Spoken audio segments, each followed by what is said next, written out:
Boys, we are live for a massive round 23 clash here. Collingwood up against Adelaide. It's a huge game for Collingwood, particularly the fact that they could drop out of this top four. I've been waiting for this one all week. Druzy, you're back in the house. Yes, thanks for having me back in. I've been waiting outside for a long time. I don't know what that means. You said you're back in the house. I've been left outside like a dog in a kennel. How are you, mate? I'm well. I'm excited. This is the highlight of my week. Certainly trumps West Coast games at the moment. So good to be back on the show. Good to have Druzy back. Thanks. In one piece from a scandalous trip to Europe. I don't know what scandalous means. Lots full of of scandals. scandals, yeah. And sandals. Did you miss this Wow. one? Yeah, I did. He did not. There's no did, chance bro. you missed us. Absolutely no chance. I missed watching the Dockers win. Well, I actually sangrias on a sunlit Santorini beach. I wasn't in Santorini. I didn't even go to any Or have European coastline. It was all mainland Europe, mainly Eastern It's Europe. a hard life, isn't it? You're Yeah. in Turkey though, weren't you? Or are you just in Istanbul? Yeah, but we didn't go Yeah, to the he didn't beach mean or the anything. country. Oh, beautiful stuff. You mentioned Freo there, Druzy. Yeah. I found it quite humorous that you were away the entire, like a 6-week period there where Freo basically didn't lose and you walked straight back into a stream after a very disappointing loss. Do you want to kind of talk us through how you felt about that one? About the loss in general or just overall about Freo? Probably all over, yeah. Holistically. I feel like we won like 11 of 12, but even like we were finding ways to win, but we weren't playing that well. I don't think our midfield's working as well as it was last year.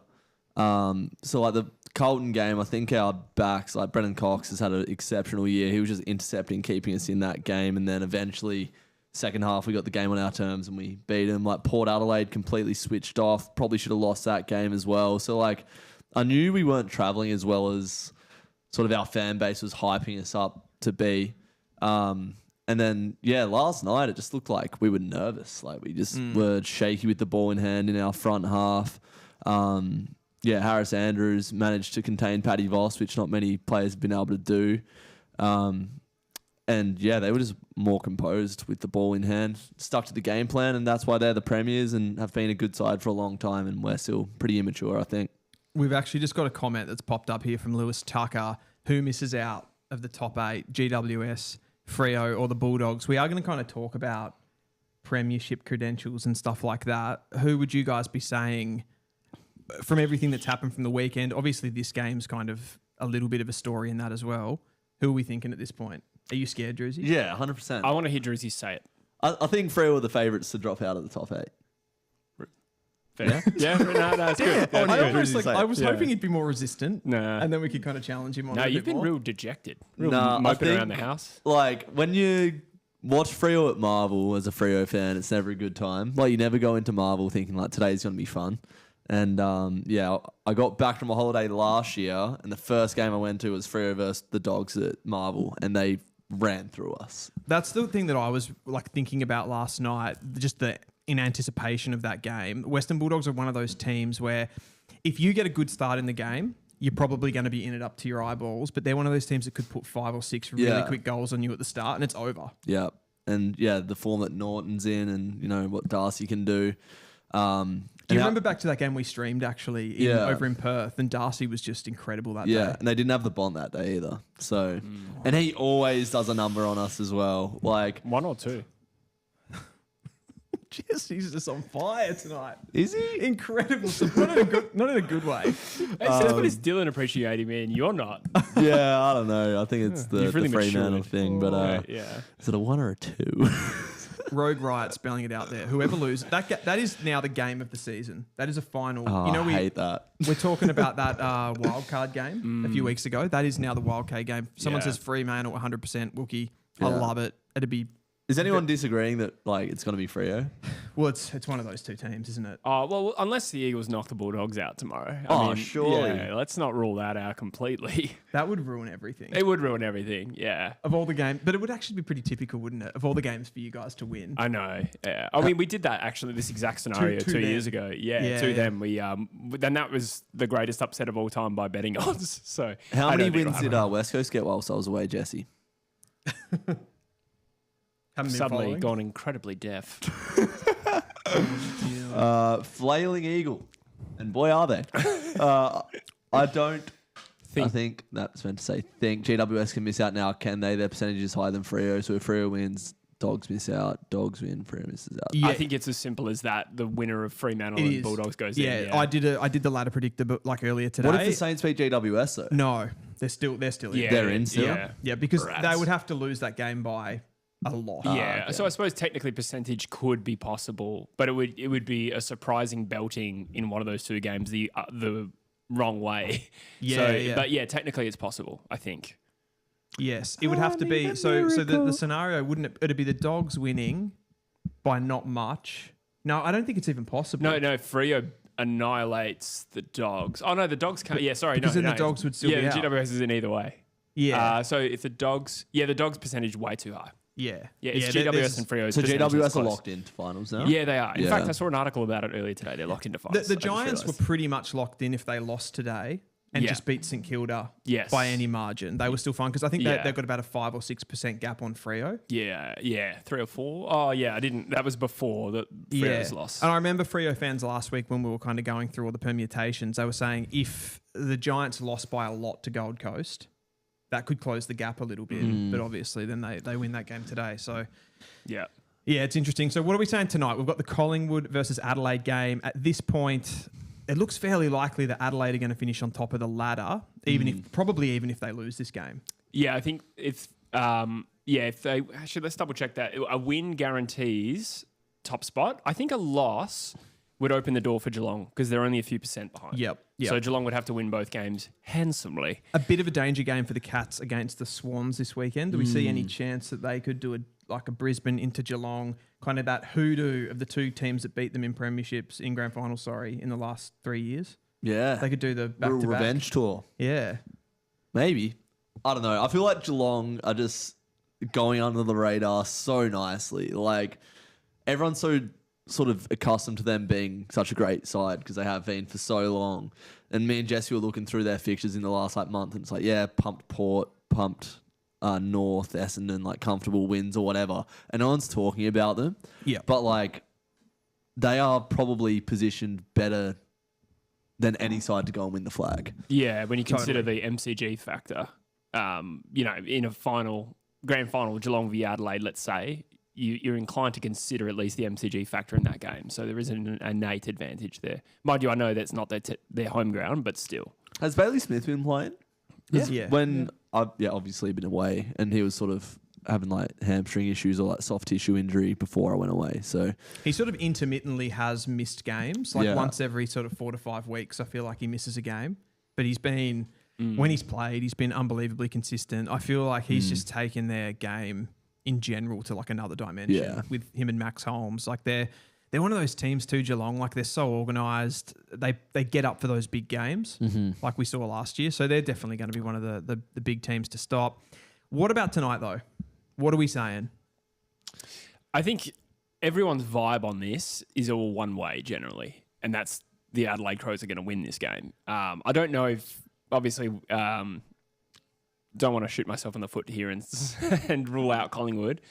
But I think most people here would be very surprised if Collingwood won. Having said that, most premiership teams or teams that make a grand final do have a slump. So there's always the possibility here that Collingwood have been through theirs. And with a recent history, I think, of 10 games in a row against Adelaide, including a lot of close wins, this is a team they play well against or have the wood over, rather. And at a ground they play pretty well at. So I think it's 10 in a row.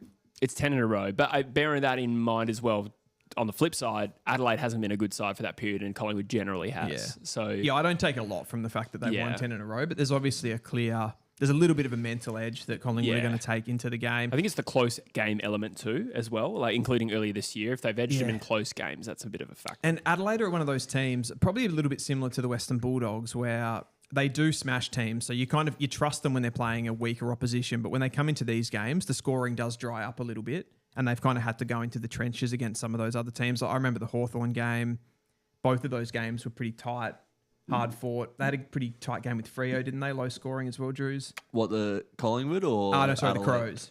So they I'm sort of saying when they play top 8 opposition, they do get capped a lot with their scoring. They're not as free-flowing. Yeah, they didn't have a close game with us. No, but they didn't score much. I think you kept them pretty low score. Yeah. What's going wrong with Collingwood at the moment? The last 5 weeks, they've lost, 4 out of 5.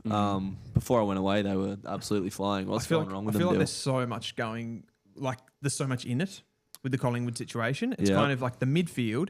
Daicos looks a little like he's been playing hurt for the last 3 to 4 weeks. He started on the bench last week. That's been a pretty big narrative in the media, but just doesn't look like he's moving quite as freely as he was in the front half of the year.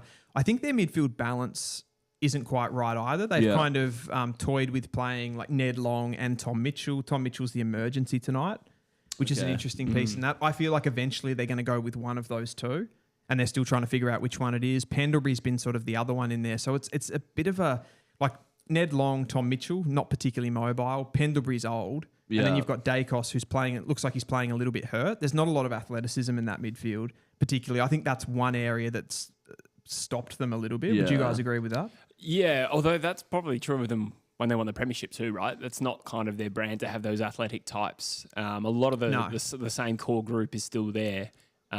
It's hard to compare their 23 Premiership because it's different. The way that they're doing it is different. Like that was kind of Daicos off half back.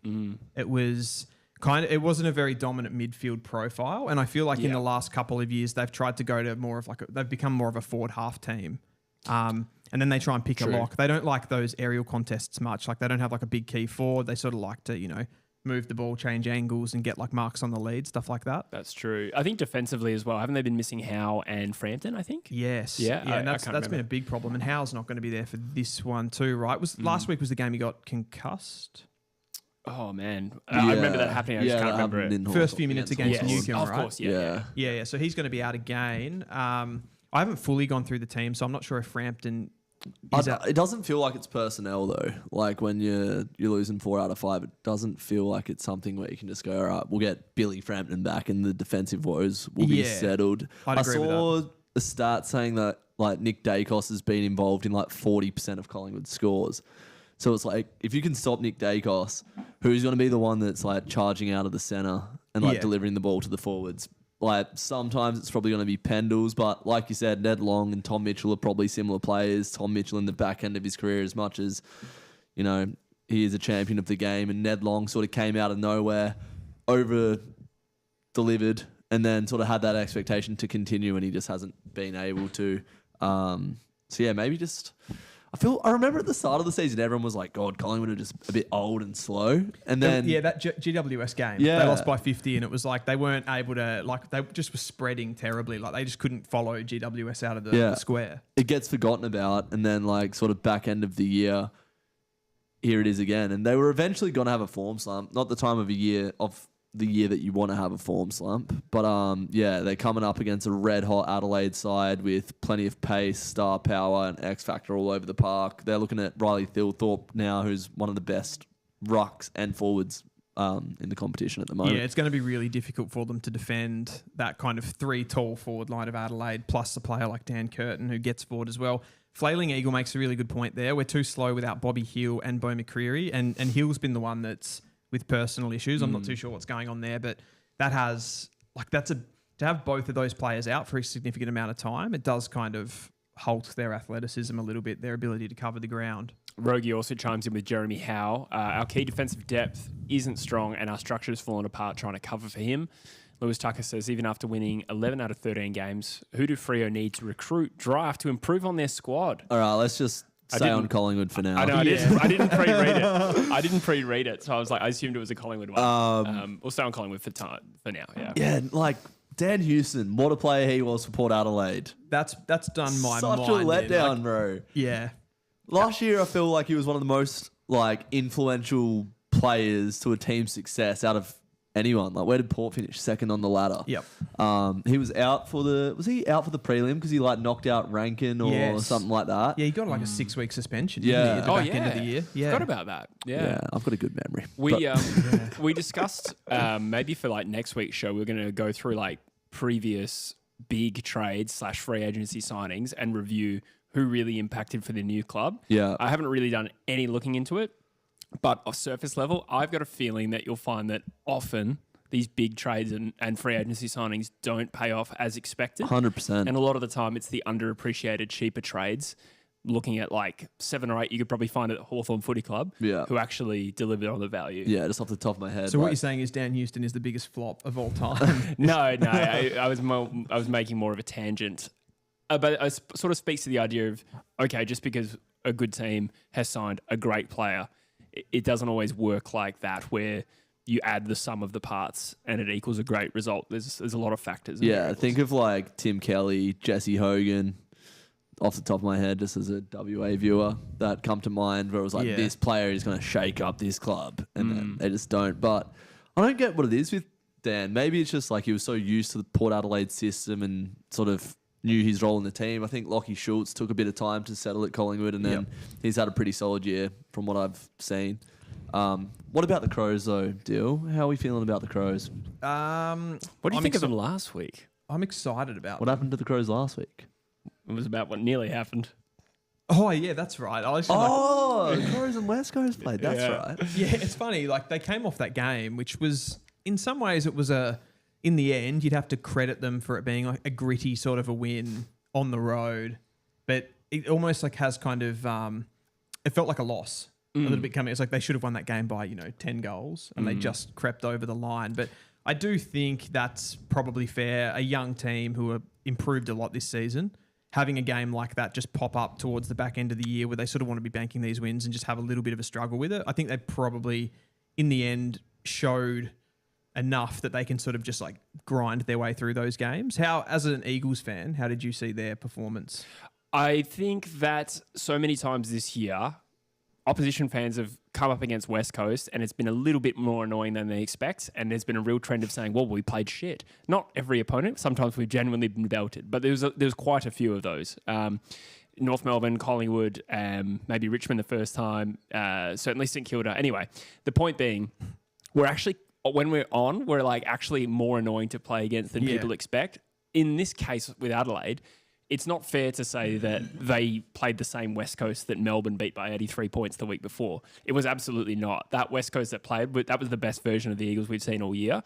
And therefore, I don't hold it against Adelaide that they didn't quite maybe motivate themselves in the right way for the game and didn't get shown up, but they certainly got challenged for 3.5 quarters. Well, actually for 4 quarters, let's call it. But in the end, they get the 4 points. And sometimes good teams, sometimes Premiership winning teams, they win shit games, and that gets forgotten about in the long run. So what you're saying is Freo are a Premiership winning team this year? That's exactly where I was going with that. Yes.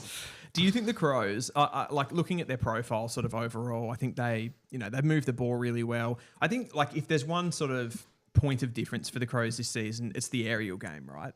Just dominant aerial players, take contested marks. They like that pretty much like going fast, long, direct to contest. And then they just go in and pretty much, I think they're the number one contested possession team in the competition. At least they are from a percentage point of view. Like they don't really play that uncontested game and change angles too much because they don't really have to. They can go to Thilthorpe. So they're just happy to go long down the line and just like let Thilthorpe cook and just leave Rankin at his feet. Exactly. And like they're not going to mark it every time, but then I guess they've got a good small forwards to engage as well. Like Neil Borland's come into that team. He's done really well. Keys, Rochelle with the sort of like the finishing touch on it as well. So I think that one part of their game that hasn't been super strong this season, which is kind of odd because they were a team that was always built upon this, but they haven't been a very strong clearance team overall. So they've changed that midfield away from like Laird and Crouch, which has probably given them a little bit less first possession play. Yeah. But they've got, when they do win clearances, it's a little bit more impactful for them and then they sort of go from the back half.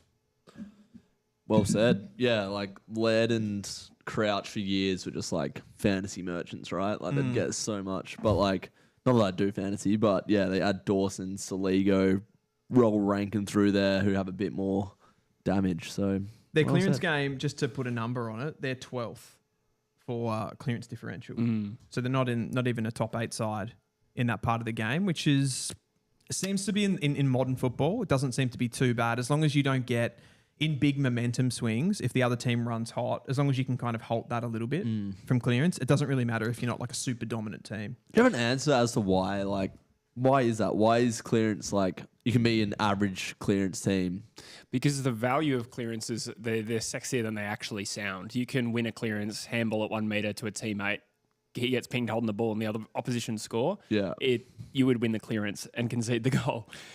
So from that point of view, I would just say that the clearance number, like disposal efficiency, it's not perfect. But Dylan may have a more Well, I was just refined going to answer. just add to that. I agree with you. I would just add to that it just comes down to probability, really, because there are less clearances in a game than there are turnovers. So you've got more opportunity to score from turnover because there are more. So we Gotcha. Is that right? Yeah, it's correct. Yeah, I would have thought. Obviously, each game would be different, but I would have thought there were more stoppages than turnovers. But fair enough. No, there's definitely more turnovers in a game. So it just comes down to opportunity. Yeah, So that's a good point. yeah, ball on the outside. And there's been little tweaks to the rules that have sort of, like the stand rule and stuff like that, which help with ball movement. So teams have kind of tried to engage that a little more than being those like really stoppage heavy sides. So there's probably less stoppages than there were as well. Who's the best clearance team in the AFL? Currently, Western Bulldogs by far. Rats. Rats. Shit. Yeah. As far as they're the best, as far as I can't remember off the top of my head if they're the best from a differential point of view, but they just score. Yeah. They're so I think they're about 50-50 with scores from clearance and scores from turnover. Yeah. Which most teams are around 30% from stoppage, 60% from turnover. So they're like more 50-50 just with the way that they've been able to set it up. Under Beveridge, they've always been really good at scoring from stoppage. I suppose the score from stoppage stat is a better indicator than raw clearance numbers because you get insight into the quality of that clearance. Yeah, exactly. And I think that's probably something that they would have looked at 5-10 years ago would have just been that raw clearance differential number, and it doesn't take into account that players that can get out the front, they've got a little bit more speed, get you a little bit better looks as well. So It's so hard to beat the Dogs at Marvel when they just dominate clearance. I'm just actually pulling my jocks thinking about next Sunday afternoon when Freo play them. Because it's I feel like Marvel as a home team is such an easy ground to defend ball movement. Yep. You can't switch the ball. It doesn't feel like it's a pretty regulation ground, isn't it? But you never really get a switch on. The corridor, if you try to take off that kick, it's just going to ping out straight away if it goes wrong. So the only thing that I give a tall Freo, task. I give Freo a lot of credit for this season. They've been able to, they defend the ground really well. we do. We've always done that. Yeah, if there's one criticism of Freo, it's on offense. You haven't really been able to rip teams apart. You've been able to stay in games, keep it a slog, and then I think there's been a bit of, you'd probably have to admit too, a bit of vibes to these wins over the last 6 weeks, as far as you're in the game, you're trailing, the Collingwood game was, it was vibes. You're up and about. Yeah. Where you're saying we aren't going as well as not from an offensive point of view. I think you're great defensively. I think it's our midfield. I feel like Voss and Tracy have been doing enough. Jai Amos, I'm not massive on at the moment. He's had such a stinky year. Yeah. But Bolton's had a bit of a drop off in the back end of the season. Switter's sort of good one week, not as good the next. Murphy Reed's probably been our most consistent, small to medium forward. It's crazy, isn't it?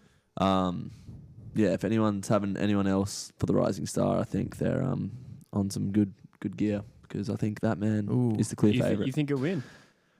Unbiasedly, yes. I've actually got to bring you that don't just up. say unbiasedly and therefore it's not biased. I have to bring this up. I have to bring this this Rising Star thing up. So Brisbane during the week posted this strange article, pretty much suggesting that because of northern bias, Levi Ashcroft has dropped from, I think he's down to third now in the favouritism. I think Curtin's number 1, Murphy Reed at 2, Ashcroft at 3. And he was suggesting in this article, whoever wrote it, I don't know actually who wrote it. I don't think it was even named. Do you want to read it? I'll read it. Yeah, sure. So it says, the decision by the bookmakers to drop Ashcroft in the betting is part of an annual problem that confronts the northern states. There is next to no media support in Queensland for the Lion Star, while the South Australian media are all over Curtin and the Western Australian media likewise for Reed. Thoughts, guys? This is a problem where they change the odds of Queensland players. What? Yeah, there's so much wrong with it. Continue. They took it down almost immediately. Yeah. No, that just sounds like a butthurt fan that's what's going on? Also, the people that need to be impressed are Victorians. So, I mean, the West Australian pumping up Murphy Reid wouldn't really help his odds, I wouldn't have thought. And let alone the fact that this is a ridiculous thing to post on what appears to be like the Brisbane Lions website. It was on their official website. Oh my God. That is an all-time stinker. Yeah, that's your sacked sort of material there. Yeah. Yeah, surely. It's a really, really strange one. It's actually, I think somebody on Reddit, I don't 100% know if this is true, but I think Brisbane have actually had the most Rising Star winners of any team. Lewis that Taylor. right? Lewis Taylor. Rayner? Would they have had like would Buckley have won the Rising Star? I think you might be right there. For the Bears Yeah. back in his first year. Well, Freo have had Palmer, Sarong. Just thinking I should have checked that before we came on. But Yeah. So we'll roll with it. We'll back you into. I think Brisbane have had the most Rising Stars. Yes. I think we've had one. We've got a few in the chat here. So We've got a dono from Slobbo. Oh, Slobbo. $2.99. He says, F the pies. We don't swear on here. We swear all the time, but selectively. Thank you, Slobbo, so much for your domination. And great name. Your donation. Yeah. Slobbo. we Yeah, have it is 120 on the stream right now. This is brilliant. Thanks everyone. Slam for a like on the tuning in. stream. Yeah, if you could like the stream, that would be much appreciated, but we appreciate you being here. Yeah, Rogue Riots just mentioned that they also did this article last year when Harris Andrews wasn't, I don't know if it was he wasn't in the eventual team of the All-Australian last year or he wasn't in the 40-man squad, probably the eventual team. So they get a little bit funny about that. I wouldn't have thought that it's relevant at all. So quick Rising Star chat. Yeah. You've got Reid, obviously, as a Dockers man. I just think he's had more of an impact on our ability to win than any other Rising Star.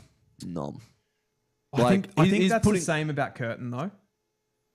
What, you think, like, without Curtin, Adelaide wouldn't be as threatening? Oh, I think they would still be threatening, but I think he has been a big part of it. I've actually got some numbers here just to go through. So player ratings, you got Ashcroft on 6.9, Curtin's 10.1, Reid's 9.5. So Curtin's the top player rating. Coaches votes, Ashcroft 0, Curtin 20, Reid 15. Yeah. Score involvements, Ashcroft 4.4, Curtin 3.7, Reid 5.4. So Come on, Murphy. Murphy's leading that one, but Curtin has the most coaches votes. I think coaches votes are a good one to judge how much that thing that you just said there about like performing for their team and making them win. Yeah. I think the fact that Ashcroft doesn't have any coaches votes is fairly telling. I love Dan Curtin as a player, and he's got that WA link as well. The only gripe I have is he's a second-year player. Like, he had a taste of AFL. He's been on a list for an extra year. And I know that doesn't play into it. But that's the only gripe I have with, like... Yeah, I would say I keep a bit of a separate thing for the draftees that were drafted in 24. Yeah. And kind of rank them separately almost and wouldn't have Curtin in that. I do agree with that, but it's how the award is. I sort of agree. Don't forget, Dan Curtin is 197 centimetres. Yeah. So I think at the end of the day, that's the eligibility. Having said that, I can remember in 2011, I'm pretty certain they sort of discriminated against Shuey because he was a third-year player and they picked Heppel, who won the Rising Star. And my point there being, I just think maybe they do weight that when they actually do their votes. I think there's 5 judges, so it's pretty subjective. Gotcha. So who have you got? We've got Druzy on Reid. I'm a Curtin man. I'm a Curtin man. Trying to think of a Drapes pun. Man, yeah. We joked about how they have Draper. It's a good as well. race, though, isn't it? Yeah. Having those 3 players, and you could probably throw Harvey Langford into that mix as well. Yeah. As someone that's been really good. I think he's on about 9 rating points. The games I've watched of Melbourne, he's been pretty good. I think the fact that Reid and Curtin have been the 2 that have actually improved their team so much. I think what Murphy Reid race. did in that third quarter against Port last week, like kicked a goal from 50, dribbled one from the pocket a few minutes later, and then in the fourth quarter, he's like getting tackled by 2 players, like one touch, left-handed handball over the head. Like, he would the be a worthy skill winner. is ridiculous. He'd be a worthy winner. And it's like, make that clear. I don't know how I don't know how it's broken down, but like, I feel like Dan Curtin, not to play him down, he's a great player and I absolutely love him. But like, how much of Dan Curtin's footballing ability comes from the height and the physical attributes versus Murphy Reid's just I don't think pure that's skill. relevant, though. Yeah, I don't think it's relevant either, but that's like, I don't know, I think like that just like... That's bigs like up Murphy saying Reid. it's Sam Darcy's too unfair tall. because Sam Darcy's too I'm tall. not saying it's unfair, I'm just like, Murphy Reid is that good at that frame. You know, I don't know. I think you're kind of having a conversation more from you think that Murphy Reid's more aesthetic as a footballer. Not aesthetic. I just think like the talent that he's displaying It is more impressive. Yeah, I think. Yeah. Yeah. I But don't there's kind agree of on different. There's different ways to do it, right? Because you're saying like, not you're saying, but like God, Dan Curtin's contested marking. It's like, yeah, it's 197 centimetres. He's taken like 1.5 per game, though, off that's a pretty wing. insane, It's yeah. like actually pretty insane. No, I rate him. I wouldn't be mad if Dan Curtin won it. I'd be more mad if Levi Ashcroft won it because I feel like I could get 18 disposals and a goal in this Brisbane Lions side. Maybe not. I just don't feel like Ashcroft has had those performances where you kind of like he's been one of their best players or anything slick, like he's that. sexy, but he hasn't made as Good much of an footballer too. impact. He's just a good Yeah. Jesse. How you go? How are you? Absolutely brilliant. We are about to get underway here. I'm freaking excited for this game because I actually have no idea who's going to win. Let's do some tips here. I'm going Crows. Crows by 7 goals. 7 goals. Yeah. Blow them out of the water. The thing is, I think it's either an Adelaide blowout or Collingwood win a close one. You know, like if it's close, I think the Pies win. But if Adelaide are on top, they'll kill them. This is kind of how I feel. So I'll probably double down. I say Adelaide win by 40. Get in the comments. Let us know, guys. First stoppage. Go Crows. Clearance from Berry. Tex Walker. Clean gather. Ooh, more around the neck. Had a week off last week. See if he's refreshed. Frampton. Did we discuss the fallout of this game as far as what could happen to Collingwood if they lose? No, we didn't. We mentioned Adelaide, but we didn't discuss Collingwood. I think that it's still possible that they finish in the 4. Like, if other results go their way, they can still finish in the 4. I think it's if Gold Coast don't win again or lose to Port. I can't remember exactly what it was. So just to recap that poorly made point, I think it's possible Collingwood still make the 4 if they lose tonight and win next week. If they win both, they're certainly in the 4. If they lose both, well, they'd probably be safe for finals now then. Yeah. No, I don't think they can miss. Yeah, I think the only finals. team that's in danger is Fremantle. I mean, if they're we in just the go on probability, like tipping, so odds and stuff like that, they lose tonight and then they win next week, right? Mm-hmm. I think because the Gold Coast lost, that means that they're probably still going to make the 4. That's kind of what you're saying. I think I said it's possible. Like this loss doesn't consign them to guaranteed not top 4. Yeah. If they lose tonight, I think that was what I was. That was my only point because I don't know if it's sure off the top of my head. I just want to go through some comments because I don't know what's going on with the I might go fix that. Gold Coast versus Port next week is a big variable. Sorry, you go through the comments. People sort of grilling me about the Dan Curtin height comment. Fair enough. Didn't really think that one through, but I'll cop it. Lawler would have won it if he didn't get injured. Would have had it wrapped up. Says a guy called Dill. 2 deals in the stream. Good thing is, can he win it next year, or did he play too many games, Lawler? That's a good question. I don't know if he hit 10 games. See, like, how do you? Oh, it's 10 games, is it? Yeah, 10 games. I feel like, I don't know. Second year players, I think he's around the mark. I think he might have played 11. I feel like it should be lower. It's like if you play more than 5 games in your first year, like 10 games feels like you get a fair exposure to AFL footy to then go again and have a shot at the Rising Star. Did Darcy Cameron sign that Pies contract because he got outclassed by Meek? I didn't know that Darcy Cameron re-signed. Yeah, so he had a 1-year deal left with Collingwood. Yeah. There was some talk he might leave to West Coast because of payment issues, possibly underpaid. I don't know if it was all just posturing. It probably was. He then signed a 3-year extension. What I would say is the timing of it, I think is what he's referring to. Oh, shooter! He got butchered by Lloyd Meek, I think, and then signed a 3-year deal with Collingwood. I think the timing of that might be misleading. I don't think it's a case of he lost, therefore signed the contract in that order. He could have signed a contract a couple of weeks ago and it just got announced. We don't really know. Do you think West Coast would have been offering like a lot more money than Collingwood were? I don't know about the money. I believe the Eagles offered 4 years and he got 3 at Collingwood. Must have been more money. You'd think so, yeah. I don't think, I mean, West Coast wouldn't lowball Darcy Cameron to try and get him to come. Druzy is such a nuffy. Sure am, buddy. Welcome back. It's good to be back. I've got sunburn on my back. Lockie Schultz lining up for goal. He used to play for Freo. I'm such a nuffy. Wow. Shooter! Has missed to the near side. 1 point apiece so far. Appreciate everyone joining the stream. Big game on our hands here. It's good to be back watching football. Tigger says, following on from Jesse's cryptic clues about Lockie Neal listening to reporters talk about Jack Steele, it feels like they think Jack has fallen out with Ross and will leave at the end of the year. Yeah, I don't know. I mean, the Lockie Neal one was me sort of trying to add 1 + 1 + 1 and arriving at 6. So I had a theory that it was Lachie Neale. Plus, there was a little bit of suggestion West Coast were trying.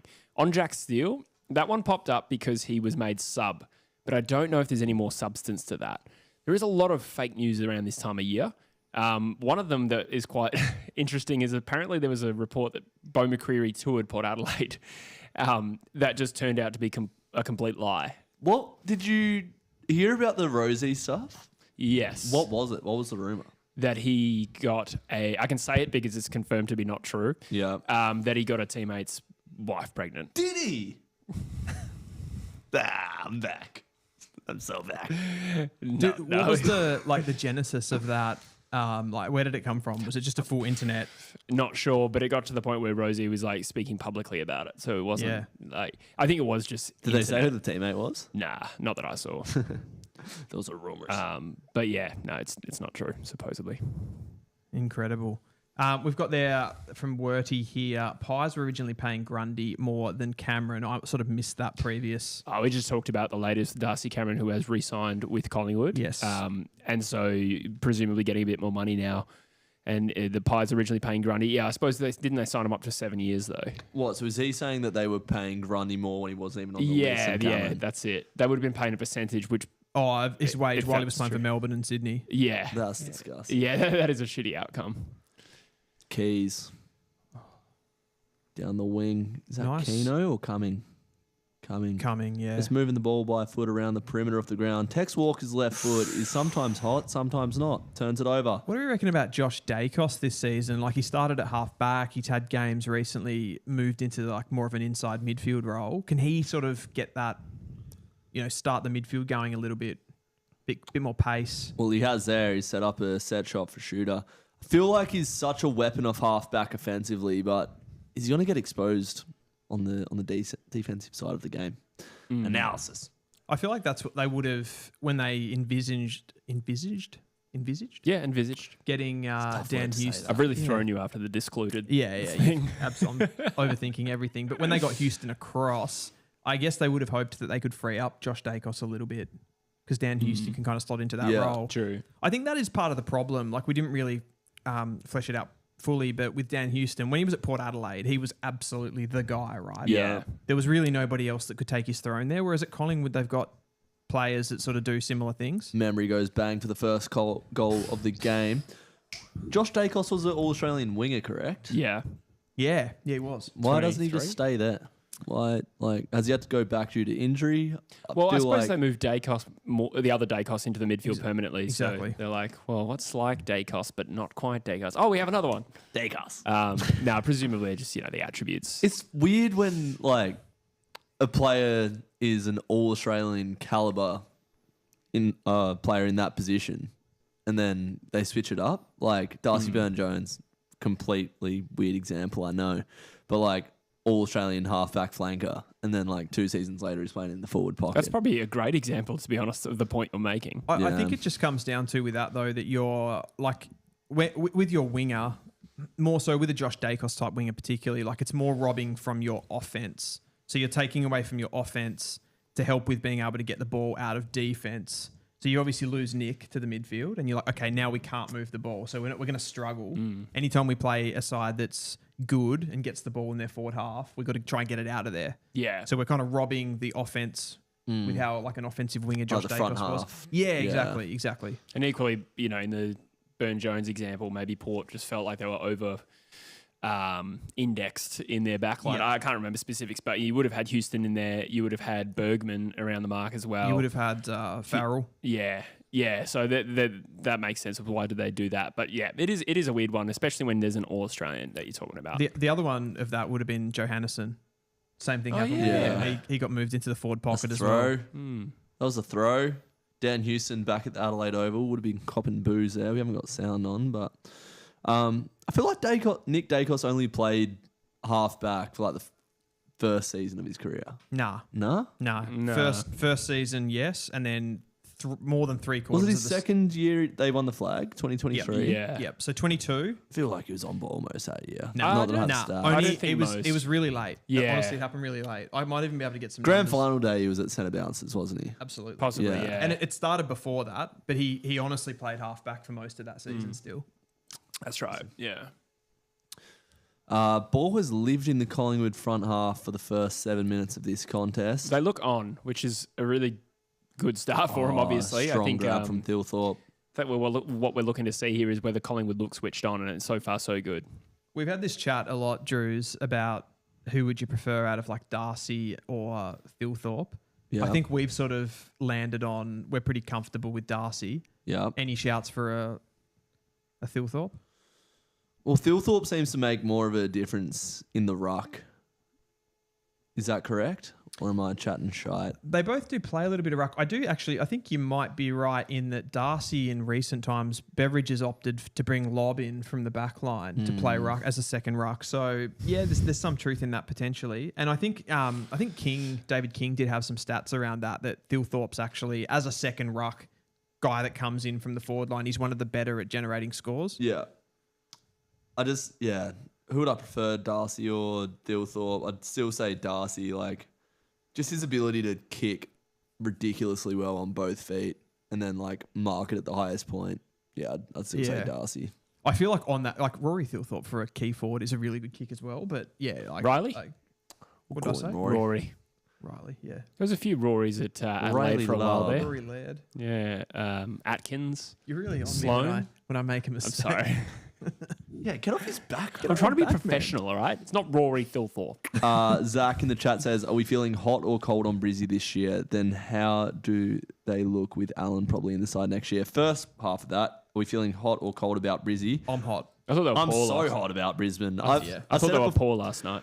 I said it before. Oh, goal. Oh, is that Brodie Smith? Oh, I missed. As if he's still in the side. Wow. Before the game last night, a couple of weeks ago, when I was in Europe, I was speaking to my brother about Brisbane, and I said that Brisbane is still my premiership favourite. Like they're just so stacked, so stacked. The only question would be injuries, right?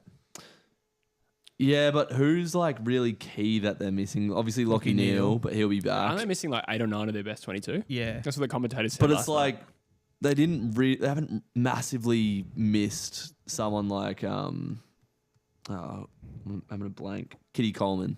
Like they won a flag without him. Yeah. And he's considered best 22. Who else are they missing? They've still got McCluggage, Zorko, Ashcroft brothers, Hipwood.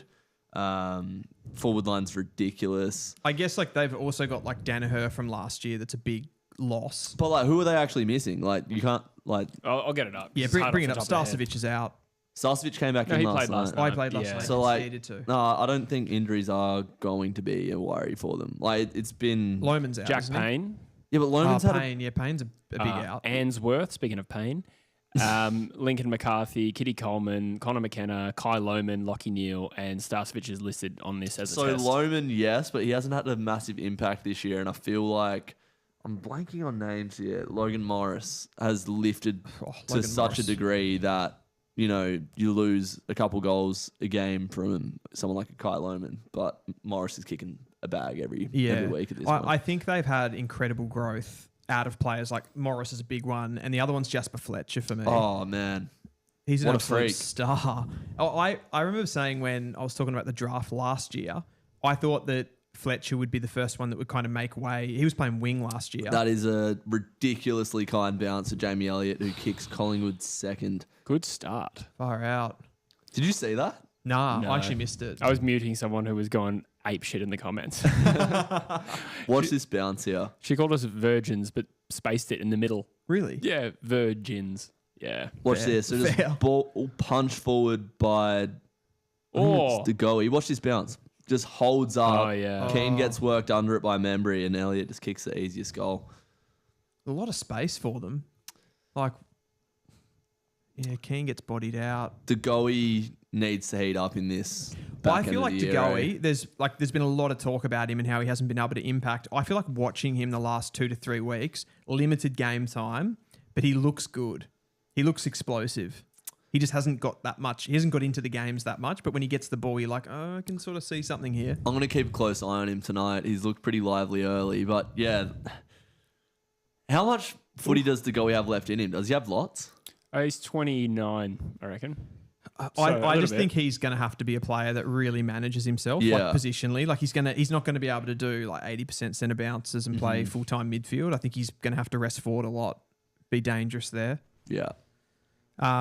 What do we, like, just to change subject a little bit there, but what do we think happens with Tom Mitchell and Ned Long? Do you guys think it's one or the other? Do you think they can coexist in the midfield? Tom Mitchell's the emergency tonight. Yeah. Is Ned Long in? Is he playing? Yeah, Long's in. I feel like it's one or the other. Yeah. And I feel like Tom Mitchell will get it. Yeah, I mean, do you reckon they drop Ned Long, though?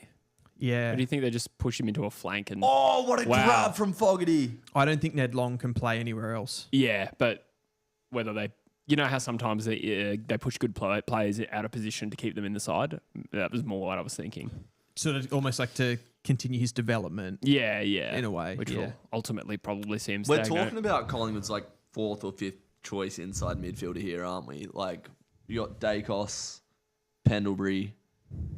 Who else runs through like on ball? Well, that Mitchell, Side when bottom. Mitchell's played or Long, they're like the next two. Yeah, So okay. based on who's in the team, that's the next one, and then it drops away to side bottom. DeGoey, I suppose. Yeah, DeGoey, although he's played such little football this year. But I think the next would be side bottom. And then they do like run a lot of guys limited. Crisp, I was going to say Crisp goes Is he through. playing? Or is he out? That's a good question. We'd have heard about it if he was out. Remember his winning he's streak? in, He's right? in, yeah. I feel like, he's just dropped. Yeah, he is. So he's an on-baller as well. And I reckon in a perfect world, they would sporadically run like a Bobby Hill at centre bounce as well. McCreary sort of goes through there every now and then. Yep. But really, it's Daicos, and we've talked about Josh Daicos, but it's Nick Daicos, it's Scott Pendlebury, and it's one of Tom Mitchell or Ned Long is sort of the starting mix with Darcy Cameron. I feel like based on this year, you'd go Long. Like, he's played better footy. Mitchell's come back from a long time out. I'm a little bit, just like having watched the last few weeks, I'm a little bit worried that Long, in the kind of big moments that they've had in these last few games, that he's been a bit messy on the ball. Like he does double touch the ball a bit. He's a big frame that Mitchell is not, but Mitchell's a lot cleaner. Yeah, I suppose when like the big moments come, Mitchell's going to have a bit more composure. Yeah. Lipinski's also in this mix. Yes. Oh, yeah. Albeit I don't know how much on-ball time he gets. Well, I feel this year he's been a bit more as just like a high forward almost, or like a bit of wing. Yeah. I don't know how many like bounces he's attending. For Highly instance. underrated player, I reckon, Pat Lipinski. Doesn't get talked about much at all. Had a very good year. Pendlebury, inside 50. Oh, great marks at grab. Worrell. Yeah. Oh, No, Smith. Smith again. That was a Worrell type intercept mark. Do you want to talk about the potential splitting of pick 2?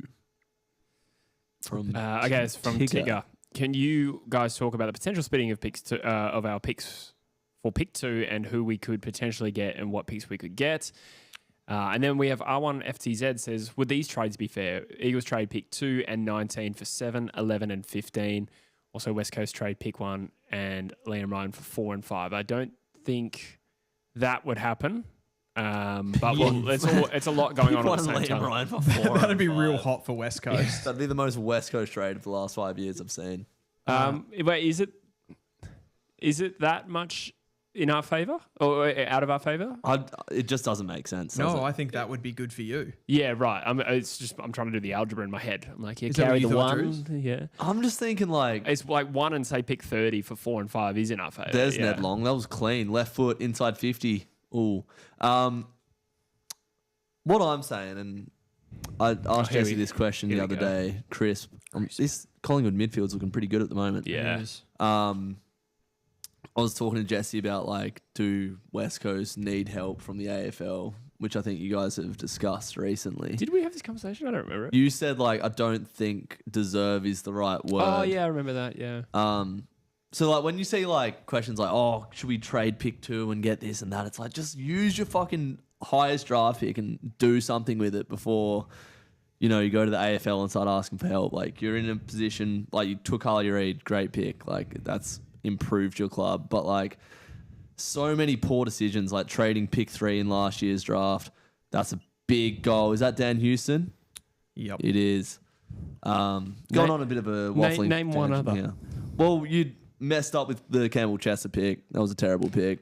Did we? Yes. What has he done? He's going to get delisted at the Okay, end of the year. do you want to go through how Fremantle went in that draft? Yeah. Yeah. Okay, Chester's still on the side. All right. Yeah. Let's go. Pick 8. Jai Amos. Yeah, well done. Yeah. Pick 10. Erasmus. And who went pick 11? Nazai Wanganeen-Milera. Yeah. Yeah, cool. That's all right. So you could have had Nazai Wanganeen. Oh, you No, we couldn't No, you couldn't have. Hang on. Let's start that Anyway, up. we're getting I'm a little bit rusty. tangential here. Tangential. That is a that's word. something I would say. It was, yeah. Anyway, you've shot Sorry. yourself in the foot with your draft. Wait, did we say a decisions. miss well done? Yeah, sarcastically. Oh, okay. Yeah, I Yeah. said that sarcastically. Sorry, I thought you were actually. That wasn't like the.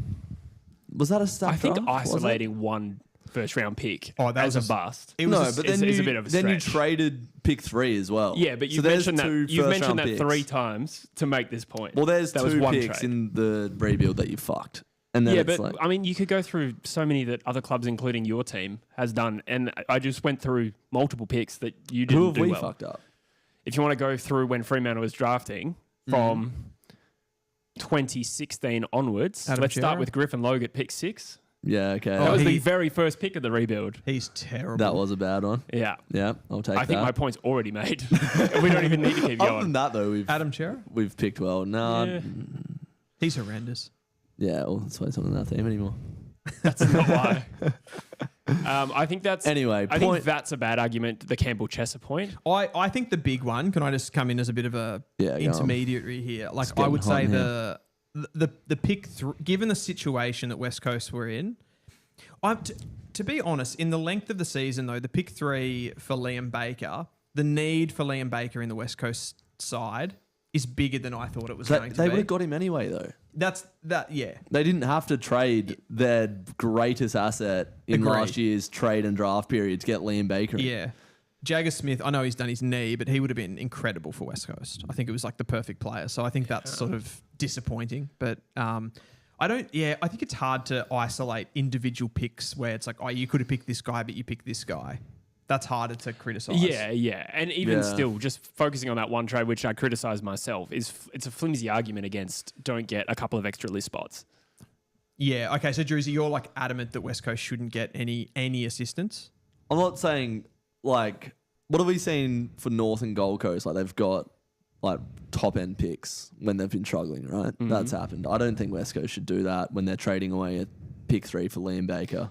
Yeah, well, you're making it sound like West Coast is trying to get like pick 1 in the draft, which is not what the priority pick.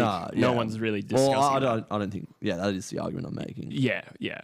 Well, fair enough, but that's not what is happening, as far as I'm aware. I don't think West Coast are campaigning for.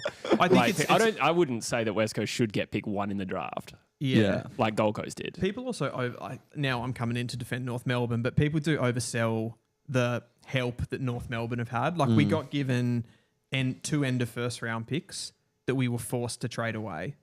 So Yeah, right. that's the only assistance. The other one that people always talk about is the Ben Mackay compensation, which isn't technically it's not a handout. Is that like relative to like how important of a player Ben Mackay was for you? So it's Salary. like, oh, okay. Right. So it's done on salary. So Yeah. like what he was offered by Essendon went over the band 1, and then our ladder Gotcha. position means that the pick went to pick 3. and that's how the Saints got like Taru and Yeah, Trevelyan. exactly. Yeah, With for Battle last year. Yeah. It's just based on where they finished on the ladder. Gotcha. That's why when Franklin left Hawthorn, they only got like a pick, because they won the premiership, they only got pick 17 or 18 or 19, you I go. think, which they complain about. They're like, for a player like Franklin, you obviously Yeah. should get a lot higher than that. But Scuffed kick forward lands in the lap of memory. Look at this. Just by any means, Daicos. Collingwood's midfield, big topic of discussion in this first part of the stream, and they've been delivering. Daicos, Crisp, Long, all having good games so far. Memory for goal number 2 is a meticulous set shot. That means he takes a lot of pride and interest. Google it. he's got it. Is that actually the definition of meticulous? Definitely not. I was going to say completely butchered pride it. and Meticulous is interest. like being really careful and Yeah. intentional, Yes. doing something well. Yeah. Yeah. That's why you were an English teacher and I'm not. That's why I say words like discluded instead of Yeah. excluded. Well, yeah, wasn't that confirmed to be Is the correct discluded a word? Well, I picked him up for it last week, and then someone in the comments said it is. But to be That's fair, a sick word. I'm pretty sure like you can just Google anything. Is this a word? And there's a lot of made up words. Like one that gets thrown around now is devalidate. Devalidate. Yeah. I And if do you- it. I'm going to be honest. I do it a lot where Discluded I just put. is not a word. Somebody in the comments said they looked it up. It's and not is. a common word. No, I'd never heard it before. Put it that It's way. prestige level 10 word. It's one of those things that you can put a prefix, any prefix at the start Yeah. of any word, right? Yeah. You can make it work. Yeah. That's all I'm doing. This here. lighting. Hot. I'm rusty. Over to you, Dylan. Are we kind of ruling out now that Collingwood are going to get pumped? Yeah, 100%. Oh, Daicos looks good again. I said he was injured. He looks good. My tipping has been horrendous this weekend, eh? I ended up tipping Freo.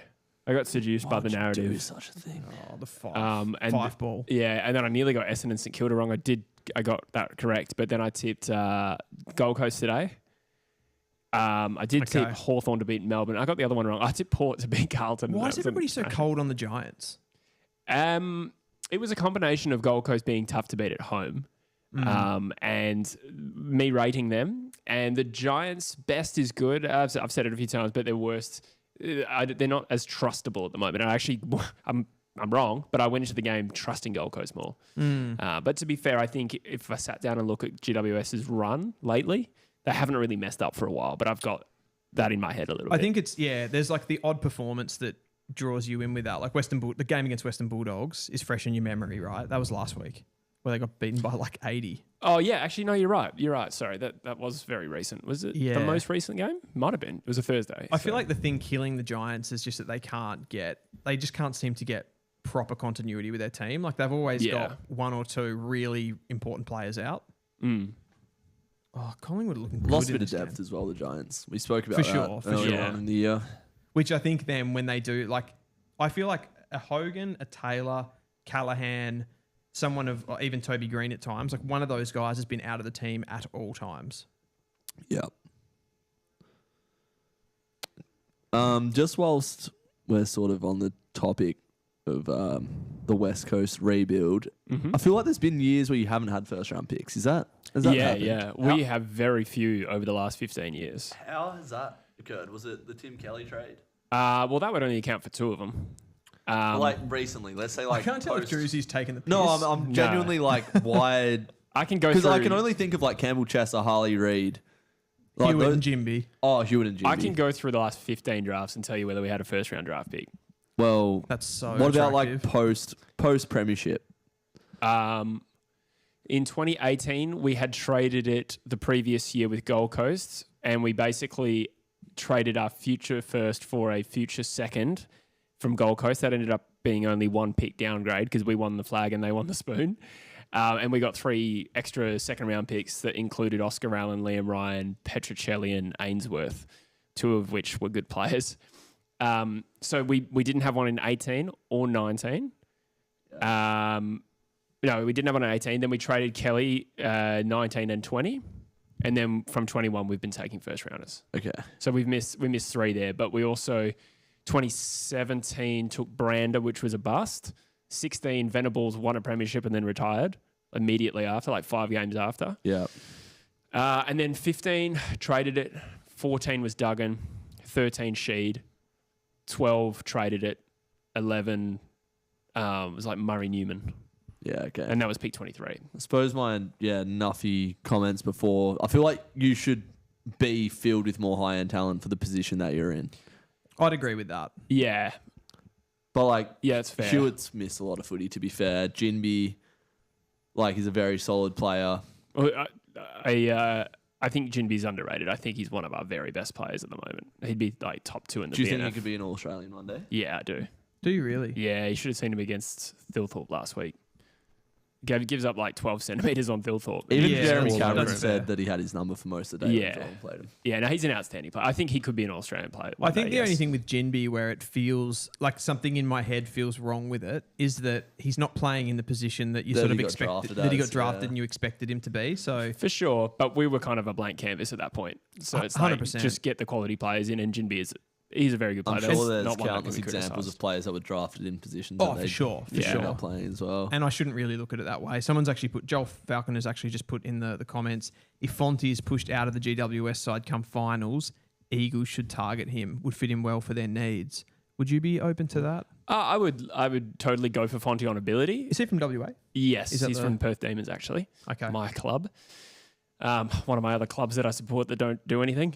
On talent, yes. But I mean, medium-sized defender, right? And we're also linked to Starcevic and Judd McVy. the hell? We'll Max see. simultaneous streams. Is this What's going on there? Oh. Daddy? What's hello? going on there?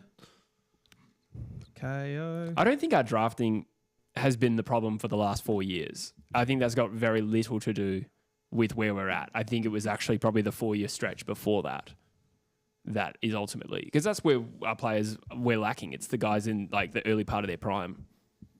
Yeah. Every good player we have is either over 30 or under 22, except Yeah, for the ones okay. we traded in, which was Baker and Graham. Just on the Fonte thing too, I feel like Fonte's actually one of those guys that you don't... I know he is playing as a medium defender. I'm not sure if that's his ceiling either. No? I don't pretend to know a lot about him, but I think he's good. What do you think he... I his just think best there's case scenarios? potential there down the track that he could be a mid. Yeah, nice. Like I think his mobility is good enough that he could play different roles. So I don't think he's necessarily capped. I think, of course, like in that Giants team, he's not going to walk into a top 8 team right now and play midfield. But there's there's a scope. What a quarter this has been from Collingwood. Other than an incredible mark from Fogarty, they have not had any real clean looks. This is a bit of the very issue with limited. Adelaide, like what I talked about off the top. They play that sort of long down the line, go to the tools, and they haven't been able to have any control in this game. Like I'm looking at their stats here. They've turned the ball over 19 times to Collingwood's 10.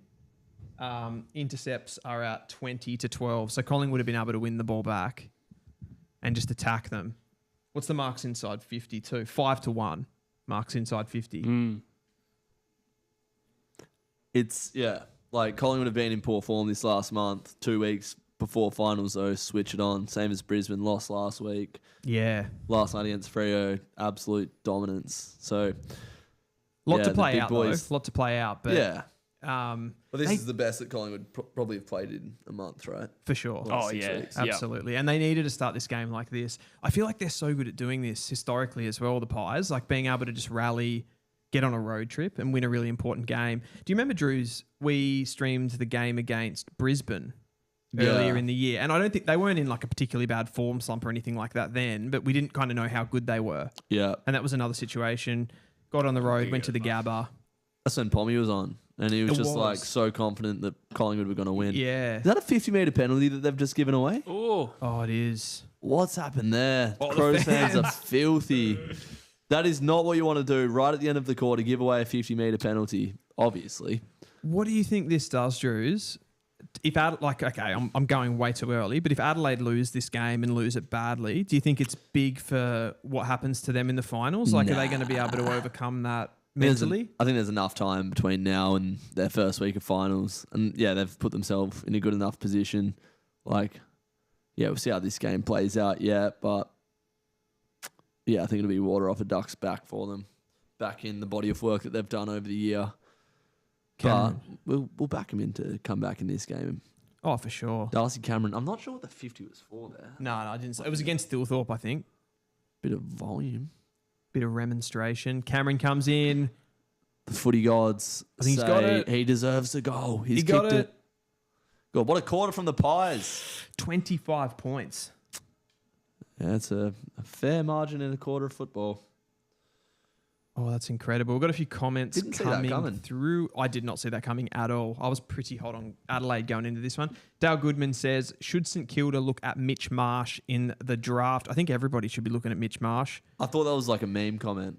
I thought that was like Mitch Marsh, the cricketer. Because of the cricketer. And wasn't he like a handy footballer as well, Mitch Marsh? I think he was. Yeah, I thought that's what that was about. I think he was. But he's an actual prospect, Mitch Marsh. He is an actual prospect, a top 10 prospect. I think he's like one of those like medium type forwards, 190 centimeters, but he's got a lot of high end technical skills, like a really good kick. Kind of what we talked about with Phil Thorpe and Darcy. He's got that sort of level of foot skills. So I think he can play a bit more of a utility. I think he's a little bit similar, actually, in a way, to Dan Curtin, a bit shorter. But he could play that role, like play on the wing when he comes into the AFL. I reckon all of that top group, outside of probably West Coast and Richmond, I reckon the rest will be looking at him. Essendon, Saints, D's are down. Oh, D's don't have a pick, do they? That's Bombers as well. So, Riff's talking to... I didn't remember that West Coast traded like a pick. They split it. Yeah, okay. Yeah. I'm all right for now, but I will have one in a little bit. Thank you. That's an interesting conversation, though, that they did split that pick. I know you don't agree with this, Jesse, but like West Coast, like it does feel to me that particularly with Hewitt and Ginbey, that they're both from Western Australia. Like, are they relying too heavily on local talent in that sense at the top end of the draft? I think if you look at the quality of those players, I think we nailed that, to be honest. Okay. Do you mean generally speaking? What did you have? So you traded... We had 2. You had pick 2 and you got... We wanted Cadman is the rumour. And then when we got involved in that Jason Horne-Francis trade, it became evident GWS were trading for pick 1 to get Cadman, which meant that he was no longer on the table. And then they had the choice of, do we hold the pick and take Sheasel or Wardlaw? The rumour was that both of those players were pretty keen to stay in Victoria. So West Coast then made that trade. That's the justification. But I think on talent, the players have was that purely pick 2 for 8 and 12 or whatever it was? Yeah, and then it became 9 and 14 on the night. Yeah. Okay, so there was nothing else involved in that. Because Willie Rioli was involved in the same trade. It gets messy, but we can assume that's it. Yeah, that's approximately it. So you're still pretty happy that, theoretically, you had Sheasel. Would you prefer Sheasel or Hewitt and Ginbey? Are we ignoring the potential go-home factor? Yeah. That's a tough one. I think Sheasel is likely to be the best player of the 3. I don't think Sheasel is the kind of character that even if he went to West Coast, he would go home. Yeah. You might be right. There was just a suggestion that he was just very family-oriented and, I don't know. I think you're right. I'm extrapolating a rumour, but yeah. But let's just make it a football conversation about the players. Sheasel is likely to be the best player. I think he's the most talented of the 3, but I think West Coast also needed quantity as much as they needed quality. And I think adding 2 A-grade or potential A-grade players for the position, I'm optimistic that they will be. I think that's a slam dunk. That's one we got right. I actually sort of, in a way, potentially disagree that he's the most talented player. I think Sheasel would have come in and given you a lot more now. So I think he would have, in some ways, he would have been a better option for you to come in and have an impact. And while you're in this kind of crap situation, he'd be doing a lot better than Hewitt and Ginbey have. But I almost think at least from day one. I think of those 3 players, potentially Hewitt's got the highest ceiling. Has Sheasel been a bit of a letdown this year, Deal? I remember he was in the front half of the year, but I haven't watched too much North in the back end. Yeah, it's such a hard one. Letdown in the he's obviously been so good. For a young player to come in, what was that? It was 22, wasn't it, that draft? So he's had his friggin' 3rd year. Yeah. And he averages 30 touches a game. I think he's not Nick Daicos. He's a slightly different player. We've tried to get him a little bit higher, closer to goal and use some of that brilliance that he has. And I don't think he's been able to do that yet at AFL level, that kind of the goals that he kicked at under 18 level and stuff like that. So he's not the perfect player, but he's also in his 3rd year.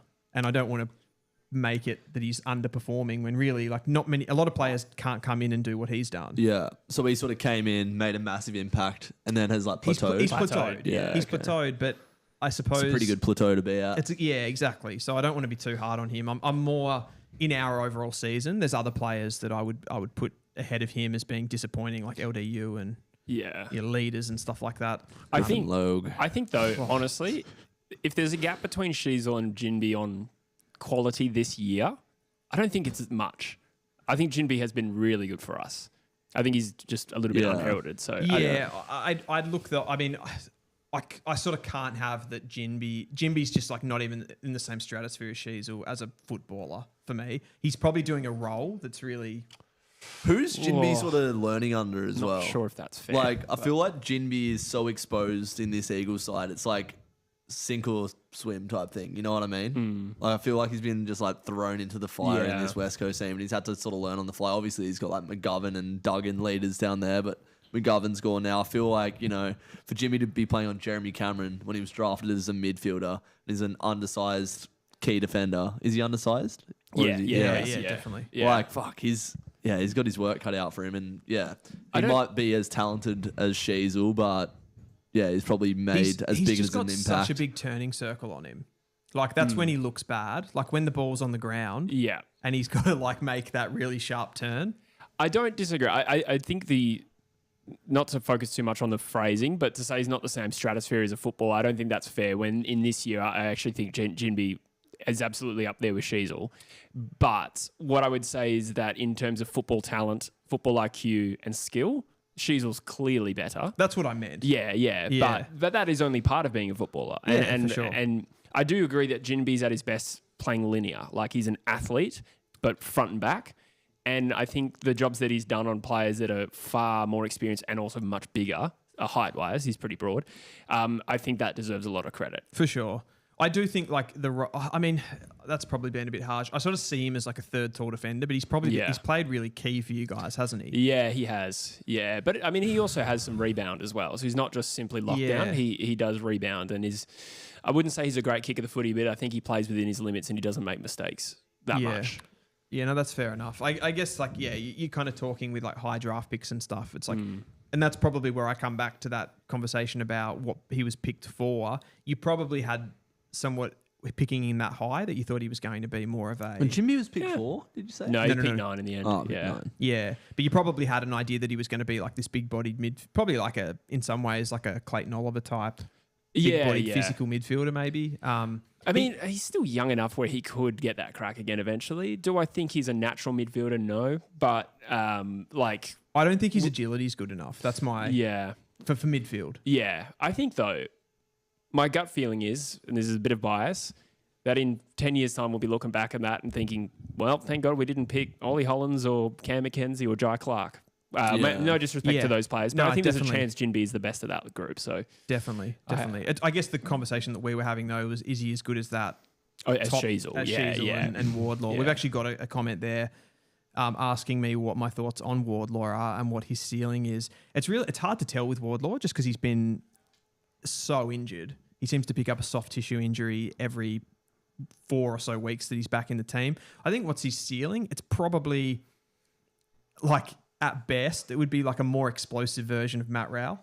Yeah. More explosive version. Well, he's more explosive. Yeah. Have you seen Matt Rowell play in the last few weeks? Yeah. I haven't. I've been on holiday, but I've seen some highlights, and boy, does he look good. No, like Matt Rowell's really added that to his game. Wardlaw is insanely explosive. That would be the ceiling, but it being that explosive also seems to open you up to injury a lot, which he's had a lot of. So it's annoying, isn't it? You just want to see the players play. Injuries knock it off. Hayden Young. You just want to see the boy play. 100%. And that's probably, like, as far as like Freo with Hayden Young, like, that's a big reason, I reckon. That's your offense, right? Yeah, Hayden Young, like that caps that so much for you. My mate Tom, who I just travelled Europe with, in the chat, he said, "Blimey trousers, grommet." A bit of a Europe trip inside joke, but his name is Faisal Manjdog Manji. Thanks for bringing that in, Drews. Do you know who Faisal Manjdog Manji is? Nah. You ever watch #United back in the day? Oh, I know what. Spectre I know FC. that. He was like an OG #United guy. Yeah, wow. Just while we're on that, have you ever thought that cheese is a loaf of milk? Because it's dairy. Just think about it. We have a question from... Actually, I don't know what the next question is. It's a thing. It's a real Cheese is thinker. just a loaf of milk. Just think about it. Harry Cheesel. You know you're back from holiday when your jokes don't hit the same. Anyway, football. You haven't liked mine tonight either.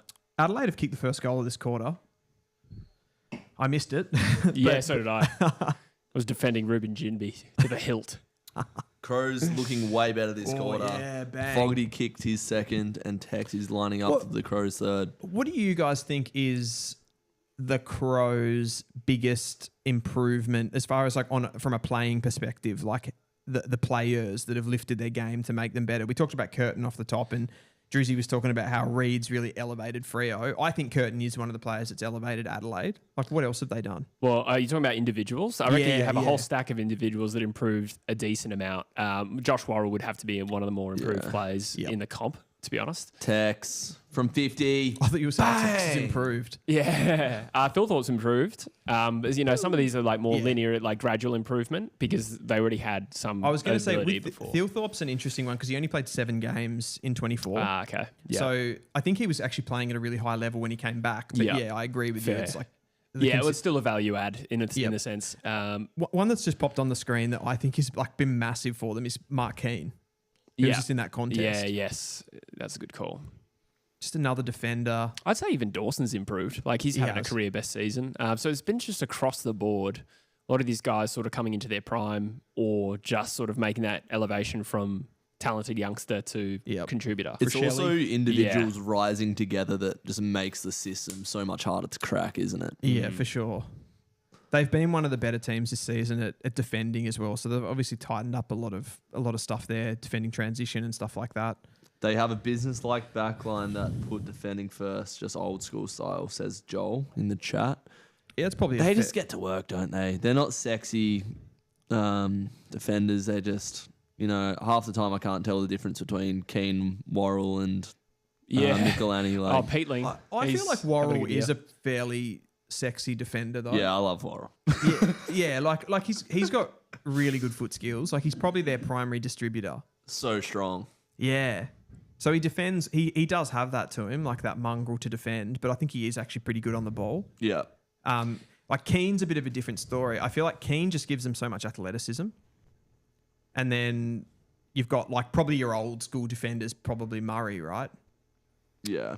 Nick Murray. Would you say that they are kind of a reverse mullet? They're like business at the back and party at the front with the way they're listed. Yeah, absolutely. Yeah, cool. Absolutely.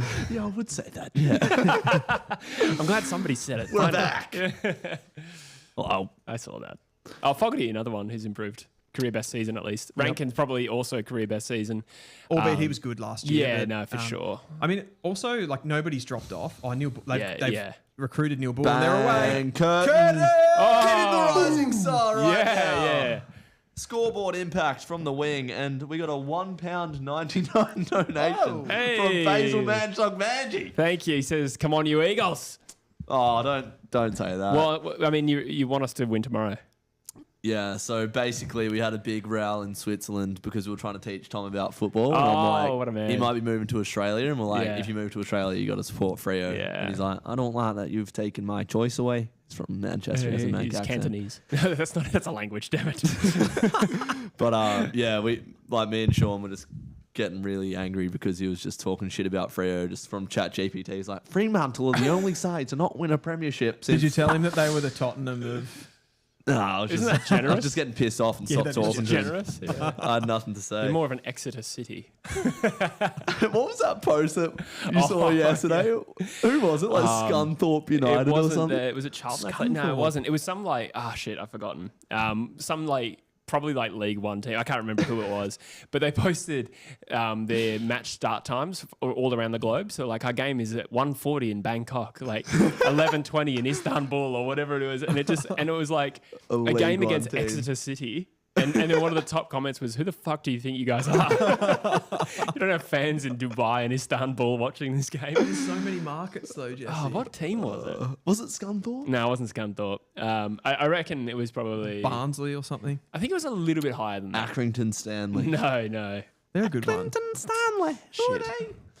Charlton Athletic is coming to mind, but I don't think it was Who's them. the other one up in Manchester there? Bolton.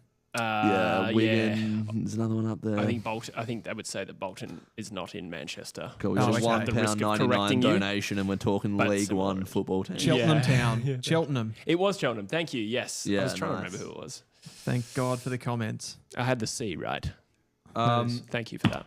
I've missed quite a lot of news since I've been gone, and there's big money being thrown at Harley Reid. Just curious on your thoughts there, Jesse. Is he worth the $2 million or whatever he's being valued at? Probably not, but it's an interesting one because the game just doesn't really work like that in terms of the market and the landscape for players, right? It's like if you stay at one club your whole career, you probably get paid about market rate, but there's a huge premium on players who switch clubs, right?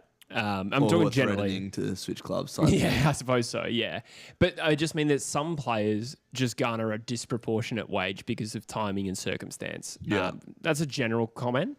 In this scenario, it is actually Harley Reid that would get the biggest payday by staying. So that probably doesn't support my point. But that comes down to what I agree with you, but that comes down to what other teams are willing to pay him, right? Like that pushes the value up. Yes, but how in demand they are.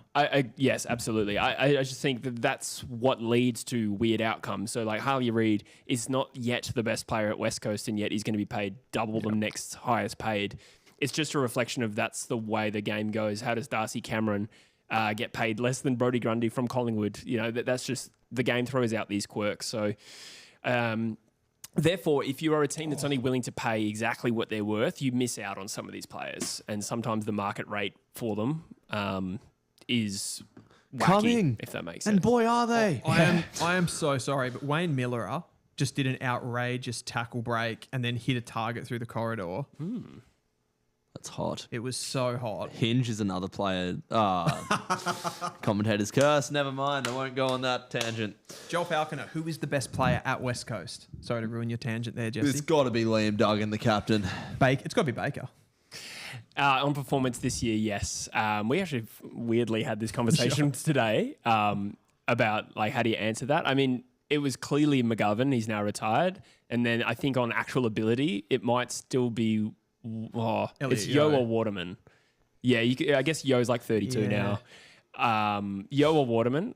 I think all of the three of those players were better than Baker on football ability, but at the moment, the only answer is Baker. Why does Waterman still feel like his I'm one? reading the comments, bro. Why does Waterman still feel like that was a freak event that season? To you maybe. Yeah, to you maybe, because he's unconventional. Yes. It's not like he's like a force that's hit the AFL when you look at like Sam Darcy, whose athleticism and frame is there for all to see. Waterman is really competitive, strong, and punches above his weight in a lot of ways, but he is a very good footballer. Just back to the rising star conversation. Dan Curtin just missed a left-handed handball over his head, and Murphy Reid would never dare do that. Yeah. So I think that's just another point in the favour of Murphy Reid. Yeah. I reckon they'll take that into consideration. Dan Curtin would probably flop in finals, but Murphy Reid never would because Fremantle wouldn't be there. No. Ouch. Dan Houston's having a good game here. He is.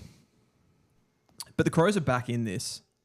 What did you say about Freo flopping in finals?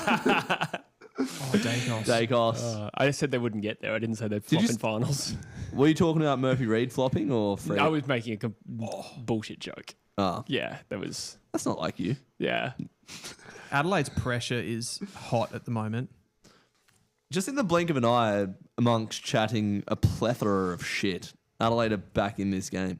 I actually have a question for you guys. Who are, of these two teams, I like to do my head-to-head player things, but who are the top 5 players at both of these clubs? Starting with Collingwood. Who are their top 5 right now? Nick Daicos, Darcy Moore in that top 5. Yep. I'm not going to necessarily name them in order. Jamie Elliott, you'd have to say. Yep. Yeah, on performance this year, absolutely.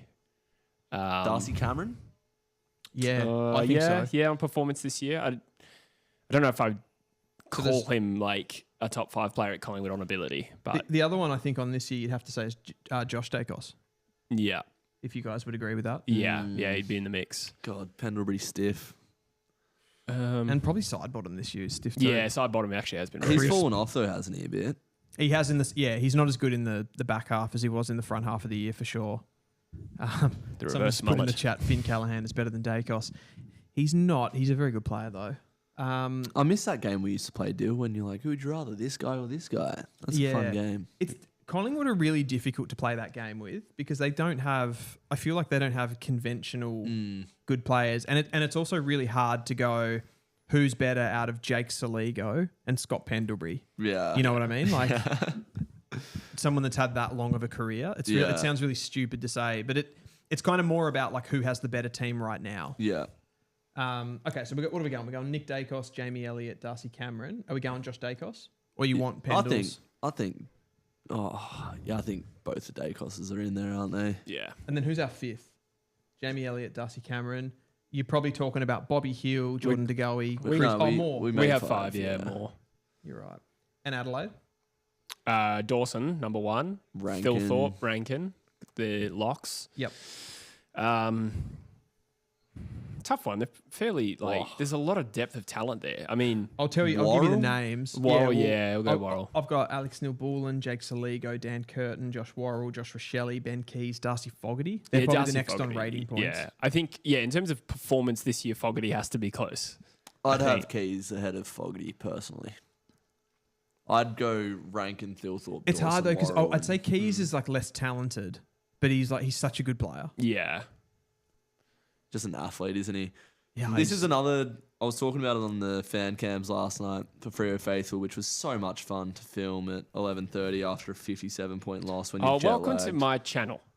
You should watch True Eagles sometime. Yeah, how many games have you reviewed where West Coast have won this year? We're talking about I was before the agreeing with stream. you. You didn't have to double down on me. I know. I'm just gonna. Mitch F has just put in there Jordan Dawson, Isaac Rankin. He's gone with Worrell Yeah. to go with. I think Worrell's a fair shout. Yeah, we all agree on those 4, and then it's Okay. just your 5th. You can. So Yeah, it's- like Harrison C said Neil-Bullen, and Well, that's what I was going to say. Neil Yeah, Bullen. he's a freak.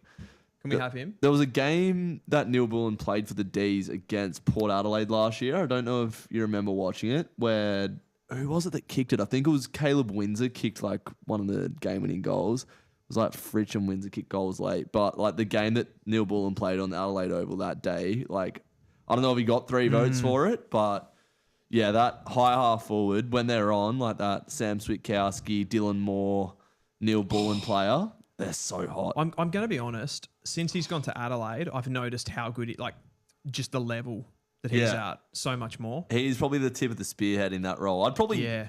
You could argue that he's as effective as Dylan Moore. To be honest. I reckon he's had a better year. Yeah. I reckon arguably Dylan Moore's best football. Oh, what a kick from Daicos! That was Wow. outstanding. And Ned Long that butchers is it. Ned Long. That was a real if a kick was the name Ned, it was that analysis. That all started with a terrible switch by Tex Walker. I didn't finish my point before. We were talking about Matthew Freo's Reid rising forward star. line last night on the fan cams and being like, you look at a side like Adelaide and it's like Fogarty, Tex and Thilthorpe. Every week they're making an impact. Like Yeah. the Dockers try to defend Amos getting 3 disposals every week by saying like, oh, he plays a role. He's an important part of the structure. And you have the nerve to call out Campbell Chesser. Continue. Come on. There's Jai Amos and then there's Campbell Chesser. Campbell Chesser won't be on a list. Come on, Okay, I don't want to bro. go on a tangent, but I have a response to that. Go on then. I think, honestly, in football ability, I'll leave Jai Amos alone. I think he's probably the best Jai of the Amos 4. achieved more in his first year Yeah, than yeah. Campbell Chesser will in his entire AFL Can we career. go back onto the tangent though that you were talking about which is the Yeah, we'll come back to the this. key Alright, forward. we'll come back to this. I was I do have a interested reply. in that. Yeah, so I don't know. I feel like every player on your team has to have an impact across the stat sheet. Like, you can't just defend like, oh, he had moments when you see how much he's a impact. decoy. Yeah, it's just like we're just defending him. It's like, nah, look at a team like Adelaide or I don't know, think of like I think particularly with key forwards too. So if they're not impacting, then you may as well have a ground level player. yeah, Like you may as well have a someone that runner. can. Who were West Coast? It was like Kennedy, Darling, and Well, for a while it was Lacroix. That's where my mind went first. but even LeCras was probably like a smaller type. You know what I Yeah, mean? he played tall, but yeah, probably not quite the same thing. He's a bit of like a Bailey Fritsch yeah. type. Or like isn't he? Hawthorn was what, like Roughhead, Buddy, Gunston. And Yep. they would all impact. It wasn't Yeah. like Gunston would have a game where he'd get 3 touches. And yeah, I don't know. Like, the Freo fan base is pretty funny. I think though, like with you guys particularly as well, it's because you've also got Jackson. So it's like He doesn't really play. He sort of plays like half forward. He's almost like Yeah. playing that Hayden Young role whilst he's out. yeah. It's I don't know, yeah. Like a miss definitely is he's the odd one out, isn't he? Would you say he was a miss in the draft? I would. Yeah, I probably would. Anyway, back to the argument. Fuck you, bro. Yeah. And then, okay, you pause and you're like, I don't know how we keep defending Amos. And then immediately go back. Yeah, no, I'll defend Okay, him. look. All right. Campbell Chesser versus Jai Amos. No, Jai Amos is better than Campbell Chesser. But and we keep going back to this. I know it's going to become a fucking meme for us. But I reckon Neil Erasmus, Matt Johnson, Campbell Chesser on football ability, chuck them all in the same bucket. No. Yes. Yeah. Shut up. How many times have you seen Campbell Chesser play? Enough to know that right. he's Wait, who not are the going to. players then? Amiss. Matt Johnson, Neil Erasmus, Campbell Chesser. No, they are not in the same level, bro. I'd agree. I think they're all like, eh. Did you Yeah. watch Neil Erasmus last week against Port? He's no good. I didn't watch the Port game, but I watched last night. He was unreal. He will be a good player. I seriously doubt that. Matt Johnson, like big-bodied midfielder, offers more than Campbell Chesser. Maybe not on football ability or I whatever. think you hyper focus on Chesser. Yeah, I do. He's my West Coast. But walking boy. he's actually not that bad, and he Well, was why actually he's isn't he been in the pretty good side this year. then? He is. Oh, he is. He was injured all year, then he came back through the waffle, and now he's in the side. Also, Brady Hoff was taken like 6 picks after Matt Johnson. Yeah, I like Brady Hoff. Yeah, okay. So let's put that to bed. Okay. Sort it out, guys. Sort it out. I feel like we could really deep dive this. Yeah, Oh. I've really got like no leg to stand on other than like I hate West Coast. But Fair enough. bro, who's gonna have a better career out of Neil Erasmus, Matt Johnson, and Campbell Chesser? Campbell Chesser will be comfortably third. I don't agree. I think he's a much better footballer than say Matt Johnson. And I think what and I aspect? think the honest answer, all of them don't become good players. Yeah. And that is more than 50-50 odds. I think they're all in the same disagree. bucket. I reckon. And I think it's very relevant, the fact that Erasmus and Johnson are playing in a better team than Campbell Chesser. I reckon Erasmus to me has no real AFL attributes. The only thing that would have drawn you to him in the first place is he's tall. Yeah, he was. I think he was a better forward as a junior than he's turned out to be. Yeah, as well. he was like compared to Petrarca in his draft year. Yeah, and I then was remember that. injured throughout his whole draft year. I think I read that on him actually. It said that he's a goal kicking mid. Yeah, which he just hasn't been. Yeah. But he has improved a lot this year. He's got the one thing for me with Erasmus, he's got like no speed, Yeah. which I think that type of player needs. Like they need a little bit of oomph. Yeah. But like there's players like Pendlebury's and Mundy's Yeah, and but- side bottoms that don't have that speed. No, but I know, but they're so good. Yeah, their skill is just next level. Yeah, I would say Murphy Reed is a bit in that Yeah, 100%. category as well. Like he's got that really high end footy IQ. I don't think Erasmus is there. And Murphy Reed's No. come in and made a much bigger impact than Neil Erasmus has For already. sure, And it's he's like third or fourth year on the list. But I think Johnson will be like he could play 200 games for Freo, to be honest. Really? Oh, Yeah. that'd be a sad state of affairs. Yeah. He's shown A lot of bottom four enough. footy there, I reckon. He's shown enough, Matt Johnson, for me. Like, he's been frustrating as at times. Terrible kick, but just for his big body height, he's a good contested mark, good tackler, never shirks tackle. Like, we've seen enough. He's not a bad footballer in the same way like Mark Hutchings wasn't a bad footballer. Although he wasn't a elite tagger. Maybe that's unfair. But I just mean, like, it's not like he's good. He's okay. Yeah, I'd agree with that. Let's as well. come back to this argument in 10 years. When we Uh, forgot Dylan Wait, about yeah, it. we've Dylan forgotten all Shang. three of them. There's actually a couple of comments there. Dylan Chang says Erasmus just another Collier Dawkins from a Richmond supporter. Yeah. That's not a bad comparison, I can't actually. remember Yeah, who although Collier Collier Dawkins Dawkins is. probably wouldn't have played anywhere near as many games. So he would have definitely been better than RCD. Oh, But he was Collier Dawkins. He was. That's gotta be 50. That's 50. What was he thinking there? Was that just like a bad angle? It looked like he slapped it out of his hands because that was pretty blatant. If not, R1 FTZ says, do you think Shanahan has the potential to win it? Now, here's a West Coast player I can get hyped about. Job Shanahan. Yeah, I like him. He's Yeah, been he's a good really, player. really good. yeah, Winning a Coleman, I mean, that's a big call. yeah. I mean, you can have a really good career and never win a Coleman. Yeah, It's a bit like the Brownlow. I don't absolutely. think Pav ever won a Coleman. Really? I don't think he did. Yeah, fair enough. Well, there you right. go. Terrible player. Kind Anyway. of wasn't like not really like Pav. He's not the type of forward that you would necessarily associate with winning a Coleman. No, but he did kick 700 goals, so it's like that's a lot of goals to Yeah. have never been first in the year. I It was always like Tom Hawkins beating him. Right. yeah, okay. And maybe a In that bit of, and that would have been that Geelong period. Yeah. and Yeah. maybe a bit of Kennedy. Buddy. Too. Kennedy won Yeah. two around Yeah. that time. Who was I listening to the other day? I think it was Stephen May, and he said the best forward that he ever played on was Kennedy. Yeah. So he just got him every time, and he mentioned Nick Riewoldt, and he's like he was just like so hard to play on because he ran. Yeah, yeah, But Kennedy, it was like hard to pinpoint. He was just- yeah. I know what you mean. It is hard to like. What's Kennedy's best trait? Yeah. I don't really know. It's just like His IQ probably. Yeah, if he just said he anything, got yeah. him. He got him every time. Yeah, he was good at most things, but it was just I suppose goal kicking was probably his other thing. But Adelaide Yeah. have kicked 4 straight. It's now a 1 point margin. yeah, we got a game on 3 it. minutes Yeah, left. this is hot. And Collingwood will be starting to shit their pants slightly. Is that what Just that is? don't we all? Don't we all? What's this little crown number 2 thing? That's a new Um, thing. Yeah, I think it's indicating who the top contributors are. Oh, big ups Joel Falconer. Yes, There has shout to out. be like a hierarchy to everything, doesn't there? Yeah, You yeah. know, like you can't just have like a chat. It has to be Amos like a ranking. Chesser, Rasmus Johnson. We have fun here. Yeah. Let's do a tier list for 4 players. It is so frustrating though when you take a high end pick and when Nasiah Wanganeen Miller is the pick after. There must have been some indication. This is him coming around. No, I'm just like there must have been some indication that Wanganeen Miller wasn't that keen to leave South Australia, and now we're seeing it. Like, do you don't reckon he know. leaves? I watched Nasiah Wanganeen Miller highlights from under 18s the other day. I was like, I wanted to see. I was like, I wonder, why he did Yeah. slip a little bit further. It just looked fucking wicked.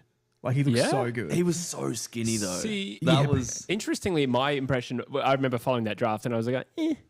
It shows how much watching 1 or 2 highlights clips, Yeah. you can't Yeah. form an You opinion. know who else looked fucking unreal that draft year? Was Arthur Jones. He was a freak I don't that even know who that championship. is. He plays with the Dogs. Artie Jones. Artie Jones. He doesn't get a oh, game, yeah, though. sorry. Yeah. No, I do know who he's talking So that about. was the year that I sort of draw back to certain things, such as electric, and the year that I was working at the State Academy. But the year that I was at the State Academy was we played Adelaide, WA played Adelaide, South Australia, twice, and I was running water to the midfielders. So each half it was like Wanganeen Miller or Jace Burgoyne on the wings, and just Oh, watching wow. both of them, they were just so skillful, bro. Far out. But Wanganeen Miller was a stick. He was so Yeah. skinny. Yeah.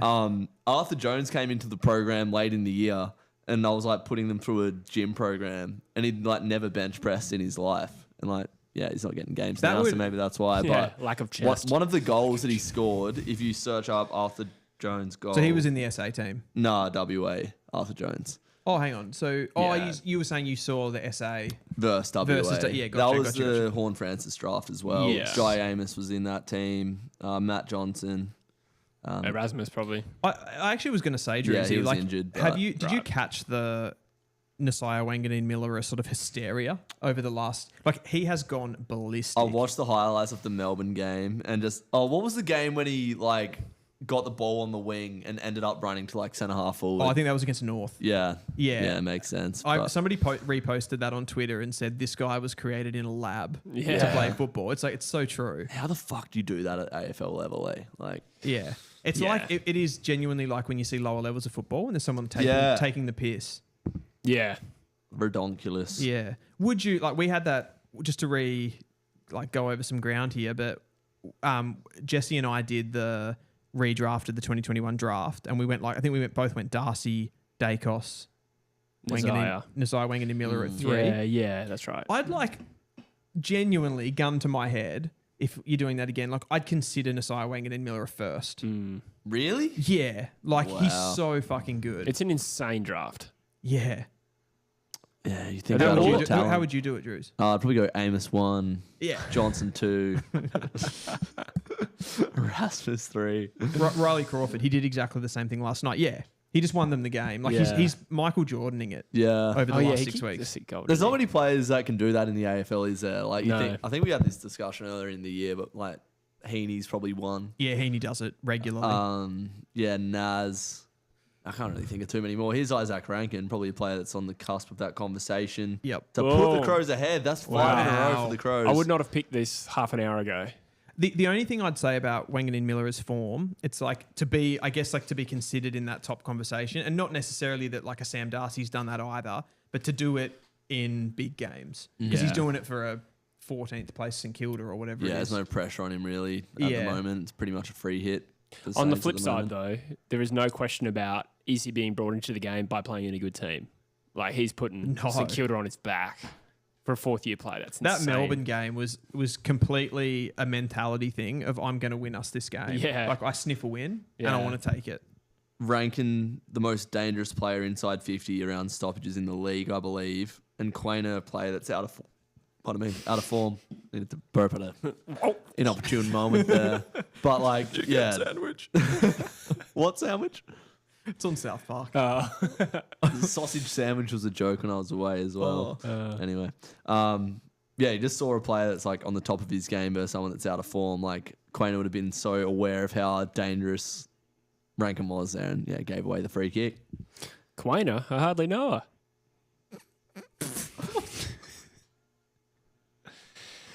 44 seconds remaining in the first half, and it's actually been 5 goals to nothing this quarter. Adelaide's way, but we have a shot from my check. He'll kick from 50, and this will be close to on the siren. But it'd probably be exactly what Collingwood need to gain a little mental edge going into halftime because they've been well beaten in this quarter. They're falling away. I'm just going to have a look at the stats. Adelaide could win the minor premiership for the 3rd time thanks to the quarters. My check misses. That's a lot. How many teams have won a minor premiership 3 times in the last 35 years? That's how long Adelaide's been around. You'd imagine Geelong, Collingwood probably have a few. Hawthorn. Now I think about it, there's probably a few that have at least 3. I think West Coast has only done it minor once. premierships? Yeah. Port Adelaide would have had a few back in the early 2000s. Did they finish top a couple of years ago, Port? Yeah, 2020. 2020? Yeah. You know, back in the Brisbane three-peat. Yeah, true. That was like Port Adelaide dominated top spot of the ladder. Yeah. Ooh, that's great. Save your keys. Keysers. Actually, I think that's good. I said West Coast only had 1. I think that's since I've been following. The 90s, they might have pinched 2 more. So maybe 3. Yeah, go for it. I don't know if I've actually ever seen North Melbourne do that. I just wanted surely. to... Surely they would have. These stats here, like Collingwood is smashing Adelaide in the clearances and inside 50. So Adelaide doing it all from the back half. Gross. This is actually, you said earlier, Adelaide are the best contested ball side in the comp. I'm pretty sure Collingwood are like bottom 4 for this stat over the last couple of months, if I'm not mistaken. I mean, Adelaide have a slight lead in this game. Okay, interesting. 68 to 63. Yeah. In contested possession. It is hard to get a full understanding of contested possession because like Adelaide obviously a strong aerial contested team, but then it's mostly made up of ground ball, so kind of like it's always tricky. But I think like overall Adelaide are sort of the strongest across both. Yeah. They have are the biggest differential in both aerial and ground ball. So and particularly that like post clearance, which is generally more important. So Adelaide take a 5-point lead into halftime. We've got a couple of comments here. If Collingwood win, their top 4 spot is locked in. If Adelaide win, they're the minor premiers, like you guys said. Yep. Only team never to win the MP. What's the MP? Minor premiership. Bulldogs. Member of Parliament, I believe. Yeah, that's where my brain went. Bulldogs, Brisbane. Brisbane have never won one. That surprises me. The expansion sides were obvious. Yeah, but that's what I was saying with Brisbane. That like period where you would have expected them to. Never that's true. That's true. There's a few second places there. Dylan coming in with some great stats. Not you, the Dylan of the Zang variety. Zang, thank you, ma'am. Says since '91, Geelong has 5, Essendon and Port with 4, Sydney and West Coast with 3. Yeah. Remember that used to be a good side before you were born? Yeah, I have a clear memory of that. Well, Essendon have the most premierships. Oh, but since 91. How many premierships have Essendon won since 91? I think only 2. 93 and 2000. So that's surprising. When was the other time they won a minor premiership? It must have just all been 90s. Essendon? Yeah. I mean, definitely 2000. Yeah, that was 2000 their and one lost season. Yeah. And then they won a flag in 93. They definitely finished on top in 99 because we won the flag that year. All right. Maybe those are the 3 then. 93 was the other one. Yep. But that was the Baby Bombers. I feel like they didn't I thought win. They came from deep in that one. Yeah. Gross. Yeah. I reckon they finished top 2001. Yeah. I reckon they went 3 in a row. Oh, yeah, you're right. There you go. Thank you, Werty. And 99. Oh, there you go. Okay, there you go. Facts. All right, guys. I'm thinking we do most improved players in 2025. So I've kind of, the way that I've done this, so I'm not sure how you guys have approached it because we're going to talk about this stuff during the week, but I've sort of approached it as like, it excludes new draftees. So you wouldn't say Harvey Langford's improved Yeah. because he wasn't a player in the league anyway, right? Same with like Ashcroft and all these guys. And I've kind of done a little bit of like not the expected guys as far as like an Ed Richards, like that really top end. I've more gone the lower end to a bit of a rise. Does that make sense? It. Hit me with it. All right. Number 1. Drum roll. I have gone with the Western Bulldog, Joel Frazier. Yeah. Love this kid. I just think he's been absolutely immense this season. They've lost. Bailey Smith goes out and does what he does at Geelong. Joel Frazier has almost been that, not quite the same level, but he's been like up there with that sort of player. Yeah. The role that he's come in to do. He moves the ball so well for them, gets involved in transition. He's sort of made that big step, I suppose, from playing across halfback, gone into the midfield now, been more of a ball carrier. 2024, he was going at 8.9 ranking points, so he was still a strong player last year, but gone up to 11.7. So not the top echelon of player yet, but I think he kind of projects as that in the next couple of years. I remember speaking to you at the start of the year, like, who replaces Bailey Smith? And you're like, Joel Frazier. I'm like, who's Joel Fraser? Who's this guy? Sam Davidson is another one. I'm not sure if it was his first year in the league. Was it his first year? It is, yeah, because he was taken in the draft last year, but there you go. He's a mature age. Yeah. Well, baby, I what a hear player the he's been blues as well. are calling. Toss salad. Do you guys want to do your number 1? Cut you off when you asked me this, the first name that came to my mind was Jasper Fletcher for Brizzy. Like the impact that he's had to your sort of footy nuff. You know how good Jasper Fletcher is with his ball use, turning defence into attack for the Lions. But yeah, probably not respected amongst the sort of wider AFL community. But yeah, he's such an important player for Brizzy.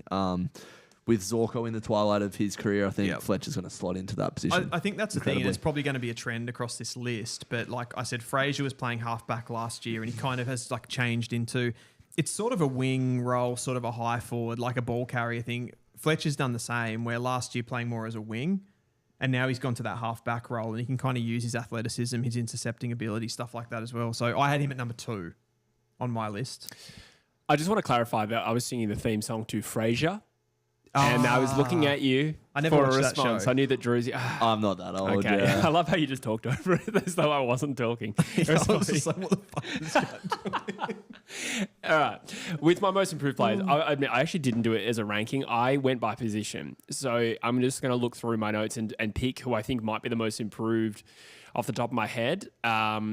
I think this guy's close. If he's not number 1, he's certainly in the mix. But Mitch Georgiadis must be one of the most improved players in the competition, who is a former pick 18, I reckon, to the Port Adelaide Footy Club 2019. Did a recent ACL and has come back, and as an undersized but very athletic key forward. He was second in the Coleman. I haven't double checked. I think he might be third now behind Gunston. But having an outstanding year and probably one of the more unexpected rises from a single player this year. Yeah, hasn't lost any athleticism after that injury. I totally forgot about him. Yeah. Oh, it's easy to do. I wrote down every player I could think of, and I probably still missed some. Someone that I stupidly forgot is Patrick Voss. Like, he has announced himself as, one of the... What does he announce himself as? Tough matchup for key defenders. Like, that game against Collingwood, kicked 6 on the MCG in front of, like, 70,000 people, playing on Darcy Moore, who, in the early part of the season, lots of people had in the All-Australian team. For a player that was on a VFL list, come through as an SSP, and is now a walk-up best 22 player. Not just, his leading and marking, but... his impact at ground level, his tackling. He just makes our front half have a little bit more bite. He's brought a new dynamic that we didn't have before. That's the thing for me with Voss, a player like that. And that's what I kind of look for in this sort of a list. It's not that you've necessarily just improved your own game, but you've brought something to a team and that's improved them. And I feel like Patrick Voss is a big one that's done that for Freo. Yeah. And you've talked about Murphy Reid, but he's obviously one that... I guess it's like he's another one where I didn't know whether to include him because we kind of didn't know what he was before. But he has been delisted by Essendon. I think we can assume he's improved. Of course. Yeah, but he almost feels like a Sam Davidson to me, where like he's a new player in the league. Okay. Yeah. As opposed to like a Fletcher or a Frazier. He did play last year though, so he has had that improvement. Yeah. Another one you've got on the list here, Deal, is Dan Turner. I think they sort of try to play him as a forward in years previous and hasn't really worked. Nothing has worked that's gone in the forward line for the D's in a long time other than Cozzy Pickett pretty much. But as that sort of third tall defender, interceptor, He's been a real bright spot for the D's this season. 100%. And he's been one of the big like ranking points rises. Like last year, 5.99. He's gone up to 9.62 ranking points. 3 intercepts per game, which is pretty good, and 1.4 contested marks. So he looks the most. I mean, you've obviously got like a Stephen May down there who's pretty occupied with like the best key forward of the opposition, but he's just been able to thrive as that sort of key interceptor guy for them, and probably is thriving because he's learning off guys like Lever and May as well. But he's had a massive season in an otherwise like terrible year for the D's. Yep. Another one that I had on the list is Seth Campbell. I had him as my 5th ranked player. So he's a little bit, I guess, forgotten because he's playing for Richmond. They're not picking up a lot of wins, but I think he's kind of announced himself and risen to that. I guess he's sort of more of like, I see him as more of like a high forward, like a Dylan Morey type, someone that gets up to stoppage, sort of helps in that part of the game, but he's also really lethal in front of the goals as well. So I think he deserved a bit of a mention. Another one that's gone from like a 6 rating point to a 9 rating point. So he's sort of like having that kind of small growth that's like pushing towards one of the better forwards in the comp. Yeah, absolutely. Dangerous speed as well. Quite devastating, for sure. And the great backflip. Yeah. You didn't see that? That was early in the season. Yeah. He did Carlton. like a really... Oh, like, yeah. Of course, it was opening... Well, not opening round, round 1. Round Jeez, 1 that feels against like Carlton. a long time ago. Of Yeah, course. yeah. That was to seal the game, wasn't it? Who stood out to you this year, Jesse, as a most improved player? I've got in the so many. conversation? I'm gonna go one very obvious. Logan Morris. Does he count? Trousers. I mean, we're talking about a young player in the competition, but I think counts. when you're looking at a huge jump in output for a second-year player, he doesn't fit he wasn't a high draft pick. He was picked 31. And they said on the broadcast last night that Logan Morris thought he was going to West Coast, but we took Archer Reed and they ended up with him the pick after, which I'm happy with Archer Reed, but I didn't even know we were interested in Logan Morris. He's an outstanding player. And even though the stats might not reflect it, I thought he was a pretty big factor last night against the Fremantle Dockers. Did he Very make good. stats don't reflect it? Didn't he kick 5? I don't think he did. No, he 4? did. Yeah, he kicked 5. Yeah. He kicked 4 or Okay, 5. when I looked at the screen, it said Morris had 2 goals from 7 touches, and I remember thinking, I feel like he's had way more impact than that. So But I must have missed the... Aside from just improving in his second year in the league, he is now the spearhead of the Brisbane forward line. A year Kicked after 4. winning the flag, kicked 4. Yep. What did he kick on grand final day? Probably like 3. 3, I think. Yeah. But like he is already a better forward than Hipwood. Yeah, absolutely. He's incredible. I mean, I actually wonder what was like West Coast there with their thinking. Like, I assume with a Reed, they're thinking like we're getting a 200 centimetre guy. We're getting like the big dog. It's exactly what And it that's would've why Logan Morris got overlooked again and again and again. I feel like those sort of forwards, him and Caddy, are sort of showing that size doesn't matter. been. He can ruck as well, which is something different. Archer. Archer, that is, of course. Of course, yeah. They're just looking for a different type. We've got a few shouts in the chat. He kicked 4 last night, by the way. Yeah, that's what I just said, yeah. Oh, yeah. Darcy Wilmot is a really good shout. He's another one. I guess like maybe Jasper Fletcher's overshadowed him a little bit in a similar role. He's just always gone about his business quietly, Darcy. And he's just, He's just such a great He's player. got a beard now. He looks like a man. He's like, I Analysis. reckon that's emblematic of like those sort of players like Fletcher and Wilmot and these types that go to like a Brisbane. Like I feel like they wouldn't be having the same impact at a lower down team, but fitting into a good system can just plug and play really good. Lockie Ash, he probably for me, Ash fits into more that category I talked about off the top, like with Ed Richards and Finn Callahan, where they were already really good. Yeah. So they have gone to another level, but it's not necessarily a breakout. Where does Nazai Wanganeen Miller fit into this conversation? Yeah, like he's in that same... Because he's gone to like a top 5 player. But he in the was already competition. good. Yeah, but now he's like... I think he's just added more top. midfield time in particular. Yeah. Like I don't think he has the same impact if he's simply running off a halfback flank. That's the biggest difference this year, I'd say. I felt it was advent, like not right to do, say like Wanganeen Miller or Richards types, Callahan types, and then also do like Jasper Fletcher. Yeah, it's such a broad question. I Really. feel like Naz is an exception though, because he has announced himself as one of the best. Like we're talking of him. So is Richards though, and Callahan. You'd have Nazai. Oh, above he's Richards, above, right? but I reckon they've all those 3 players have all taken that, like they're now considered like in the top. Wanganeen Miller at the top. Even of that Richards list. last year though was like by champion data or whatever, like one of the highest rated players in the league, wasn't So he? it was Wanganeen Miller though. Last year? Yeah, Yeah, absolutely. Yeah, he was very good. Yeah, But mostly for his like kick rating as well. Like he was getting high volume Yeah. of numbers and was the best ball user in the competitions. Now he's Yeah. actually taking the piss. Like that's Absolutely, what the yeah. champion data stats are Extracting putting the out at the urine. moment. Yeah, people have put Sherry and Thilthorpe. Sherry's probably a decent shout. Sherry is their didn't he- favourite drink on Frasier. Didn't he Didn't he have a good year last year though, Cherry? Because people were like, oh, Cherry he got did. robbed of all Yeah, Australian type absolutely. thing. Yeah. One that comes to mind for me is Nate Caddy as well. Yeah, good shout. Again, like just from what I did personally, and I didn't even tell you guys to do that, so it's still a good shout. I kind of excluded like top picks, Yeah, as in okay. like, you know what I mean? Like Harley Reid goes and has a really good season. It's kind of on some level expected. Yeah, true. Whereas, Well, Sam Darcy and Nazire and who else? Well, Richards was a top 10 pick, I think, wasn't he?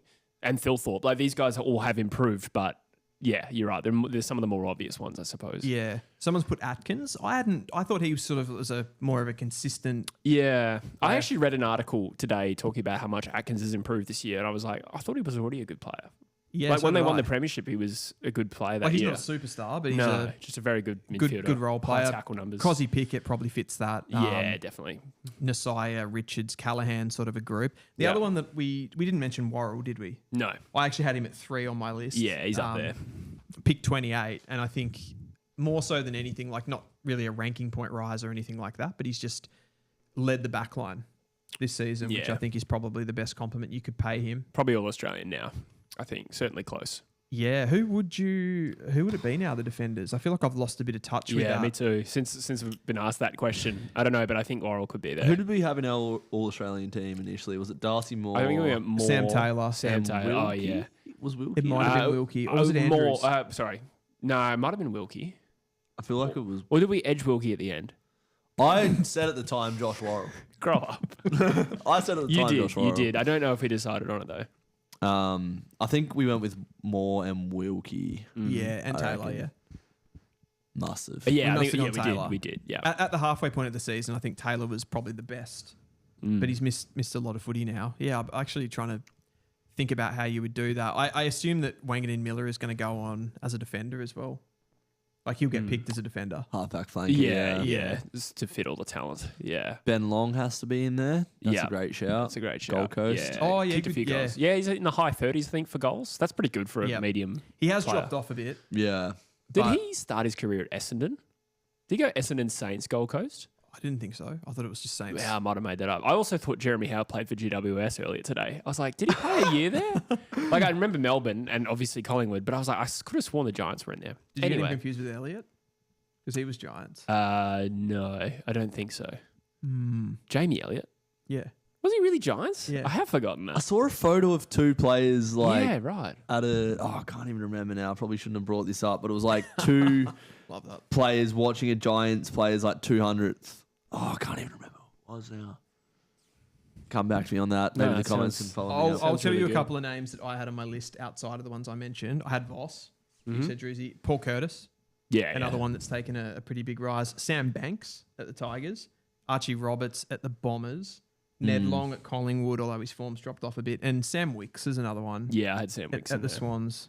Yeah. A pretty decent one as well. Did you have any more, Depends. Jesse? I had a list. I'll rattle them off Yeah, give because us I think some there's some names. quality players we didn't mention. So I went by position. I went Logan Morris, Darcy and Thilthorpe, Voss, Georgiades. Cooper Sharman, I think, has improved. I mean, we're comparing players where the improvement scale is different, but I think he's an improved player. And Darcy Fogarty is probably also worthy of a mention in terms of the volume of goals he's kicked. He has gone up a notch. You could argue that's because his team's better. Defenders. There's a few good players here. Lockie Ash and Jordan Clark haven't been mentioned yet. Yeah, Geordie Clark's gone to another They're level. both like in the mix for All Australian, I would have thought. Certainly Lockie Ash. And I think we were even saying last night in the chat, we were talking about how Jordan Clark, we had our own chat because Druzy was seething. I didn't want to bother him, but I was Yeah. actually, I sent you a message and I said, like, Freo without Jordan, like he's their most important player now, essentially, is what I said. Yeah. Without him, they wouldn't have been able to move the ball last night. Yeah. I think Jinby is also in this list, obviously a different scale. He's not All-Australian squad or anything like that. Archie Roberts, we haven't mentioned yet. Second-year player who was a late draft pick. John Nobles had a great year at Gold Coast. Zach Reed at Essendon, coming back from injury. Yeah, early. Again, scale is different. Silvani had a good year. I threw in Tyrell Dewar as my biased one, but I'm sure every club has a Tyrell Dewar. But I mean, I thought Jinby was your biased one. No, Jinby's 100% on this I'm only on quality, but Dewar is a bit of a stretch. But he did win a Rising Star nom. George Hewitt, worthy of a mention for his season at Carlton. That's a great shout. Yeah. Yeah, he definitely went up a level this season. He'll probably win that BNF, won't he? He will. You'd think so, yeah. Yeah. Max Holmes, I think, is also another player who's taken their game to the next level. Ollie Dempsey's actually gone from strength to strength as well, so qualifies. Finn Callahan. Again, we said we wouldn't focus on the top draft picks. Taranto and Hopper, I mean, then when they're not talking about players like improving over time, we're talking about a couple of older players who have come back into form. I think that's been key for Richmond. Riley West. I think this is a great shout. I was going to do Riley West. I was going to do him. Yeah. Okay, there you go. Well, too bad. No, Riley West has kicked 34 goals this year. His previous best was 25, and he's been a big factor. Even Jack Higgins, 46 goals in a weak team. That's 10 goals better than his previous best. And, that'll probably do, but there's probably still more that we haven't mentioned. Miles Bergman, maybe? Miles Bergman's a great shout, actually. Yeah. I can't remember where he went in the draft. There's a few more in the chat. Rowley Jr. is definitely a big improver. Darcy Jones probably fits that more higher draft pick. Cadman, the same sort of thing, but definitely has gone to another level. Someone's put Tom McCarthy from local football, who's probably turned into one of West Coast's best players. He might actually be the most improved player in the world because from where he went. But he's an absolute gun, Tom McCarthy. And Supreet Singh says Sam Durham, biggest rating jump in the top 50. Yeah, so right. Yeah, that's an interesting one. He's probably their best player. And Max Hall, great shout. And Ned Long. Oh, Max I said. Oh, you Max did say Hall Ned is a Long, great sorry. shout. Yeah. It just said Max that Hall. Riley Thilthorpe had -6 ranking points. Really? Isaac ranking points? We're back. We're back live. video. Thanks for watching. No, we're going to get a cut before that. We are back. That's so bad. 15 seconds into the third quarter. It's the Crows by 5 points, but Collingwood have got the first clearance and they look inside 50. There's just been it was a half of two halves, that one, wasn't it? That's what they call quarters. Because I was going to say, like, who wins it from here, but it's so hard to say because Adelaide dominated the second quarter, Collingwood dominate the first. You'd almost have to go back to your pre-game prediction Yeah. right here. Adelaide at home, they lead by 5 points. I'm sort of sticking with that. Yeah, the way that game flowed and where the numbers are going is Adelaide's way. But it's still pretty... I mean, there's a scoring end at the moment, isn't there? And now Collingwood has the ball in their 50. Jesse, would you change your mind with your ranking of St Kilda over Essendon for the side you'd rather be right now? G'day, Joe. Good to see you, mate. Ooh, Joe. Would I change it? I mean, St Kilda beat Essendon, but I guess the context is that Essendon are severely depleted and they gave them a really good run. Look, on the talent distribution, I think St Kilda have a lot right there. We talked about it in that video. I think there's a lot of good young talent there, but I think it does hinge a lot on what happens this off-season too. I'd 100% rather be St Kilda. It's you know why? St Kilda, sorry, Dill. Yeah, thank you. You know why? It's because Essendon have got a lot of these draft picks that, I mean, Caddy probably is one that you have seen a little bit more of, but the guys are going to pick up in the NGA, Buick, these guys in the next couple of years. It's like we don't kind of know what they're going to be, where I feel like St Kilda's young players, we're closer to understanding if they're going to be good, right? Like, who are we talking? Philippou. Yeah. I mean, if they keep Nasai Wangan in Miller, who's still a pretty young player. It just feels like he's going to leave, doesn't it? It does. It's not. I hate that. So do I. I really want them to keep him. Max Hall. Max Hall's been so good. I'm a little bit worried about Darcy Wilson, but I like some of their... A little bit. He's just struggled a bit this year. He's shown enough. No, he Put him has. in the Matt Johnson basket. No. Oh, he's better than that. No, yeah. No, he's... Oh, God. You're sick. Put him in the Nazaya Campbell-Chesser basket. I would say, though, he's actually... we talked about Shees and he's, plateaued. I would say Wilson has regressed slightly this season. Why do you reckon that is? You just reckon that's like Ross Lyon just being on his case too much? I mean, it's a human thing to fluctuate, especially as a 19-year-old. Yeah. I mean, I think there's probably been a little bit of a role change there and an increase in responsibility that he maybe hasn't dealt with, but he's really attributally equipped. So I think he's going to eventually, he's going to come good. But they've got a lot, right? So they've got we don't know that much about Tyroo and Travalia, but True. Garcia. Taru's so good though, I reckon. I'm pretty confident with him. Yeah, me too. Haven't seen enough of Travalia, obviously, at AFL level, but I think Garcia and Windhager and these types of players are really solid as well. Boxall too. Boxall looks good. Yeah. And I'm probably forgetting some as well. Even like Owens types. And you got Max King there as well. So like I think Max King. Forgotten man. Yeah. You'd have to say St Kilda right now, just because Essendon is so unknown. I want to go through a few comments here. Did we shout out Travis for the $2 donation? We did not. Thank you, Travis, so much. He says Jasper Fletcher surely most improved. I think there's staunch competition there, but I had him at second to Fraser. Okay, yeah, gotcha. Harrison says, for every Jesse joke that brings me joy, he makes a joke that steals my soul to balance things out. That is the story of my life. That's so true. I reckon people at work would say that, but I don't, that's not good feedback because I don't know which ones I have to stop. It's just like revolving door of comedy. I think they're in the same pool. Yeah, it just comes from the same like circuits in my brain. I have to fucking live with the guy. So like sometimes I'm like, you're my favorite person. And I'm like, shit. The lease is another 8 months. I'm hearing this for the first time, by the way. Joe, Naz's interview after the game screamed that he's gone for me. I actually didn't see the interview, but I did see that Steele, I think it was Steele, said something along the lines of, I just love watching him play and I can't wait to watch him wherever that may be. And I just thought, if I was a Saints fan, I would hate if my captain said that. Yeah. That would be disgusting if an Eagles player said, I would, wherever Harley is next year, and we've got 3 games left or whatever, or 2 games, well, 1 game actually. But you may as well have just said, like, I can't wait to watch him at Port. Oh, it just sounded a little defeatist. Did you hear the interview? So, like, essentially, what I'm paraphrasing massively here, but he just kind of did that interview where he's like, I spoke to my manager. Yes. Spoke to my family. I'm just enjoying my footy right now. Yeah. It was very generic, but he that's not a good sign. He sort of emphasized like my family's a big factor in this decision. Yeah. So like if you're saying that, which would suggest only going one way. More likely to stay away from your family. Obviously. Do you guys think in that whole like the Saints like handling of it with the Tom de Koning thing, the sort of there has been other rumblings. Like I know that they've kind of been swatted away by Ross Lyon and stuff as well. But like the idea that Nasiah is pretty good friends with Marcus Windhager and apparently he had that presentation. We don't know how true that is either. So like we're massively speculating. That's true, yeah. But do you think they've mishandled any of that potentially and they have kind of upset players with going up like the Harley Reid stuff? Apparently they offered him a lot of money and it's potentially upset.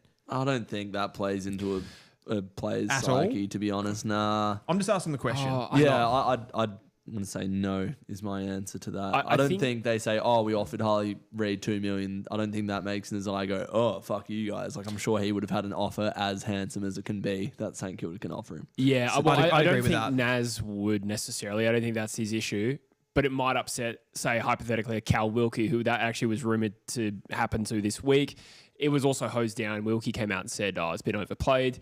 And Ross Lyon also came out and hosed down the Harley Reid thing, which just makes this so confusing as content creators or fans in this space. To be fair, like Ross Lyon, of course he's going to hose it down. Yeah. Right? Yeah. Like, I know there was like a lot on social media too and people saying like, oh yeah, the rumours were bullshit. And it's like, were they actually bullshit? Yeah, or are you just saying that they're bullshit? I know. I don't know. I bought it when Ross Lyon said it, but you make a fair point there.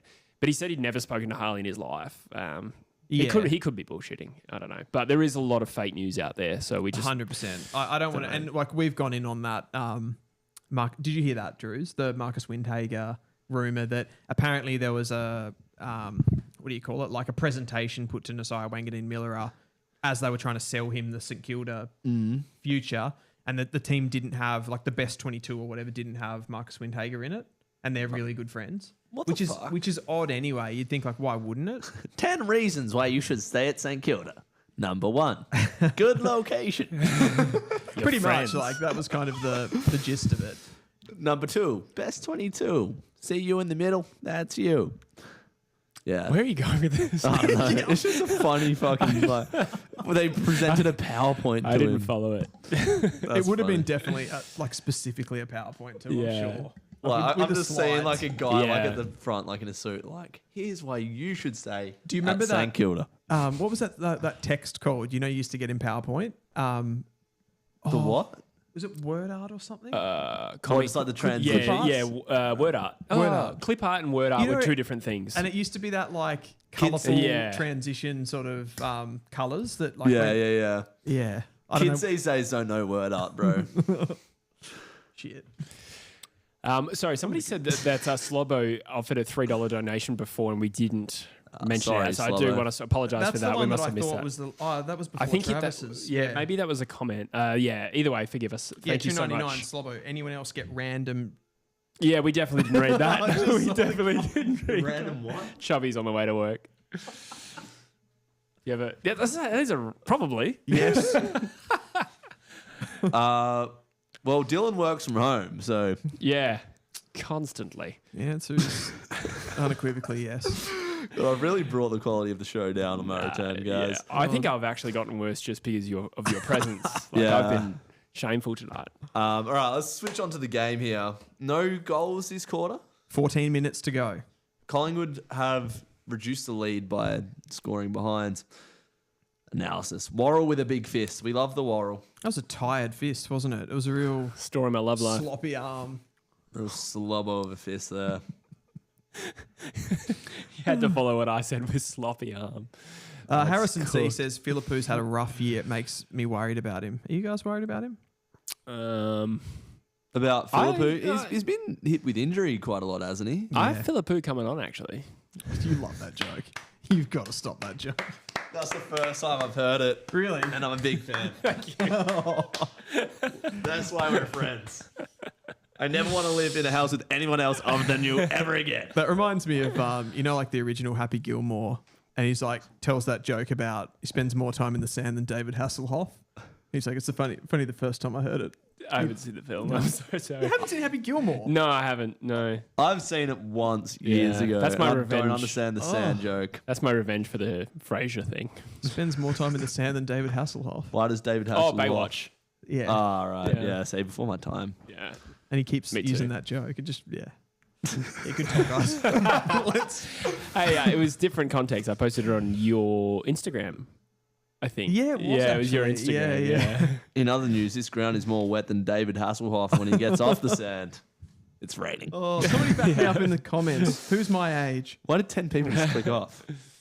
Oh, no. Nobody's saying anything. Ball has lived in the Collingwood attacking half so far this quarter. Rain beginning to be a big factor here. All of these teams, the Crows and Pies' recent matchups have been decided by like less than 3 points as well. I think it's like 2-2 and 1-1. Who do you guys think this suits with the rain coming down? I feel I know I'm asking you the question, but I'm also answering it myself. I'm Answer it, asking Dylan. myself the question. I think it suits Adelaide. And why is that? And directness to goal.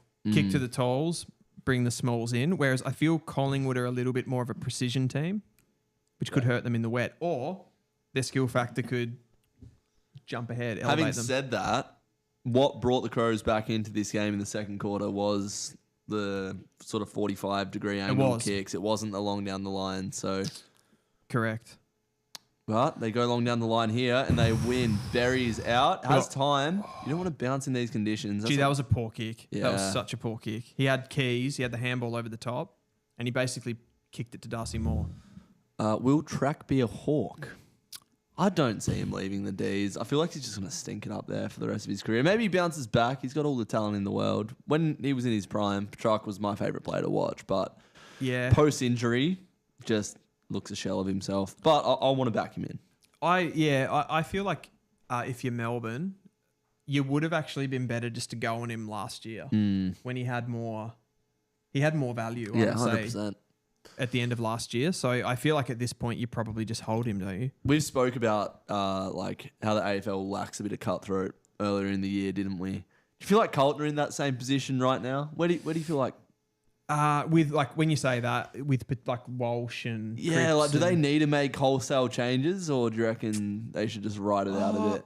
I don't Because there's think- been murmurs of like Kerno wanting to leave, even though he sort of came out and diffused that, or like Mackay, Walsh, TDK looks like he's all but gone. 100%. Like I definitely think. I think teams value like not upsetting the apple cart more than anything. Like they see that as culture, right? Mm-hmm. And that everybody feels like a family. And that's what, like, I brought up the St Kilda thing, but I do feel Carlton have pushed for this premiership, and clearly, like, the reason that they can't sort of make that next step is personnel. Mm-hmm. It's like it's personnel and sort of the way that they play, but I don't think they have enough guys to move the ball. So how do you get involved in that? How do you bring guys that can do that? You're probably going to have to trade someone, right? So I don't think they need to go get rid of Curnow, McVy, Walsh, like all three of them. Oh, what a grab from Curtin. Rising star. That was a star that rose right there. That was massive. So like I think you'd look at, particularly in that midfield, if someone like a Sam Walsh, I know he's like really important to them from a ball movement perspective as well, but one of those guys in that midfield group, like Chera, Walsh, Hewitt and Cripps are probably a bit old. You wouldn't get much for them, but I'd look at trading one of those guys out of a Chera or a Walsh, and I'd certainly look at trading Harry Mackay to get some capital back in, particularly with a team like Sydney who have got first round picks this season. You could get back into the draft. They've got some father-sons coming through as well in the next couple of years. They could jump pretty quickly, I think. Well said. Thilthorpe, hangs it right. Which club do you think has the biggest off-season this coming year? In October, that is. Who will make 2025. the most? Who do you think looms as the most important trade period for? I reckon there's a few clubs. We were talking about this in the car actually on the way here. And I suppose the things to consider would be how many trade stories are swirling about them at the moment? Yep. What is the position of their list? Is it a crossroads position, so to speak? But also you'd be looking at teams who have strong draft hands because they also have the most pieces. So like just to start off, like someone like a North Melbourne, you'd think probably less active, and a Richmond you'd think hold their picks, but North don't have a first rounder. As an example, Melbourne don't hold a first rounder this year.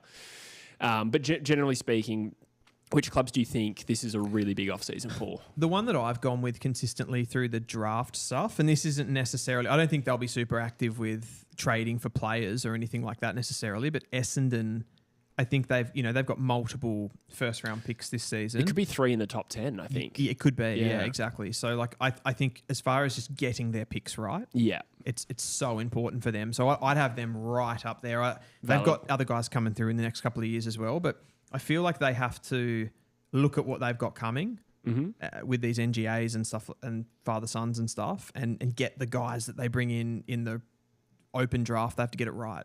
Yeah, 2020 was a year they had 3 top 10 picks. I was just thinking that. They've had that hand before and it hasn't really worked out for them. Absolutely. So they want to capitalise on that. In fairness to them, we did go through that draft the other day and there's a lot of misses. And Essendon's picks, I don't think looked that bad compared to the mean average. So who did they take that? Would have been Perkins, Cox and Reid. And at the moment, Reid could be the best of the lot, which, you wouldn't have said that before, would no. you? So wait, it was Perkins? Perkins, Cox and Reid. Perkins, Cox, Reid. Hobbs was a different draft. Correct. That was 2021. And then Sardis is another one. And so there's a few missed, if you want to call them missed, but top-end picks there that are not looking great. That's a real Mark Keane. There's some Gaelic action. Yeah. So to speak. Yeah, so I think it's huge for them. I reckon they'll be looking in the draft at someone like an Oliver Greaves. Yeah. That kind of big-bodied mid that they haven't had in the past. All right, so what about from a trade perspective? Well, we touched on St Kilda. I think they're going to be up to their eyeballs in this trade period, and perhaps for the wrong reasons. But as much as they are linked to a Nazaya move away, which is going to take up a lot of their focus, they're also after one of the biggest fish in TDK this year, let alone whatever the $25 million offer for Harley Reid, whether that's true or not. Like, there's a lot going on at St Kilda, and this could... I don't know if you could say it will make or break them, but I do feel like losing the crown jewel of that young talent that we've discussed would be a devastating blow. Yeah. Absolutely. They're a side that's been starved of a superstar for a long time. They finally found it. And they just got one. Yeah. And they lose him straight away. It'd be silly not to throw the kitchen sink at Harley Reid, though, wouldn't they? For the offer they made Finn Callahan last off-season, why not? They're determined to land a big fish too. It's crazy that they could find themselves in a situation, the Saints, where, like, I know this is all in theory, but they bring in Harley Reid, they lose Nasiah Wanganeen-Millerer, but like they brought in that player in Harley Reid that they always go after and miss. They could bring him in and still be upset. It could still feel underwhelming for them just because they've lost Nas. Yeah, that's true. Yeah. So it's big for them.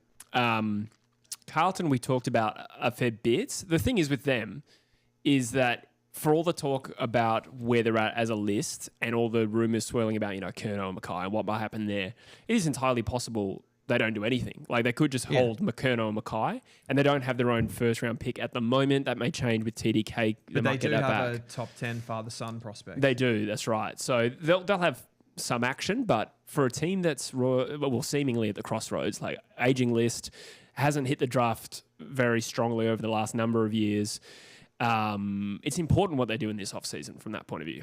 Oh, great defending by Maynard. Just got in front of Tex there. West Coast, another one. Yeah, I think, for West Coast is that it's both the position of the list and needing to improve both long-term and short. They're going to have to try and do both simultaneously. But they also have a really strong draft hand that could, with the right trades, it could almost rival Richmond's, albeit in a stronger, weaker draft this year. But absolutely, it's critical for West Coast to get it right. What picks are you gonna have? At the moment, it's 1 and Hawthorn's pick, which is 14, but you're expected maybe pick 2. Then there's a potential pick split with Gold Coast. It's been rumoured. You imagine Essendon may show some interest in trading up with Dersma and CDT there. So maybe 1 and 2, one of those picks gets traded down. Then we're looking at 4 first-round picks suddenly. What players do you think you could bring in? The links have been Starcevic. I think we're going to be in the hunt for Judd McVy. Yeah. May not be successful. Who else have we been linked to? I feel like we talked about a lot of...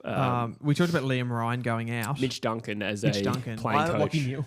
Yeah, Lachie Neale. Yeah. Mitch Duncan would be such a bad pickup. Really? For any team. Yeah. I thought he would actually be great for West Coast. He's only going to be a good player for Geelong, and he has been. And I don't even think he's really delivering anything to Geelong at the moment. I watch him come on as sub, and it's just like he's going to work to play for 20 minutes, and he just isn't the player he once was. No, of course he's not. But this would be more of a playing coach thing. He's 35. Yeah, so it's just like a Sam Mitchell 2.0. Yeah, exactly. Yeah. I think it would be completely from an education point of view for the other defenders. But is that what you want? You've got Shuey in your ranks already. Like, what does Mitch Duncan bring? I'd rather Mitch Duncan than Duggan. Yeah. Mitch Duncan was predominantly a midfielder throughout his career, right? Yeah, I mean, he's a halfback. He's a halfback now. Yeah, halfback now, yeah. Yeah. I don't think he will bring West Coast anything from an on-field perspective as a player. No, but that wouldn't be the main point of getting. But could you not just bring him over as a coach after his career is over? Yeah, I mean, that would be nice. It depends what he wants as well. Would you have to give up anything for him? No. Okay. No. Well, in that case, it's a free hit. But I think you'd rather get development into other players and play Mitch The only Duncan. thing you'd really be giving up is a position to somebody else, like a younger player that you could be trialing. That's what I mean. I think you'd rather get games into a younger player than There's play not Mitch a lot of Duncan. leadership in that back line, though, is there? But I don't think Mitch Duncan, other than a voice, is going to provide anything that... He's not going to lead them to the next premiership. No. I agree with you on that. No, but even like on-field ability right now, I think Mitch Duncan would be like bottom 10% in the league. Really? Really? I feel like some of Strong those... Like, views. I don't think all of those are good. I reckon Mitch Duncan's a way better pickup than, say, like a Caleb Daniel for us. I would have it on the same par, to be honest. But I'd probably say Daniel would be a better pickup than Mitch Duncan. Not he's for the cost, terrible. though. We paid... Yeah, for cost, absolutely not. Yeah. which is, that's pretty pertinent. That's got to be delivered. Everybody on the field's got their arms up. Yeah. Who's going to get Who it? did it come off? I didn't even see who that came off. I'm assuming it's a Collingwood player because the ball went right of screen. Look, on Mitch Duncan, I think West Coast needs quality people in the organisation right now, and we don't have a decorated assistant coaching line. We're still paying Adam Simpson. So if he came over on-field? as it doesn't necessarily need to be on field for me. I do want him involved at West Coast. Yeah. So look, from that point of view, I'd like it. I will say that a lot of Eagles fans, when I talked about it on True Eagle, were very against it as well. Yeah. But I'm not sure I fully agree. Duncan is a reliable presence on the injury list, says Harrison. That's a Fitting fair well call. at With West his Coast body's terrible, but he's one of the Yeah. best kicks in the comp. Like his disposal's unbelievable. I reckon I can name 15 better kicks in the AFL than Mitch Duncan. He's a great kick. I'll die on that hill. Very, very strong views on Mitch Duncan. I didn't expect How that. long has he been in the league for? Like, he's not getting a game for He's Geelong. 35. Yeah, exactly. That's why. So why add him to your list? But it's like Luke Parker for Sydney last year. No, Luke Parker has more to offer than Mitch Duncan. Well, yeah, like certainly from like a physicality point of view, Yeah. like his body and Mitch stuff. but Duncan is old. They bro. don't have anyone that can kick the footy. No one in that team. Mitch can Duncan kick the won't footy. even be on the field to kick the footy for him because he's Well, injured maybe, 15 games. but then of the he's year. he's not capping anyone from playing. You either. would rather, if I was a West Coast fan, I would rather see Rhett Bazzo play than Mitch Duncan if he is to play in defence. Yeah, well, I don't think he'd be strictly competing with him because Oh, he's free. taller, but I get your Well, point. who I would get be your in point. that position? I get your point. Campbell high. Chesser. Nah, he's the wingman. But I think the point's valid. He'd probably get a game over Campbell Chesser, to be honest. Joel Falconer. They say he has an amazing Just football playing well at the mind. moment, to be fair. This is Duncan. They say he has an taking amazing the piss. football mind. He's one of the best decision makers and Yeah. best kicks, I think, of the. Yeah, when he was physically inept. He's no longer physically inept. How You many mean games has he played Adept? this year? Do you mean adept? Yeah, I think you went the wrong way there with Yeah. that one, but Yeah, I see what you mean. play on. Yeah. Wait, inept and inept are different words? Adept. Adept. Yeah. You guys are so smart. He's been that way since he was a debutant. Since he was discluded. Yeah. Since he was discluded from the St Kilda team with Charlie Curnow. I've got another. Oh, fuck you Come on, that was a guys. roast to all of us. I said St Kilda Yeah, that's and good. Curnow. Come on. We I have have fun another here. club that could. This one's more of a specific player that they need to go after, but I think the Dogs will hunt a key defender. Yeah. I'm trying to think who the ones on the market are. Well, there's like Aaliyah who's seemingly gone to St Kilda. Yep, Silvani.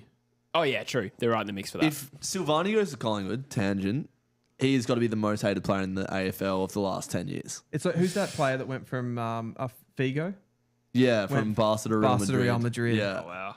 But Silvani is like a name synonymous with. Yeah. Is that am I Yeah, using no, that no, right? correct, Yeah, yeah. nice. Yeah. Don't second guess yourself. With Carlton. Yeah, why would I second guess myself? I'm so literate. Yeah, I as a just non-Carlton fan, he's like that Voss type for me. Like, you'd love to have him at your club, but every other team hates him. I don't know how you guys feel about Jack Silvani, but I already hate him. So for him to Really? go against the team that, I hate him as a player. I don't know what he's like as a bloke. But You hate Jack Silvani? Yeah, I was surprised that Yeah. you hate him as a Oh. player. like that Horn Francis thing, I was just like, you're a twat. Like, you're just a dickhead. I don't even remember that. He went up to Horn Francis when he was at North, and he was just like, your club is shit. Oh, yeah, that's Yeah. right. I He's actually just- do Yeah. remember that now. He just like embodies Carlton for me. Yeah, okay, Um, fair enough. Anyway, off that. So, Dogs, they have Jed Boslinger in their ranks. He will be a fucking gun key defender. He's been having a stinker. Give him time.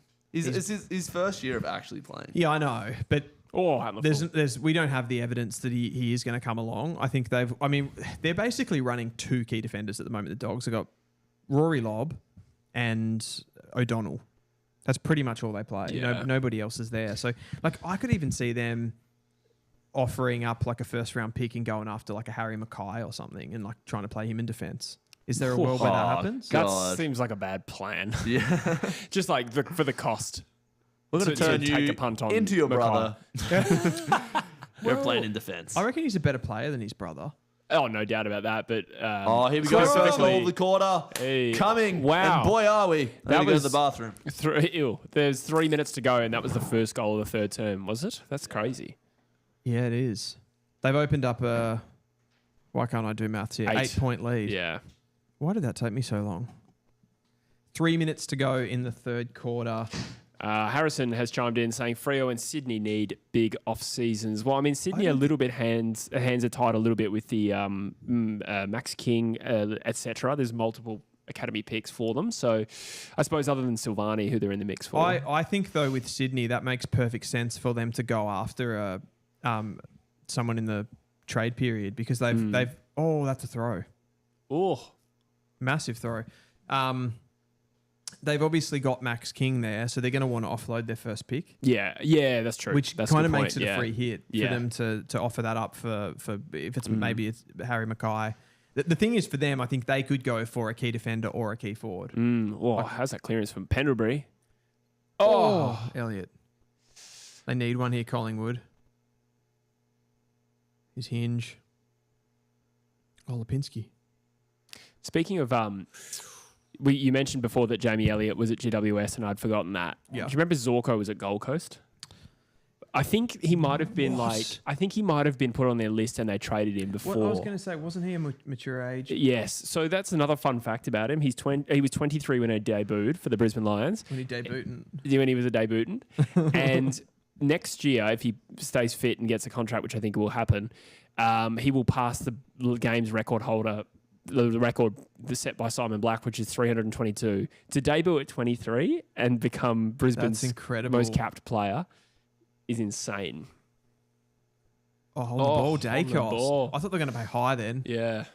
Good tackle from Dawson. Yeah, that's incredible. I remember him coming on. I reckon Zorko's one of the most attractive kicks in the... Oh, yeah. Some of like the way he kicks the ball. the kicks last night that opened up the play was outstanding. The ball, like, it just goes so close to the ground. Yeah. His curtain. Adelaide look too good for me at the moment. Yeah. I feel like this quarter's been played between the arcs a bit. Yeah. Wet football. Collingwood just What a look... grab. I mean, I suppose both sides on some level are like that, but the Collingwood, they look like they lack ability to score. Mm. They've never had that beacon up forward like the Crows have right now in Thilthorpe and Yeah. Fogg. Like, memory's not going to do it for you. My check isn't going to... Like, they're both players that I really like, but in wet conditions, they're going to find it tough coming up against Worrell, Keane. I mean, I was having a look at the stats through the week, and like they're clearly the number one team in the comp for like inside 50 marks on the lead. So they like pretty much they don't take contested marks. They don't kick the contest. Worrell. Bang. Whoa, well done, good Quaynor. spoil from Quaynor. Daicos is having a day out. Quaynor, I hardly know her. I don't get that joke. It's from The Office that at least I know it. When a word ends with it sounds like you're saying Is that her. American or British? American. Okay. Yeah. Adelaide are interested in Calamar-Chi. He's an underrated player, Calamar-Chi. Yes, I have seen this. Adelaide and West Coast, funnily enough. But being West Australian, I think that's the connection. Adelaide seems odd, doesn't it? As far as like, oh, we need that player. Yeah, having added Neil Bullen last year and an already strong sort of forward. Shelley. Yeah, medium to small size forward line. Yeah. I mean, excuse me. I had the same thought. He could get a game, obviously. Like he'd get a game anywhere, sort of thing. But Player of one of the best players in the finals. I don't know if he was awarded that. In their forward line right now, it's Keys, Thilthorpe. Oh, What a goal was from Jamie cold. Elliott. That was sick. ice in his Murphy. veins. Lachlan Murphy's in their forward line, so you could probably slot in there. But, Rochelle comes back. Murphy definitely wouldn't be in there on like best 22. What position Schoenberg? Midfielder. Yeah. Yeah, okay. He hasn't really come along. I reckon Archie would find a game. And he can play down he'd back. get a as well, game. Find a can't game. he? It was find more a game. just why would you... Why would it's you just target strengthening him? a strength Yeah. in a sense. Yeah, Can't he play in defence, Archie? I think he has done. He was a defender once upon a time, but kicked 10 goals in the final series last year and 4 in the grand final. That's Jamie Elliott's 50th goal of the season. Damn. 2-point game. How long to go in the quarter? That was like 2 seconds. Right. One other team, actually, I will nominate, who could have a really big trade period if things play out in a certain way is Hawthorn. Now, they could either do nothing or Harley Reid will leave West Coast. And I think if he does leave West Coast, it's going to be Hawthorn or Geelong. They've also been linked to Butters this year. So they want a mid. They want a mid. Yeah, so I would just nominate them as a team that could be up to their necks in it, but equally could end up with nothing. For me, if you're Harley Reid, like that would be the project that would be the most enticing. Yeah. To come back Hawthorn. to. Or the Cats. Yeah, I think Hawthorn would be even more enticing. Yeah? I mean, Didn't aside Sam from the fact Mitchell come he's- out and say, like, we're not going to pay a player that Yeah, but then the rumours still started to mount after that Hawthorn are very keen. But then everything you hear in Western Australia is that Harley's very keen on staying. So, like, I don't know what to believe. Yeah. So I sort of wanted to go on to this point when we were talking about, like, is Harley Reid worth what, he's being offered? Like, does that mess with the mentality of a squad when they're like, this guy's getting this much and I'm only on this much? Or in 6-7 years' time when the salary caps has gone up or whatever, is that just going to be normal that there's players on 2 million versus 800K? Whereas now it might be like players on 800K versus a player on 300K. You know what I mean? Yeah, no, I think you're dead right. Like, it's hard to speculate about the exact impact having one player on $2.3 million is right now because we don't know how far and away above the rest of their teammates that will let's talk about Harley. Like, how much more will he be earning than, say, Elijah Hewitt? Is there a chance that, they're a similar type of player and there's a $1.5 million gap in their contracts? That is a problem, but it's hard to speculate without knowing what those numbers look like, right? It definitely feels like the league in general is kind of going to more those, like the top end of your talent gets paid more, right? Yeah. Like there's a bigger gap. I think I've heard that's been a thing for a while, actually. Like the medium or the median average of AFL players is like a few $100,000, but most people are on less than 200. Yeah. But it's brought up by Buddy and Dusty of a previous generation. Do you think, like, this is kind of going off on a tangent a little bit, but something that's come up in the past is like actually cutting the list sizes down a little bit. Yeah. So then you can funnel more money into that top end. We've already done that. They were reduced by 2 spots post-COVID and they've never gone back. Right. So I personally would hate that as a fan, but it's... To cut the list sizes? Yeah. It doesn't make a difference, does it? You're never playing 40 players in a season. Oh, you do if you're West Coast. Yeah, well... or Essendon.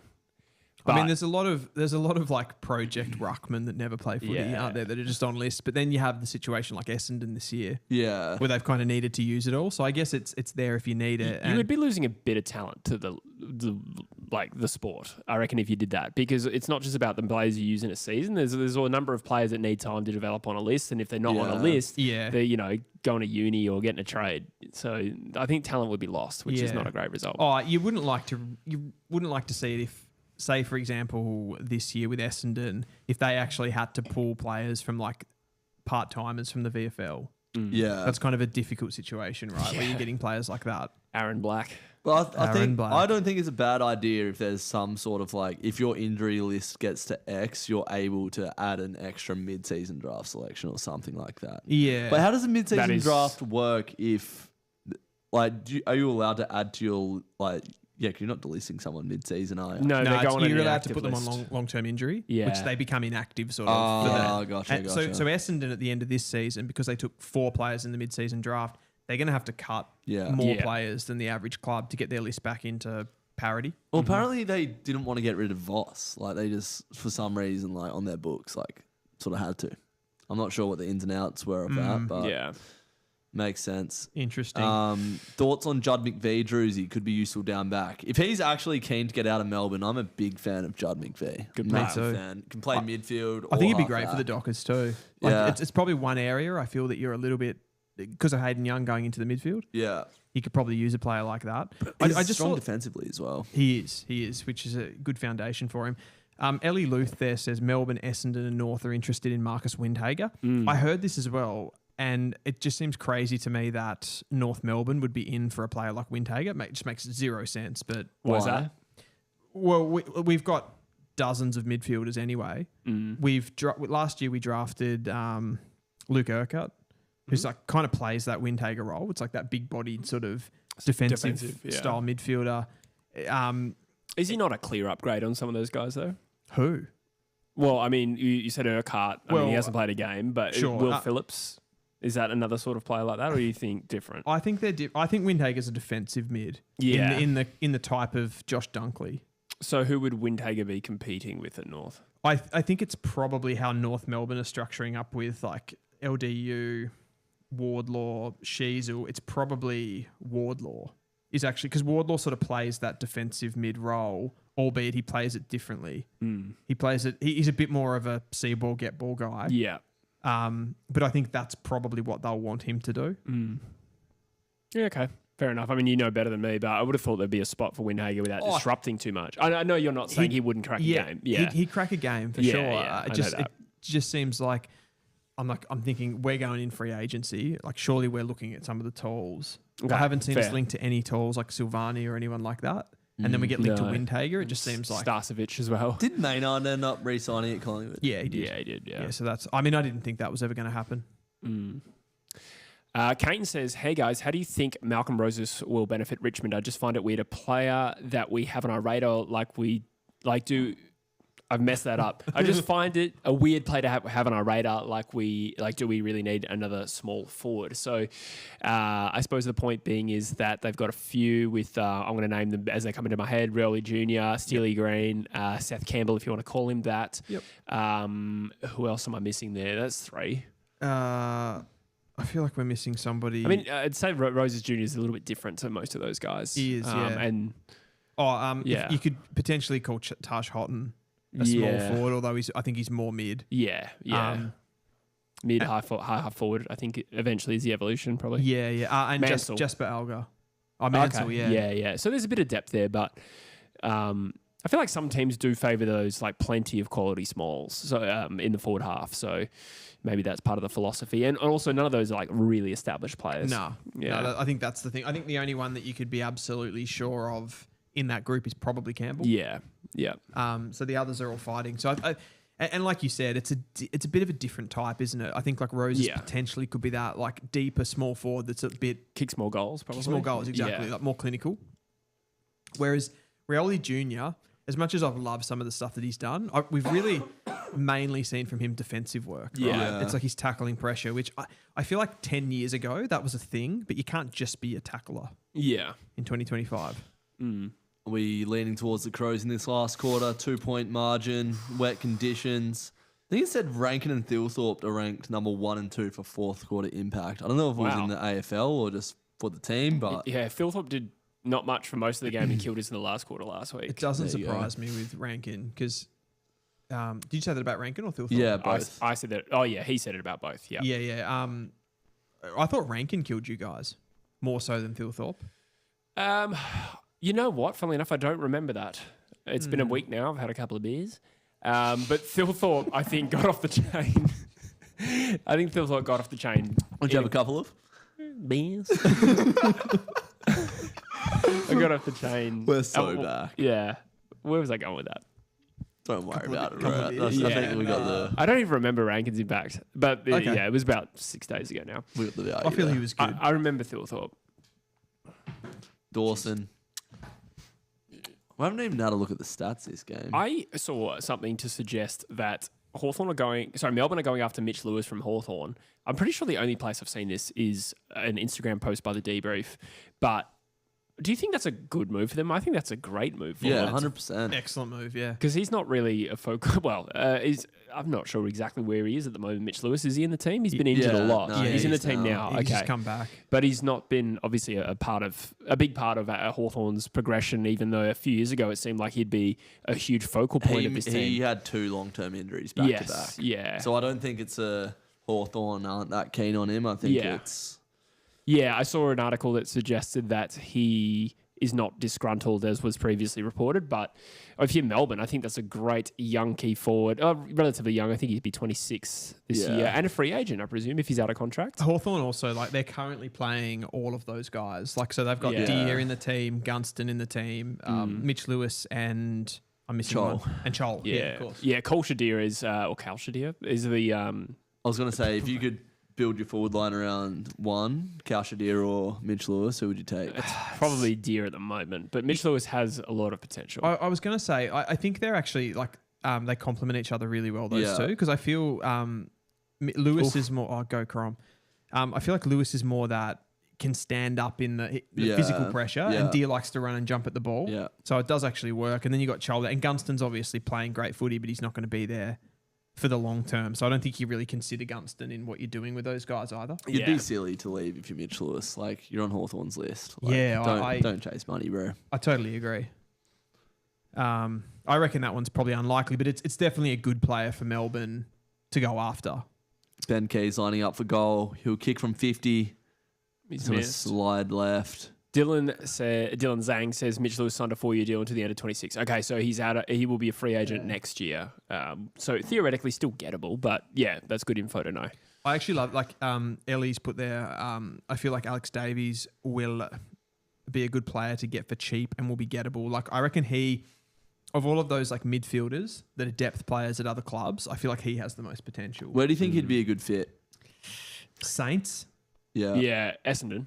Essendon, definitely Essendon. Certainly West Coast as well. Yeah. You could throw that at a I'd bunch say of that clubs. that's probably the three clubs that come to mind. He's like 195. He should be Yeah. playing every week, shouldn't he? Yeah, and he's explosive.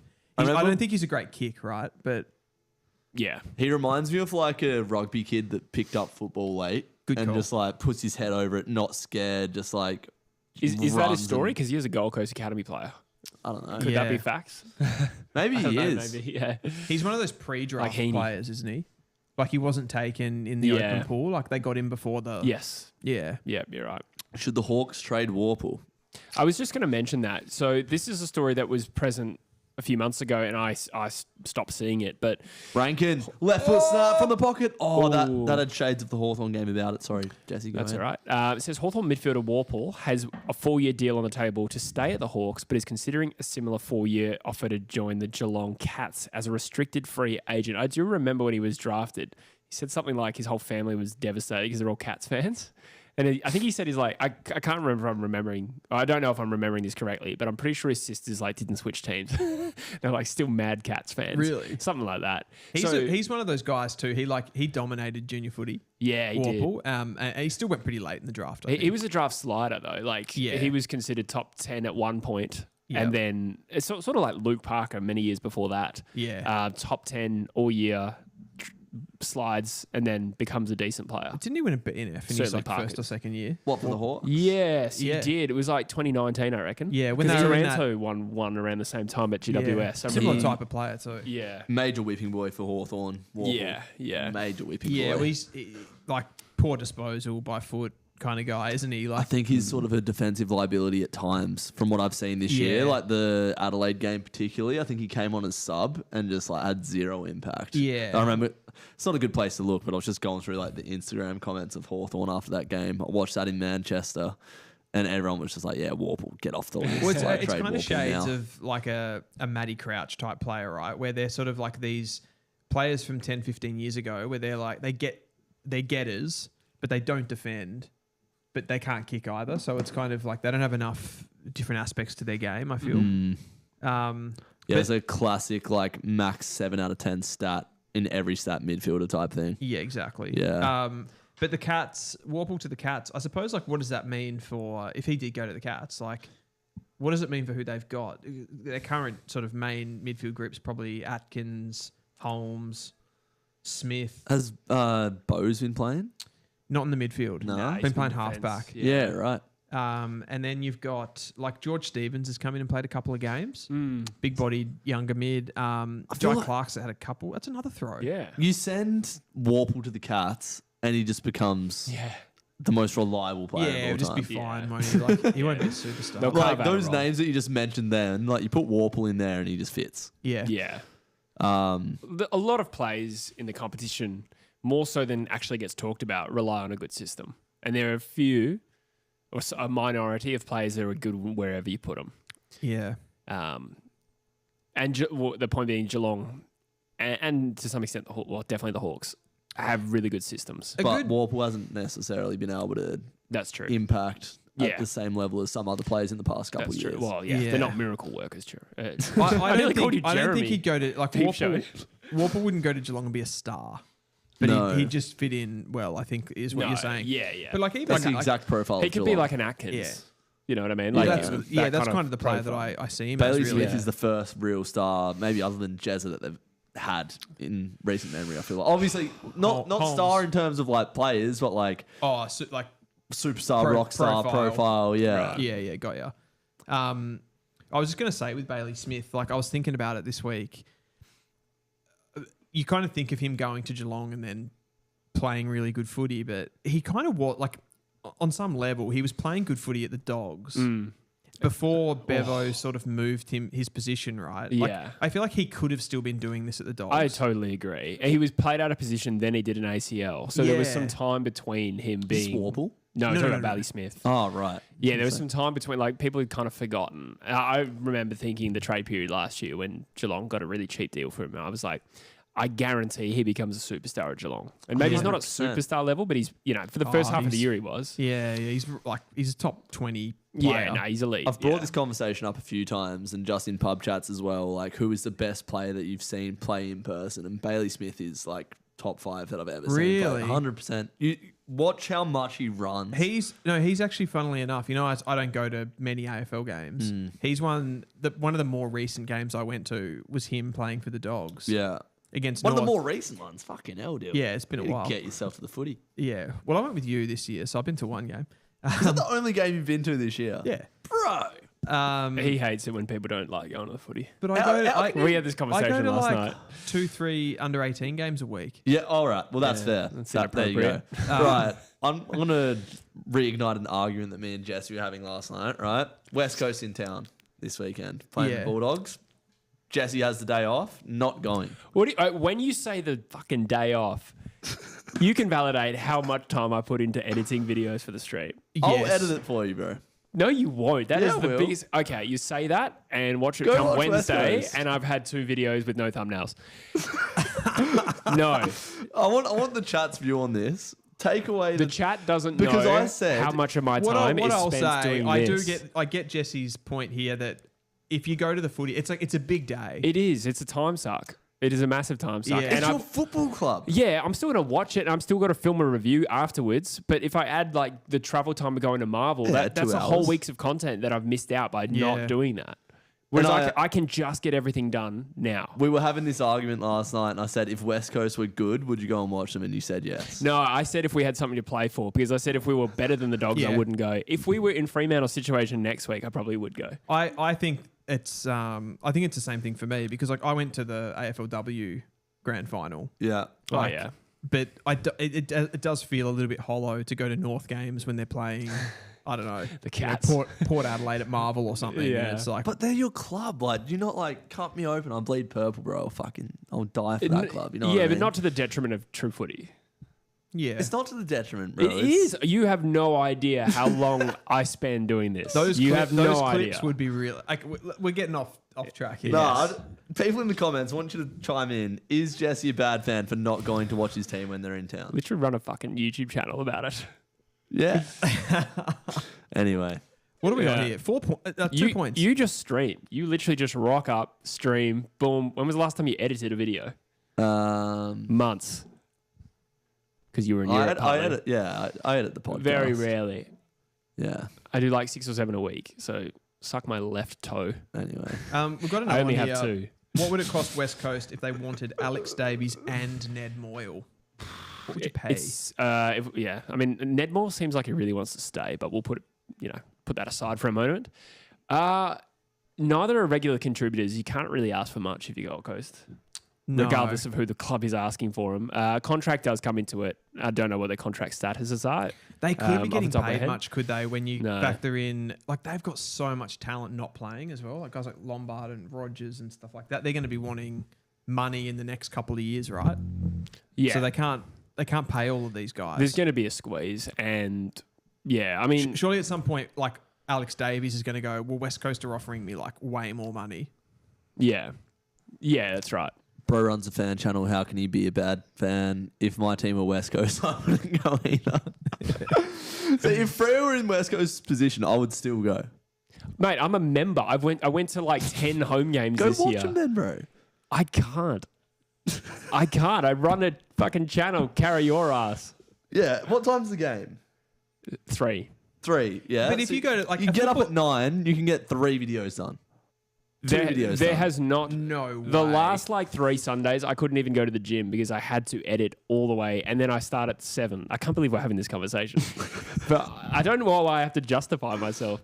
But watching the game itself, that's 3 hours plus like editing the review afterwards. I have to do that straight after. I would also consider going to the football. Like it's pretty much like it's almost like an all day thing. Like by the It time is, you yeah. travel in, Sacrifice you and- make when you're a fan of a club, lads. I think you deleted a few too many brain cells in Santorini. No, I'll die. many I'll die sangrias on on the this bench. hill. If my team's in town, I'm watching them 100% of the time. Even if I don't want to go.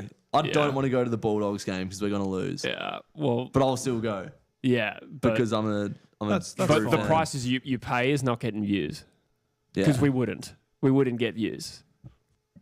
Yeah, but what do you put first? Your Career? allegiance. Yeah, you're working at Bunnings on Monday, bro. Yeah, Oh, Jamie Elliott. Wow. Oh, that's a free kick. Bring it back. That's what happens when you don't have the sound on. We always went ape shit. Anyway, that got Jesse really red and fired up. It did. It did. First the Campbell Chester thing. Druzy You and is, your Neil Erasmus bullshit. I just read the comment. It says Druzy is wrong. Hey. I'm not. I mean, I knew he was, but These thank are you for probably validating. West Coast fans that don't want to go and watch that. Yeah, I'm a fucking Freo It's not nuff, like bro. it's like this is one of those things, right? It's not that there is actually no wrong or right in this. It's just each to their own. I'm paid $650 a year for a membership that I can't use for the last 3 years, and Yeah, I've gone that's every just time I stupid. could. I've gone every time I could. Not to the Melbourne game that was here a couple of weeks ago. Didn't go to that. No, because I had to edit. No, I couldn't. It wasn't for editing. I had to prep for the show. Because some of us do prep. Or Rankin. 10 minutes to go. This all night, eh? And I will keep returning serve. You little You bitch. still haven't made a good point. You're kidding me. You're kidding me. Okay, I took that bait. I had to do prep. Go watch your football team play, bro. True Eagle. All right, don't go to games. I've literally been like to more than half of the game. Well, maybe not. Who more have we than got half, here, but- boys? Who's winning? Yeah, thank you, Dylan. I'm I cutting keep this out. taking the tired of bait. it. We live together, and I want to bitch slap him. Frampton intercept mark. Collingwood down by 2 points. There's 9 minutes to go. Fucking lock in. I love how you're trying so hard over there. I'm just like, fuck Big you. fist from Darcy Moore. Ooh. Come on. Who have you man. got here? Who have you actually got? Fuck, it's hard to tell because I don't know. No, I feel like Adelaide has probably been better, but Collingwood just keep bobbing up and taking their opportunities, and it's just as lame Who are as you it going to sounds. say, Jesse? It's probably Adelaide. I if can't you- say. I'll go- I guess I can't I'll go say. Pies. I guess I have to. I'm gonna say Adelaide, I'll go but Pies just to it's pretty 50-50. be your opposite. Yeah. I'm Adelaide. That's but a throw again. I'm getting nervous. Yeah. For- Look, calm on the surface. yeah. Is that Mom Quite the Spaghetti? lyric. Yeah. Drop bombs. Boy, does he. Neil Bullen. He's What gonna can do you do, son? Magic. Collingwood are specialists. Oh, he keeps it in. Oh, Ducks under a tackle. Good tackle. Well done, Houston. Good Is that Houston ball? tackle. Yeah, that's ball. I don't know if it was Page, you know. I think it was. Oh, no. I don't think it was ball. I think he's just wearing beige undies. Lovely. I'm glad we got off the Jesse's a shit fan topic to talk about the colour of Dan Houston's undies. We've got 104 in the chat that are just living for this. I would love... Oh, Peatling. Peatling. Oh, that's a big goal. God. 2-kick game now. They have one hand on the cup. The minor premiership, He brother. just paid for the trade. I meant the minor premiership. He just paid for the trade. Yeah, unless they lose, in He's which been case good it this means year, fuck Peatling. all. No, he's a good player. Good player Yeah. for sure. What happened at this stoppage, though? Because Cameron had front position. What's gone on there? He's What's just- he done? Oh, that's bad. That's really What's he bad. done? What have you done? I can't believe you've done this. So since half time, how many goals have there been? Crows have kicked 2. Pies have kicked... Nothing. Were they 39? Pies have kicked My 1. goodness, they've kicked one. I Jamie feel Elliott like kicked this that is one. the score, though. Like when Adelaide play a top 8 team, this is consistent. Yeah, It's really low scoring. They defend really well, interesting. and their scoring dries up, which is big. What's their percentage at 140? This is how the Yeah. Freo or game something? felt last night until it blew out. Like, it felt like it was going to be this way the whole time, but then it didn't. But I get what you except for mean. the consistent 4-goal margin. All right, let's open a poll and see if Jesse's a good fan. Let's do it. I was going to say, actually, Producer Vicar, get a poll. Is Jesse a good fan for not going and watching West Coast? Run feel that. like I you're really harsh hope you're on not him. serious. I'm fucking dead serious. I mean, Adelaide man, are you're a up for bitch. this. Did I'll you see fuck that you tackle up. on Perryman? You're walking home tonight. I'm driving. Doesn't matter. After Freo have gone 11 wins after 13 games, and they can still miss out on finals, who do you think we need to recruit or draft to improve their list? I'll keep this short because we're in a tense moment of this game. I think we've got all the pieces we need, except for a little bit of depth to challenge guys like Jai Amos in defence. And when Alex Pearce goes out, Just to be clear, that was about Freo and who they should draft. oh, You this is gotta- draft and recruit. Yeah, I'm just. Oh, did I not say Freo? You kind of you just whispered it to yourself. Ah, right. So I'm just giving some context. Thank you. That's why you run this ship. Yeah, I think McVy would be a good addition and another key forward in the draft would be handy. Jordan Dawson runs through a tackle, takes off a step on the right, bellied it on the full. Huge. There's another big game tomorrow that we haven't discussed. The Wattle Park Animals playing in a prelim. Win and go through to the grand final. Are you playing? No, I've been out for too long, so they're not giving me a spot inside. They've just ditched you. Yeah. Yeah, right. Yes, it was the absence. Yeah, I wasn't very good either. I'm joking. I've never seen you play. I don't know. But look, as long as Will Taylor's kicking 3, I'm happy. That was specific. I feel like that's a big turnaround for you guys because you started the season. There was a lot of losses early. I think we were 0-3. I think when you're at that level, when I've played at that level before, like it's so much hinges on who's playing that week because I think these blokes like played a team that they lost by like 82 and then the next week beat them by, 3 weeks later beat them by like 30 points. It was like 138 point turnaround. Yeah. And without knowing any facts, I'm going to guess the other team brought in back like all the players played down and then, missed that week. Oh man, I remember playing a game of fives. I'll give you a very quick anecdote. I was playing against Balladura. It was the bottom 2 teams, both teams winless. And this team, I kid you not, like one of them was an amputee. And I mean like a leg, like a prosthetic leg. This is footy. Footy, yeah. Like fair play to him. I'm not taking the piss at all. But like that was the sort of level, this game was. And we're like, okay, well, we're a chance here. This is our first win of the year. I shit you not, first stoppage, someone grabs it out of the ruck, sprints 20 metres, bombs it long, and someone took a hanger in the goal square. And we were like, oh boy. And it turns out they had 2 East Perth players playing from that week, like league players. So there's some dodgy stuff that happens at Ammos. I hate that with local footy and like somebody just turns up for the opposition. You're like, this guy, he's just running faster than me. He's more powerful than me. Yeah. Well, last year they brought in Dale Thomas to the team. Div 12 Rezzies. He played a game. Yeah, right. Oh, yeah, right. Of course. Inclusion. Yeah. 7 minutes remain. We've got a chat here from Chiron Waitress. Says, football aside, just as birds, do you prefer crows or magpies? Crows. Crows, but I don't like crows either. They just make shit noise and don't swoop you. I like that noise because as someone who grew up outside of Australia for a large part of my life, that it always made me feel like realize I'm in Australia. Yeah, so it was when I was visiting. So it's something that's unique. I believe though, if you Google it, Adelaide have not beaten Collingwood since 2016, bro. Wow. Yeah. I think it's actually a raven noise. Like if you Google a crow's noise, it will go.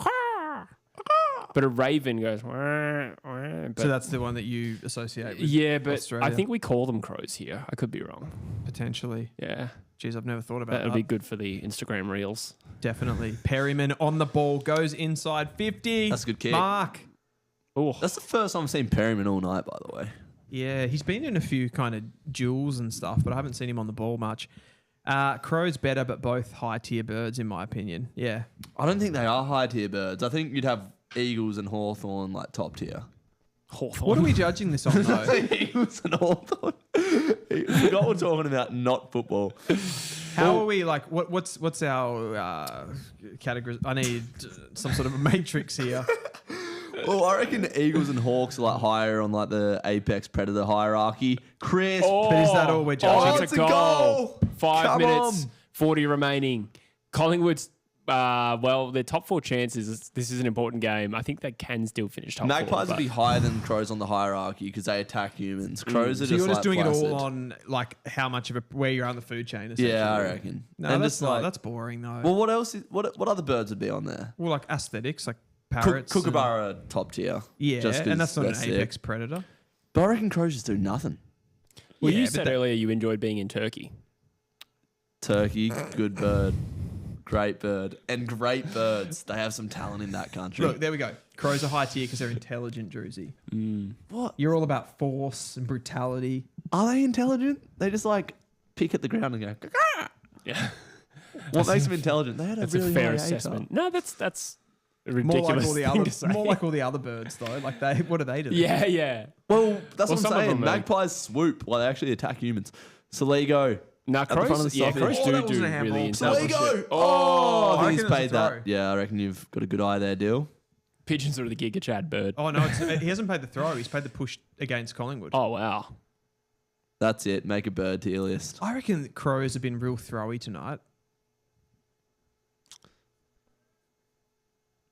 Murphy. Worrell pumps it. That's a deep kick inside. Oh! How does he take that in the wet? Wow. I Gross. don't know. Sticky mitts. The 5 Grupo's minutes. doing its job. Someone said, Pigeons would be bottom tier. just saw someone said Finch. Thomas says Crows display pretty astounding problem-solving skills. Yeah. What problems Look, do Crows solve? I sense people might be coming into the stream now. The game's getting close, and we're just talking. What about a Finch? I love a budgie. Bill Thorpe on the right. His kick. Oh, goal! Hey. Bang. A Looks dagger at in the the crowd. heart of a You're magpie. too late. Is that a lyric? Yeah, it is. give love. A Oh, bone. nice. Yeah, I should have known that one. Let's have a look at the live ladder. 114 people hearing us talk about birds, and me and Jesse at each other's necks. Yeah. Much like a type of what's a bird that goes at someone? Indian ringneck. They'd I'm so Guys, glad can you I, had an can answer I for just that. come in with some footy chat Please, here for a for second? the love of God, yes. Currently, as it stands, if the score ends like it currently is, you've got Collingwood and Hawthorn, identical points, 60 apiece, and identical percentage, 122.7. What happens then? There must be another decimal place. Alphabetical? It's possible, unless they have the same for and against. There's probably a difference. Yeah. No, head to head, I'd imagine would be Yeah. next. In which case, they've beaten each other. They've slapped each other once each. Much Be like like you and aggregate I. in the margin, bathroom. maybe, and then Dawson. alphabetical. Yeah. He's a Rolls Royce. Oh, that's a shocking Good to be kick. back, guys. He's kicked it. Is that Allen? Yep. Josh Daicos. Daicos. I haven't seen Josh Daicos much tonight.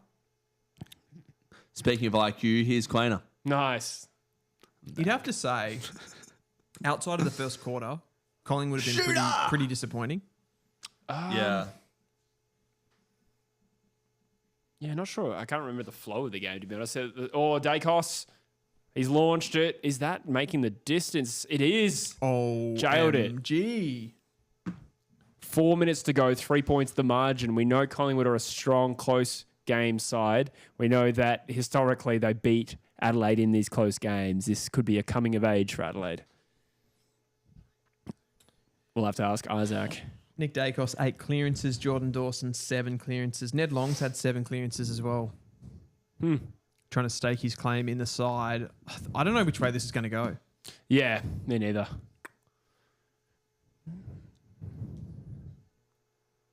That's Gary Long. unreal. What a finish.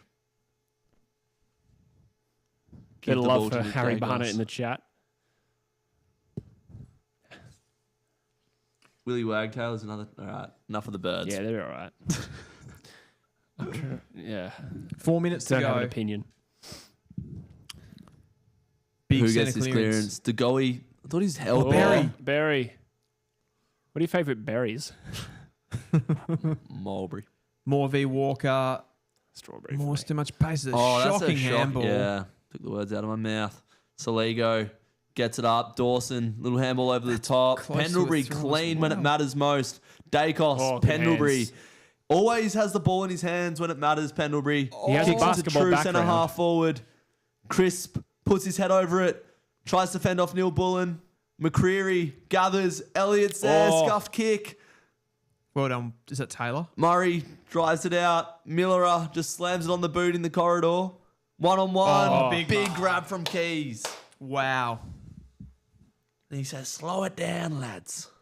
He's going to do this. He's going to get up and be like, no, he didn't. He just kicked it. Miller. Oh, there's too much time to slow it down, surely. They need to score again. Yeah. They're going to have a bit of a I piss say around. that, and they've, done that. What do you think you do here, though? Because Collingwood are like fully set behind the ball now. Yeah, okay, yeah. It changes when Collingwood is set up, but He's gone long. yeah, go long. I don't like that kick. It's worked, though. Oh, gotta hope their talls and smalls go to work here. Bring the ball to ground, win it. Oh, go more. Wait, does it matter who wins from a Freo perspective here, Dill? No. No. Nah. No, you guys are in a different tier. I suppose we prefer Adelaide because they're like clear, right? Like we can't. I think, like, probably from a neutral's point of view, you're looking at Adelaide here. You hope Adelaide wins because it kind of puts Collingwood into this precarious situation where they're going to be fighting for their season. Yeah. Whereas Adelaide, there's not a lot of jeopardy around them. We got 140 in the Goey. chat. If we could chuck a like on the stream, whip this game home. Oh, another throw, man. IQ. Oh, took Miller a high. Is he going to be paid? Miller has been No, it really wasn't good tonight. paid. Didn't pay that. That probably evens up for the throws. Yeah, fair point. Adelaide fans will probably still be upset about it, though. They usually That's high. have a good look at umpiring decisions. Perryman. Oh, this is like Shooter. Oh, he didn't want it. He was shielding the ball for Josh Daicos there. Thilthorpe looks absolutely gassed. Frampton can't gather. Keys does. Can Frampton come alive? some tired handballs here. Yeah. Oof. Darcy will out. try to keep it in. All right, 154 remaining. We've got to throw in at the edge of the 50 for the Adelaide Crows. Minor premiership hangs in the balance here for Adelaide, or at least the ability to sew it up right now. The stakes aren't very high, actually, when you think about them. Okay, just under 2 minutes. Who have you got now? Has anything changed? Yes. Oh, Crows and all that. Yeah, they've got the 'em. territory. Well, I said Adelaide before, didn't I? So maybe nothing's changed. I think I'm still on Crom. Yeah. I can see Collingwood pinching this, though. I'll back in the Pies, just because why not? Just be edgy, you know. That was a free kick, Darcy Cameron. Yeah. You got a minute 36 remaining. Charlie's younger brother goes long. Jeremy's cousin. Oh, Elliot. Oh, And Oh, he let go. That's holding the ball. He had the opportunity to get rid of it. James's grandson. That should be holding the ball. wow. That's that strategy that Collingwood do where they tackle and let go. Cowboy tackle or whatever it's called. That is, yeah. Round them up. Minute 24. Centre half forward for the Pies. Neil Bullen. Bullen with a massive clearance. That just wipes like 40 seconds. Yeah, he got that good overspin on the kick too. So, They're all right here, though, Collingwood. They've got some time. yeah. If he hits this kick. This is what they do well or This have is going done to be a well. massive contest, isn't it? Oh, Dawson did well. Oh, Schultz just Dawson comes did over well the to stay top. strong in that contest and keep his Quainer. feet. Oh, Keys. Spoil. Oh, is the ball still in? I Nah. feel like that was from 57 Schultz seconds. is a bit sort of reckless, and just in the sense that he comes across and once he goes to ground, they've got no presence anyway. Yeah. So, like, he did stop Dawson from marking it, but it was kind of a 50-50 if he was going to mark it anyway. So, had to make the call, though, I guess. Oh, Thilthorpe just kicks the ball away. Is that I don't think so. Maybe it could be a thing. Pendlebury? Oh, wow. Forward handball. Who's going to get to the fall of the ball? Oh, my check fumbled. Oh, big tackle. He brought the arm up there. That can't be a high. That's holding the Oh. ball. That's a little stiff because he didn't end up with the ball. But here we go. This is one last roll of dice, basically. My check down the line. More Crows in this pack than Pies. Big spoil from coming. Crisp. Oh, it's wrapped up. We Cops still the have tackle. 28 seconds. Like, we could still see multiple stoppages. Wow. You just feel Collingwood are going to get a mark inside 50 here and going to kick after the siren. Cameron. Oh, I missed Daicos. O'Brien. Perryman. Oh, good tackle. Pendles. This Gets is the it. kick. Can they get a mark? Elliot. Oh, it jumped too early. We still have... There's a call has been made. You don't want to Has it? see an umpiring decision. Oh, they're right. decide Adelaide this. have got a mark. Oh, yeah, that's it. The Crows are going to win. 5 seconds. Dawson has the ball. Fuck. Oh, the fans are up and about. That's cool. X on the Wow. line. Collingwood lose 5 out of 6. Wow. And the Yeah. Crows beat them for the first time since 2016. I was in year 10. That was their that was their best performance in this 6 weeks though, and it has not yielded any better results. Top 4 is now definitely in question. It is still possible to make the top 4, but I think it might rely on the Gold Coast Suns losing to Port next week. Yeah, and it continues their run of these two teams, obviously, like the close games. True. That'd be, I mean, I'd love to add up the total margin of like the last 5 or 6 times these guys have played. Yeah, so essentially it's going to come down to, like, Hawthorn have the 4th spot right now, right? So if Hawthorn beat Brisbane, Oh, true. Yes. but then Brisbane would drop out of the 4. So that game's huge. Yeah. Next week as well. if Brisbane win and Collingwood win, Collingwood would jump Hawthorn. So, just for the record, Collingwood's percentage is keeping them in the 4. You're not quite live there. Okay. They're 0.4% higher than Hawthorn. So actually, Collingwood should be fine, provided they beat Melbourne next week. They should still be in the top 4. Oh, unless Gold Coast win both of their games? Which they will. Oh, of course. Will they, though? Well, Port Adelaide is a bit of a banana skin for them. Yeah, I think it is too. Come on, Port. Oh, they're going to beat Essendon anyway, aren't they? So the Gold Coast would go to 64 points. So we actually... Oh, wow. It's actually possible that we won't know if Fremantle have made the finals even after their game.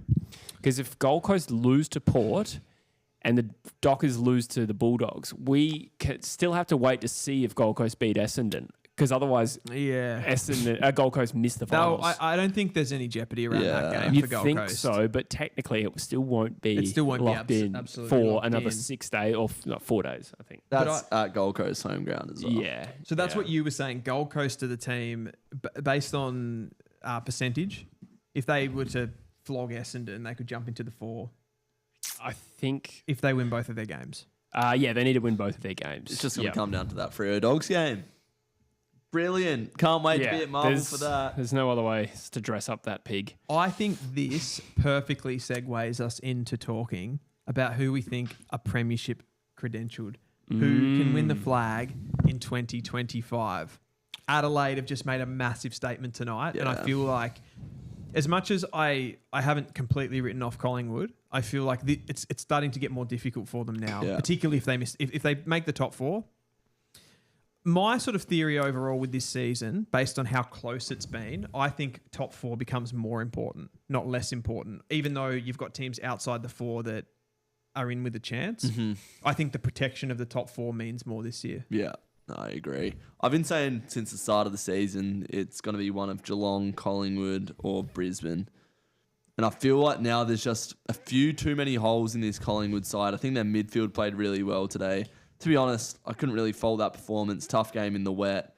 I would say Geelong are my favourites alongside Brisbane, and you've got to add Adelaide to that basket now. They've all but sewed up top spot, minor premiership.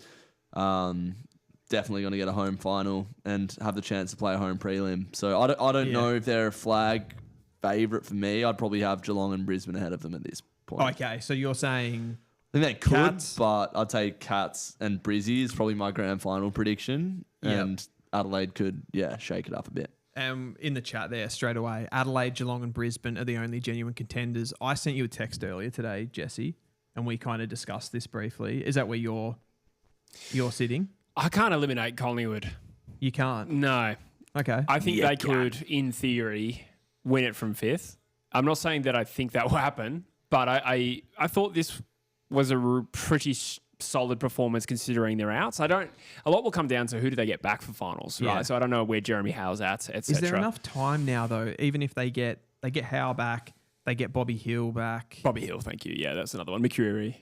Yeah, he was back tonight, but he was too. Yeah, he was that. Yeah. I feel like there might be somebody else that we're missing. Well, Tom there. Mitchell didn't play, so Tom, that's some. That they I can don't shake think up. he's actually unavailable though. Yeah. But Bobby Hill and Jeremy Howe are reasonable size outs. Without, that's not massive. But I think the fact that they came to the Adelaide Oval and nearly pinched this, I think a bit comes down to where they play their finals. They've won at the Gabba this year. They played well tonight at Adelaide Oval, and an away game against Geelong is at the MCG. It's not really effectively an away game. And they did, they had a kick after the siren to try and beat Geelong. So if they can, they would have to recapture their early to mid-season form to win the flag. But if they do, I think they could win it from 5th. And all I'm saying is I just wouldn't eliminate them. I think that they can win it if they make the top 4. I don't think they can win it from 5th. I think too much would have to go right for them. And given they're still trying to bring players back, I think they would probably need to knock off one of the top 2 teams from 4th and go straight to the prelim for me to be able to. If they finish 5th, they host at the MCG week 1. It's possible, not sure, but it's just a home game. Let's call it the Bulldogs, but it might not be them. Certainly won't be Fremantle. No. It's an MCG game. Week 2, it's possible they could get Geelong at the MCG. In which case, okay, look, Geelong's in better form, but they don't leave Victoria. Prelim, they would virtually certainly have to leave Victoria because we've got Adelaide and Brisbane and potentially Gold Coast in that mix. But then in the grand final, they're back at the MCG. So what we're really talking about here is just one trip away from Melbourne. That's the best case scenario. I agree. But I it's think possible. there's a lot of what ifs in that though, and that could end up being like a Brisbane away in the second week of finals. Yeah, potentially. Well, that's the only variable one is the week 2. Or but either they smashed Brisbane at the Gabba earlier this year. No, they did, but they were playing better football, and I would say Brisbane were kind of Brisbane are building. I think a little bit more towards the end of the season than the beginning as well. But even if they finished top 4, like they'd have to play them at some point. You know what I mean? Yeah. Maybe that's not the strongest point, but they'd probably just play them in a prelim as opposed to the semi. My feeling about it for Collingwood is that they would have to get so many things in a row would have to work out for them that they're playing catch up. Like I mean, we can't really rule out anyone. Like I feel like there's the Dogs, the Giants are also kind of dangerous in this final series. They're just incomplete though, aren't they? They are. Like I think that's the thing. They could go on a bit of a run, but I feel like this year more than other years, I feel less confident about those teams outside. It's funny because I think most of the back end of this season we've been talking about how even that top 9 is, but it actually feels as we're coming towards round 24, it's becoming more clear. Yeah. With these top 3 teams. Like I was looking at Geelong stats this week. Number 1 forward half team for percentage of the ball being in their front half. Number 2 from scoring from D50. Number 1 D50 score rate. So like they don't have the highest points that they score from D50, but the rate at which they do it from. So basically they have the ball in their forward half more, but when they do get opportunities to score from the back half, they can. Number 1 team, it scores per chain. So basically every time they chain up, they score. Yeah. Like they're the top team at doing that. Number 1 for expected scores and number 1 at intercepts. Like it's such a complete profile that the Cats, and I think they're going under the radar a little bit this season. So 100%. they're the number 1 seed for me. You were saying the Suns are a bit of a sneaky one yesterday, Jesse. Ooh. Yeah, well, I saw them today and I thought they were really disappointing. True. My belief on that is just that I feel like the Gold Coast Suns will be really cute until they hit a point when they're really annoying because of how good they are. Yeah. And I could see it happening in a final series, but it kind of relied on them finishing top 4. There was a scenario before they lost today where I think they could still finish top 2. I'm not sure if that is viable anymore, or it wouldn't be. But talent, that's not stopping them winning a flag this year. It won't be that. It'll be the experience and the maturity, and they are still lacking that, to be honest. So I think it's a matter of time for them. I just couldn't rule Gold Coast out, but today they dropped in my estimations, for sure. I've got them down, just to do the ranking thing again, I've got them down in 6th at the moment. Yeah. I definitely don't think they're ready. I think their wins and losses and the potential for them to finish in the top 4 is propped up a little bit by their draw. They have had a fairly favourable draw sort of consistently throughout the season. And I see them as just a little bit too reliant on centre bounce and stoppage work just in general. Like that's really their go-to. Raul Anderson. I don't think their transition profile is ready to win a flag, and particularly in finals. And I think today you see that game against the Giants where you had a team that was really fighting for finals and they got smacked off the park. Yeah. Bit similar to Freo in terms of like show a lot and then get challenged and like when there's like that readiness to actually have to play in the game to go to that next level. Yeah, for sure. They're actually, I think they're probably at similar junctions of like where they're at as well. So I've got the Cats in 1. Who did you guys have at the top of the tree exactly? I had Geelong edging Adelaide, but Stop honestly, saying edging. I don't even think about it. You give me a response every time. I don't think you could throw a blanket over the 2 clubs. Like, how do you really argue to separate them? I mean, Adelaide's higher on the ladder, but Geelong also beat them earlier this year. That was a fair while ago now. So it's really hard to separate them, I suppose, when in terms of premiership rankings, in the power rankings, do we factor in the MCG? I don't think Adelaide is a bad MCG side, but maybe Geelong have an advantage there, so more likely to win on grand final. I think factor it in for doing this. Yeah. Who you just think is more likely to win the premiership? Yeah, so I'd say not form. Yeah. Don't even worry about where they are on the ladder. Who you think is going to win the flag? It's 1 or 2 of Adelaide and Geelong. I'd probably go Geelong. You think Adelaide are more likely than Brisbane? Yeah. Okay. Yeah. I disagree. I think I'd say Geelong are my 1, Brisbane 2, Yeah, I'm the Crows same. 3. Who's in 4th at the moment? I've Is got it Collingwood. The Hawks? I've got, Hawks are currently there. Yeah. Or did they? No, you said they jumped them on percentage. So it is Collingwood on the ladder. Brisbane have a demonstrated ability to stand up in big games and obviously won the premiership last year. Yeah. But they've only won 2 out of their last 4 and they lost to Sydney and they got annihilated by Gold Coast. They're not unshaky at the moment. I feel like they can just like turn the page come September. I agree, but we're kind of like projecting what we expect because of what we saw last year. Whereas I would say that Adelaide has demonstrated they're better this year. They've beaten Brisbane. I do think, to be fair on Brisbane though, they have shown consistency from pretty much after about round 5 in 2024 up until now. They've shown this ability to be able to just score heavily in really quick succession, which keeps them in games. Yeah. I think back to games against like the Dogs earlier this season where they just kick, 5, 6, 7 goals from centre bounce really, really quickly. And that's going to be hard to stop. And then their experience, the fact that they have that like knowledge and know how to win the big games. They have that trust in themselves because they won the premiership last year. Yeah. That experience is invaluable. Well, the Crows also not this good in 2017 when they went to the grand final. They probably were. And yeah, I don't know. I feel like that was the Tigers' first premiership as well. It's hard to compare errors like that though. Yeah, it is. But they also, funnily enough, had a really strong forward line back then. Like Eddie Betts was a big part of that, and Tex Walker. And I reckon it was not limited to them, but the players are kind of escaping me. Jenkins? But Jenkins was part of it, absolutely. But I feel like there was more. You lose 8 years very quickly. I tell you that.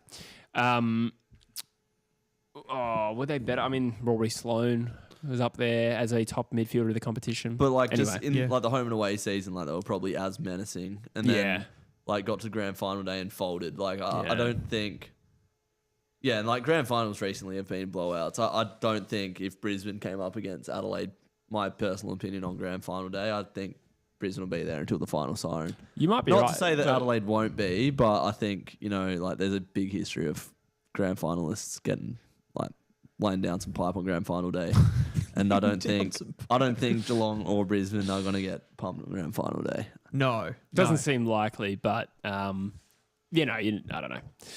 We're kind of looking at the past and expecting it to be the same. This is Adelaide side is very different to 2017. I feel like that's one of the most consistent things across this year from like general media. It's like looking for trends that happened last year and trying to think that they like assuming that they're going to happen again. Like there's going to be this team that comes from outside the 8 that started poorly. Nobody did.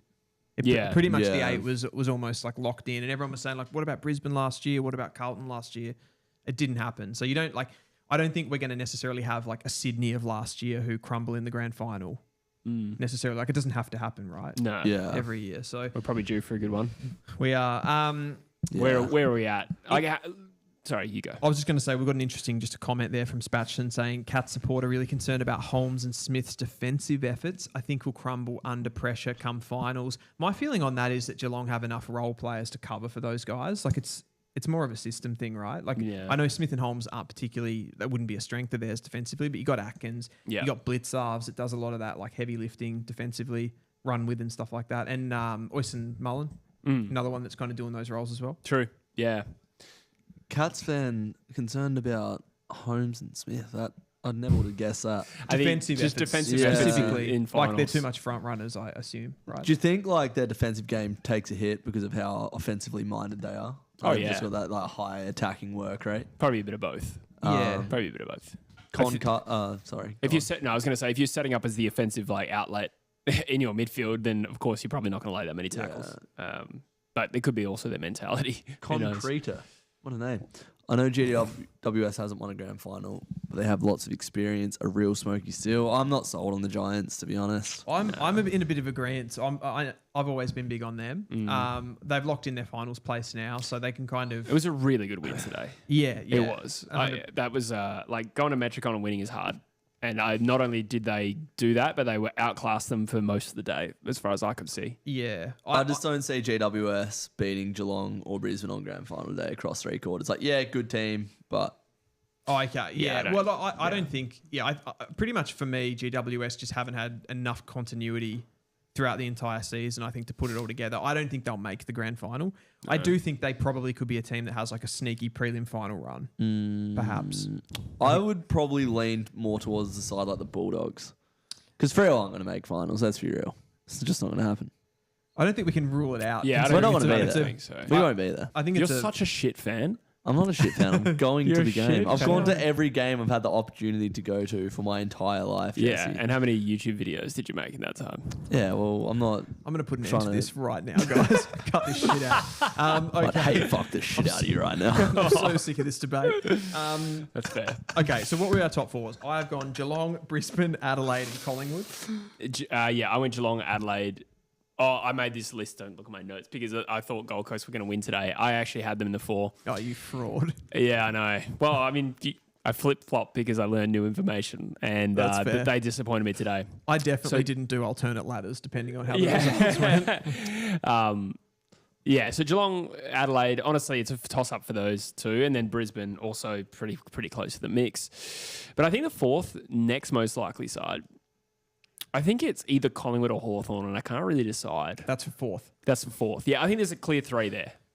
Me too. So I can't split Brisbane and Geelong. Gun to my head right now, I'd probably say Brisbane are my premiership favourites. So I'm Cats. Let's just say Brisbane, Geelong, Crows, and then 4th for me. I'll look at the rest of the teams outside of that, and I think it's the Dogs. To be honest, I think they can make a charge. That's hot. I think Hawthorn are playing the best footy out of that group right now. You know what my issue with putting the Dogs as that team? I reckon they could run hot in September, but they haven't even qualified. Yeah. They've won one less game. All they have to do is Yeah. beat Freo. It's not hard. What is this? What is This this? is some like reverse psychology Yeah. bullshit. Yeah. Because Yeah, you're it protecting. is. Stop protecting yourself. No, Yeah. but look, they're the best clearance team in the competition. If we lose clearance, we don't win, and we don't move the ball well. Putting at out some Marvel. fucking voodoo shit right now. Yeah, this is I- bull- this I don't is- think we've won at fucking hate Marvel. this. Have we won at Marvel I this year? don't think you have, actually. I reckon we only We've won. only played St Kilda I- and someone else recently. I think we've only played once at Marvel this yeah. year. You beat the Pies at the G, I assume. Yeah, it Yeah. was. Yeah. Yeah. Yeah, we lost to Melbourne at the G. Yeah, I don't know. I don't see us winning that. Like, you play that game 10 times, I reckon we win it once. Yeah. Come on. I think it's a bit closer than that. There is How did some- you just go from not- like full supreme arrogance to Supreme arrogance in what? Fremantle wise? When? Just insane belief in Fremantle to there's no chance. When did I have Fremantle insane beat it. belief in Fremantle? Oh, like all year When? after you beat Collingwood. What? No, I was just piping back at you because you said Freo wasn't a banana skin for Collingwood and we beat it. Well, you asked me the night before you played Brisbane. You said, "Are we going to win the flag?" Yeah, it's probably as a joke. Yeah. I love that. This is like going back here just for the viewers. Jesse and I both said that you can't tip Freo to beat Collingwood earlier in the season. And Yeah. you also said, I watched it back, you said Freo have no chance of beating Collingwood at the MCG, Dylan. You said that. To be fair, who hasn't beaten Collingwood in the 5 runs game run since then? Yeah. 13. I feel like how that's panned out's been fairly unprecedented Yeah. and a tricky one. Yeah. But anyway, Yeah. Anyway. we So I'll digress. die on the Freo hill, but I can also pop my own club. I'm a Yeah, but realist. the and swings seem too hard. Yeah, right they now. do. Because when they that's not win, you're like reconciling you'll be here. back. I reckon if they do Yeah. qualify, you'll start talking real But big, Yeah, Yeah. real big until you lose again. Yeah. Nah, I'll die on the hill for anyone that like takes a dig at Freo, but then I'm also like a realist at the same time. Interesting. Okay, so you've got Western Bulldogs in 4th. That's interesting. Yeah, I think they're the scariest out of, like, if you match them up head to head. Although having said that, like Hawthorn wiped the floor with the Dogs last year in finals. Yeah, I think we are not talking about Hawthorn enough in this conversation. because they've been brilliant. Yeah, they have. And I wouldn't put them in the top group of 3, but the last 3 weeks, I missed a lot of the Melbourne game tonight because we were driving here, but I think that they have taken their game to another level, certainly offensively, and that they not only beat Collingwood, but just absolutely butchered them. They were very good against Adelaide and ultimately lost the game, but it is a tough opponent. And they're probably 4th or 5th seed. It's hard to say that Collingwood's a higher seed than them, considering what just happened. But I also think there's a Jekyll and Hyde with Collingwood at the moment. Yeah. And we're seeing Jekyll and maybe it's Hyde. Well, which one's the other? Collingwood Don't- are one of the more difficult teams to assess, I think, Yeah. because they're probably going to finish top 4, which protects them, and that's kind of why I've pushed like the Dogs down. I watched Hawthorn today against the D's. I know, like, not the strongest opposition, but they kicked through them like butter. Yeah. The kicking skills are right in front of your eyes to see if you watch Hawthorn play. Like, it's unbelievable. They can switch the ball from one side of the ground to the other so quickly, and they're just gone. And then the forward line looks super dangerous. The thing is, with Imagine if they add Hawthorn, Butters. The Hawks are great on the G. So if they can play throughout finals on the G, big factor. You have to go away to Adelaide. I think that, or somewhere in Sydney. Like it might be GWS or Gold Coast or whatever. It might be a bit of an issue. But yeah, at that elimination final last year when they played the Dogs, their ball movement, like guys like Amon and Scrimshaw just being and Sicily, the way they move the ball, ridiculous. I haven't caught much of the Hawks in the last little bit, but they were kicking the ball unbelievable. I've never seen a team kick the ball so well. That's always been Hawthorn, hasn't it? Just them left foot, jet kicks. D'Ambrosio, did you mention him? Oh, no, man. But another worthy freak. Yeah. Someone said, "Don't worry, Druzy. Eagles will beat the Dogs tomorrow, and Chess will have a legacy game." I would love nothing more than that. That would be so funny. But it's not going to happen. Nah, it's not going to happen. It can. It can't. I think if the Eagles won tomorrow, it would mean more to Drews than it does to me because I'm a fake fan. Yeah, But- obviously. No, yeah, but- wouldn't even go to the game, bro. Yeah. So I've got GWS in 5. GWS, I think they're of the team. This is for me outside the top 4. Yeah. I think GWS are the most likely for me. Then I go Gold Coast Suns. I feel like Gold Coast Suns, honestly, are the least dangerous side in the final series. I suppose when you compare them to, say, Hawthorn, Collingwood, I mean, the Bulldogs, it's harder and harder to, as I look down the list, to find a team. The reason I'm hot on the Bulldogs is because if they have the game on their terms early, they're going to put teams to the sword as hard as any team. I feel like you're just having like a premonition of Sunday. I'm scared, man. But their record against teams at or above their level is pretty diabolical this year. Yeah, except for the GWS win recently. So they would have to prove something they haven't done yet. Yeah. Which could start next week with What Fremantle. did they beat GWS by? It was like 88. 88, yeah. Like, they have thumped some teams. that's what I Yeah. mean. Like, they get the game on their terms. Yeah. Yeah, the potency is there for all to see, but if they're not, not getting the supply, for instance, to be honest, with the Dogs, I think if there's one hole where they can really get found as a defence, 100%. big key forwards get hold of them all the Yeah. time. And if a team, they do seem to have these like issues with stopping momentum from centre bounce at times, even though they're really good at scoring from centre bounce themselves. If the other team gets on top, the scoring just flows, and they have these big shootouts, and it doesn't. I don't know. I don't think that bodes particularly well for finals. Albeit, as you said, Drews, they're a dangerous team. So many stars in the midfield. Offensive weapons Yes. across the park. Should Luke Beveridge get sacked if Dogs mix finals? Didn't he just sign a contract? That was the question. No, I don't think he should get sacked. Someone asked earlier as well, like if Freo miss finals, should JL get sacked? And no. No. I thought so. I don't believe so. Build the project. I think Beveridge is kind of going through a transition period here as well I got a piece with the Dogs. Yeah, go There's for a it. Campbell Chesser comment before you I go. saw that, yeah. Campbell Chesser, you either leave the football or the football leaves you. The football's left him. Oh, I hope he becomes the next Matt Johnson. Yeah, there'd be no way I'd be moving on a coach like Luke Beveridge. He's such a good coach, man. Remember back to how people saw the Dogs at the beginning of the season. My top 4 Dogs claim got laughed out of the room. I did laugh at it. Yeah, and there were so many people in the comments saying they were calling me top 4 Dogs guy Yeah. from that video, and they obviously haven't made the top 4, But scary as fuck. they've been. It's probably if they finish 9th, it's probably this year's probably the most successful 9th place. Whoever finishes in 9th, what will it be, like 14 or 15 wins? Yeah. 15 probably. Yeah, which is incredible. So yeah, you've got to give Beveridge another crack with this group. Yeah, 100%. Yeah, no, the football that they've played at points this year is ridiculous. All they need is a bit of personnel in defence. Yeah. Do they throw some money at Lee Kalia, try to get him in, maybe try to lure over a Cal Wilkie? It seems like Aaliyah's just so it's consigned that he's going to the Saints, right? Cal Wilkie, I mean that would be massive. Yeah. That would be absolutely massive for them. That's the sort of defender they need because they have like Rory Lobb, super athletic, that kind of jump across guy. Yeah. In some ways, I feel like that is the type. I reckon Silvani would be great.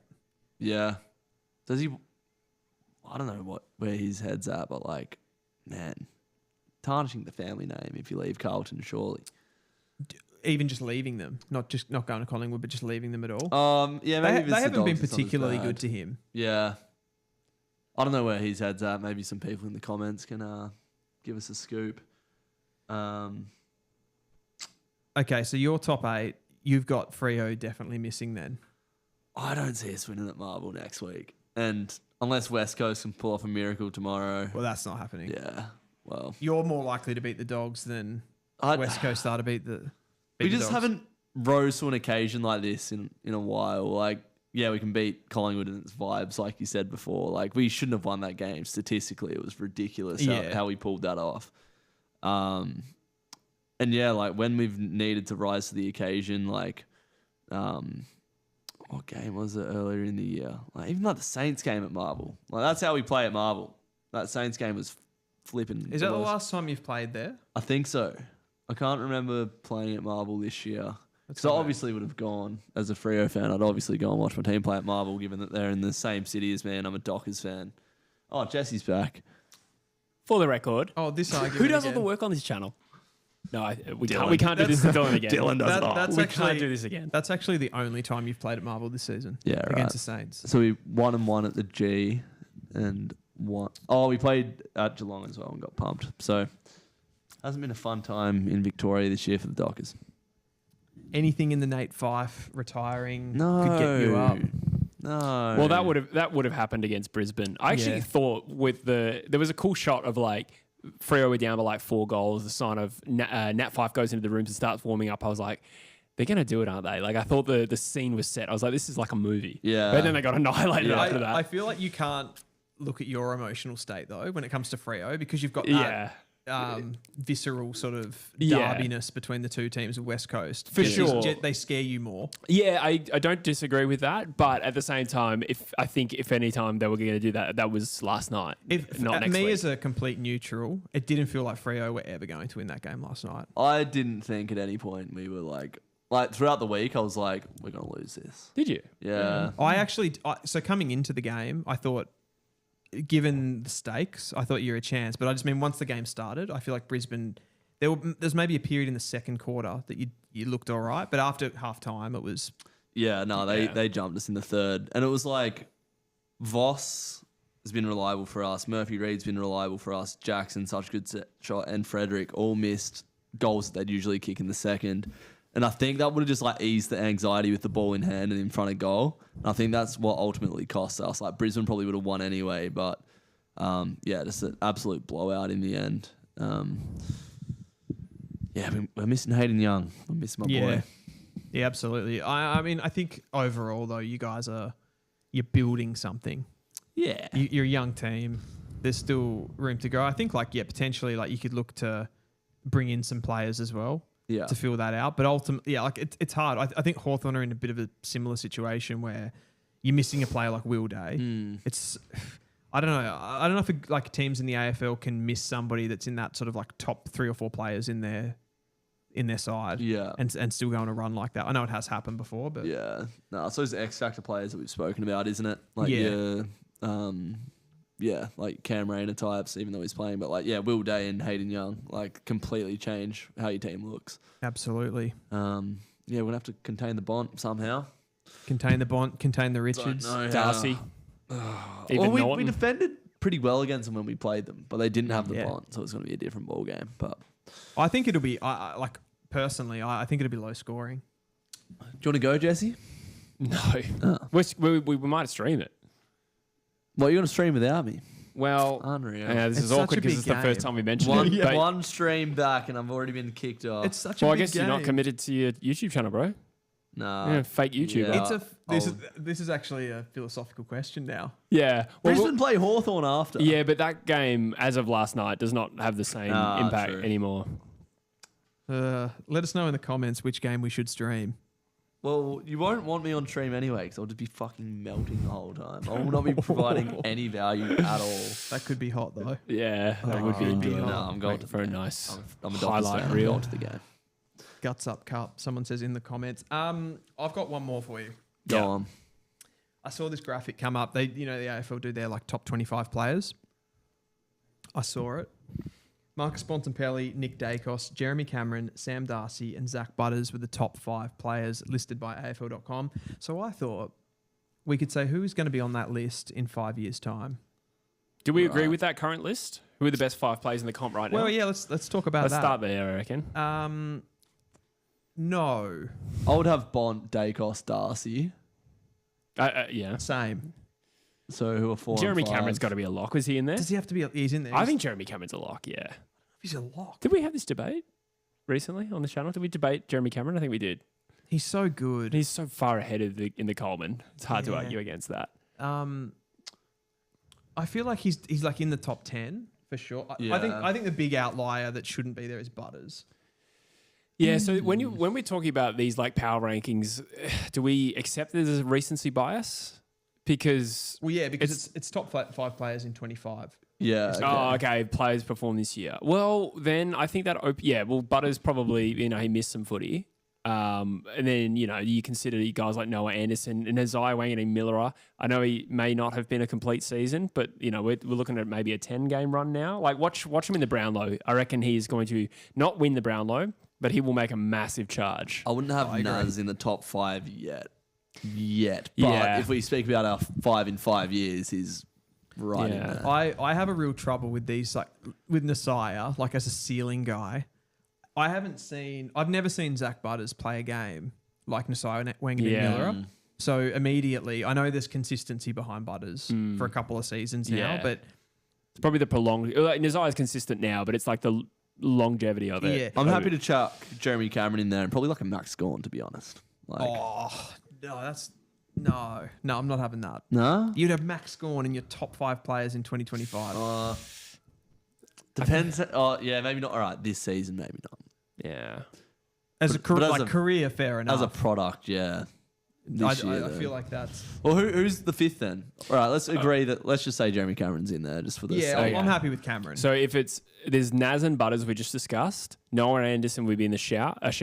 Jordan Dawson would be a shout. Oh. Isaac Heaney, not over the course of the season, but is he a top 5 player in the Isaac comp? Heaney's the most underrated player in 2025. Yeah, because he has had a monstrous few games, but I honestly don't know off the top of my head how consistent that's been over What 23 about, weeks. Rankin and Thilthorpe?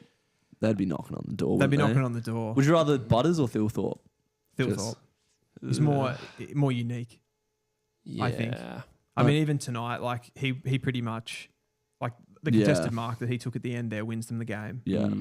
But we have picked 2 other key forwards that are better than Riley Thilthorpe as well, That's true. which So isn't actually Well, you but don't need to exclude him for that. All right, we're deciding on 5. Who is it? Should we say Naz? Should we go Rankin? No, well, neither of them were the 2 in the 4 that we confirmed. No, I'm saying who's the 5th. Oh, okay, out of that. Like, I would say Naz. I'm Ed Richards. You reckon he's been more better than him than Naz this year? Not the Naz. See, I think it's Naz, to be honest. It's not that much of a recency bias. I think he will poll pretty well in the Brownlow, for instance, which will reflect the consistency over the course of the year. It's been a mad 10 or 11 game run. Yeah, I reckon he's in it, to be honest. I'll say Naz. I'll jump on the Naz train. Darcy's only played 15 games for 45 goals, which, how many will he get against West Coast? That will probably influence it as well. There's a lot of people saying Naz. Yeah, Heaney. I think he's in it. Heaney's really Cozzy? close. Yeah, Cozzy's in there. He's had a mix, ridiculous yeah. season as well. But I'd have he's in all the these mix. guys ahead of Butters right now. Yeah, so would I. Yeah. I love Butters too. Yeah. I reckon he's unbelievable. But he hasn't. I don't know. He's just had a Butters level. You know what I mean? Like Yeah. a standard Butters season. Like it hasn't been anything out of this world. So that's the top 5 now. What about in 5 years' time? Well, so many of those players are like 22. Yeah, I'd say Daicos, Darcy, and Naz are going to be in there. Yeah. 100%. Yeah. So let's just lock them in. Yeah. How old will Butters be? He'll be like 30. So still probably a good player, but possibly falling out of the 5. So maybe we'll think of some others. Yep. Heaney will be long gone. Finn Callahan is a chance. Yep. Errol Goulden, I think, is young enough to still be in this mix. yeah. I think, he's missed a fair bit of footy this year. 24? He is 2020 draft, which makes him born in 02, which means he will be 28 in 5 years. So much of this depends on like availability as well. So I feel like Will Day could be one of the best players. Let's just say full availability. Would Will Day be in the top 5? Yeah. If Will Day doesn't have body problems consistently, he'll be a top 5 player. Like, I'm sure of that. Would you have him ahead of Hayden Young? Yeah. He's a better player than Hayden Young, but he's it's the body is a big issue, and I think it probably will hurt him. But I'm comfortable to put Will Day in there. He's so good. He's so tenacious as well for that type of player compared to some of the other guys.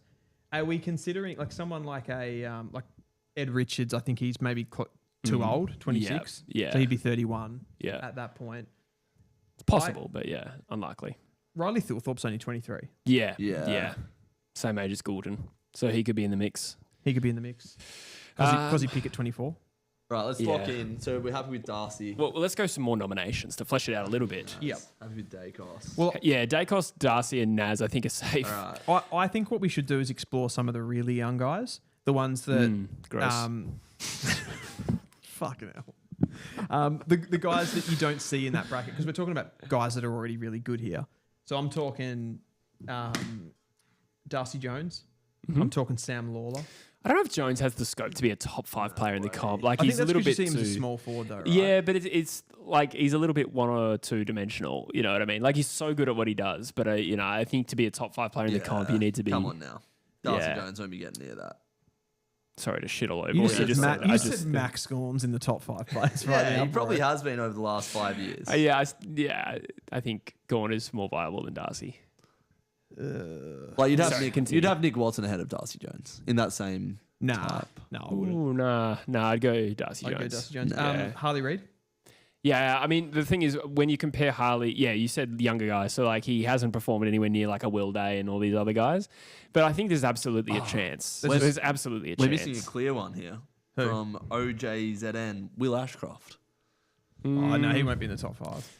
No way. Darcy Jones will. He doesn't have the same like hurt factor, I think, but he is such a he could win Brownlows, I reckon. He would be in mine for Yeah. sure. Yeah, I I'm think not convinced. His level of skill. He's just a good player. Yeah, His skill level's as high as anyone's in the AFL. I reckon. Yeah, he's technically gifted, but that's kind of that's it. In my opinion. Production, consistency, big game player, clutch. Like those are all other things he is, but no, he's not probably going to make my 5. Not for me. Ones I wanted to throw in there from the younger brigade, Bailey Humphrey.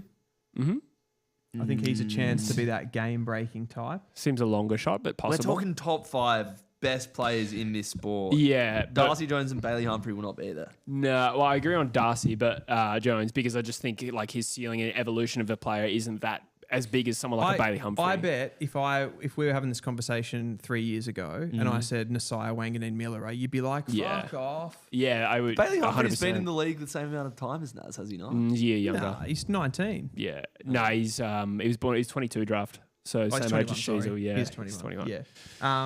But I do think like Bailey Humphrey is that sort of type of player that generally takes a little bit longer. I agree. To develop. And the last one that hasn't hit top form here is Josh Weddle. I think he could be anything. Yeah, I rate that call. Does he need to become a midfielder though, or a midfielder forward? Like probably. I feel like he can't stay like a third tall running defender. And be in the top 5 players. I don't think he necessarily has to be like a clearance animal midfielder, but like he could be like a Max Holmes, Bailey Smith type running transition which is possible. It's possible. Yeah. Like I'm not putting a cap on him. I'm just saying that's what he needs to evolve into to be in this conversation. We haven't really given defenders any credit here. Sam Taylor. Yeah, it might be a bit old. I think he's he'd be 31 for the 5 Is he years. like 24 now? No, he's 26 this year. Yeah. Okay.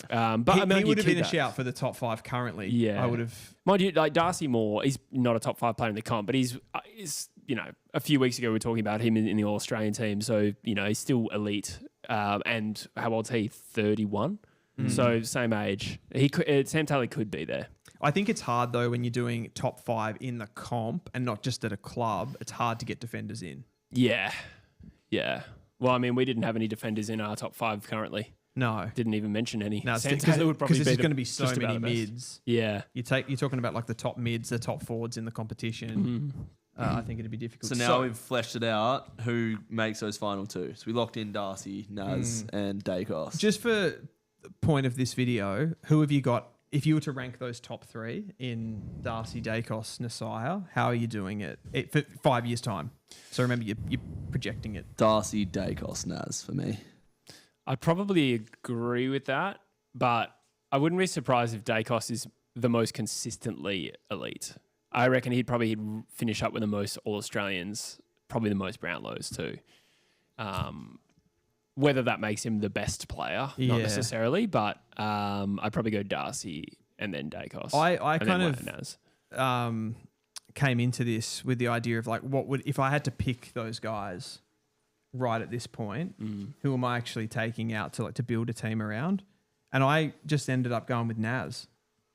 Over Darcy and Daicos? Yeah. Wow. I'm Naz, Darcy, Daicos, based on what I've seen from Nasiah recently. I can't see any sign that he drops off and suddenly becomes inconsistent at what he's doing. Yeah, young guy in a team that isn't playing finals, doing what he's doing, it's hard to argue against it. But yeah, it's pretty subjective. They're unbelievable. They're all unbelievable players. Who are you putting at 4 and 5 then? I'm throwing some clear bias here and chucking Harley Reid in here. Fair. Wow, I at think, 4? Yeah, pure faith. But I don't think you can argue against it from a talent potential point of view. But he's not as well performed as any of these other players. But then I included Goulden. Deal, who's your 4? I'm going to go with Cozzy Pickett. Yeah, I like that. I really do like that. I just like that type of player. Yeah. Gets me out of my seat, even though I don't have any skin in the game when I watch Melbourne play. Yeah. But he's just he's so exciting. Maybe there's an element with Melbourne that they are a bit more of a dour sort of a contest team and he brings some life to them, which helps him a little bit. But I don't know, he's fun to watch, kicks goals. Francis says Joel, that's a good Yeah, shout. no one mentioned him. He's worth a mention. Definitely worth. I actually had him on my list. He probably is in the 5, I'll actually. have Will Ashcroft at number 4 for me. He's one of Norm Smith. Like someone said before, how does a Norm Smith medalist not have hurt factor? He does. He can impact. He's got hurt factor. Absolutely. I'm sure you can find a few weird Norm Smith medalists over the years, though. Not necessarily. He'll be a great. He will be a multiple-time premiership player, probably multiple-time Brownlow medalist, I reckon. Premiership doesn't hold much weight for me. The Norm does, but You mean premiership doesn't hold weight? When you're a Norm Smith medalist in a premiership side, how does that not hold weight? it just doesn't make you automatically better than the best player in a shit team. I'm a bit the opposite there. I probably weight the premiership more than the. I just said the Norm. Not when there's Norm 23 players in a team. We're talking about Will Ashcroft here, though. He won a Norm Smith in a premiership at 21. Yeah. I was making more of a general point that like the accolade of being a premiership player is not a great Yeah, you could be No, Will Schofield. like in decider. itself. But I think there's context around that, right? Like you don't say Dustin Martin's premierships don't matter because he could have just been one of 23 players, right? Like that kind of makes his career. The premierships are intrinsic to what he did as a footballer. I mean, like comparing, say, Craig McRae, who's on the screen right now, as a player to Marcus Bontempelli. He's not 3 times as a player. He won 3, didn't he? So, yeah.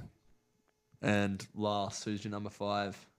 I went Goulden, but I also completely forgot about Horn Francis, who could be in this list. I might actually change it. Oh, You can't. I'll stay with Goulden. But it's pretty tight. It's hard with Horn Francis. It's really hard to get this season out of your head with him because I think it's been a pretty disappointing year. Yeah. I had such high hopes that he was going to go into that sort of top 5. I don't think he'd even be in sort of the top 20 or 30 at the moment based on the football he's playing. It's got to be fairly rare, though. Like the top 5 players in the competition, 3 of them, as I had it, are in their 4th season. That's extremely rare. So shows how good that 21 draft is. So he's a little bit of a victim of comparison there.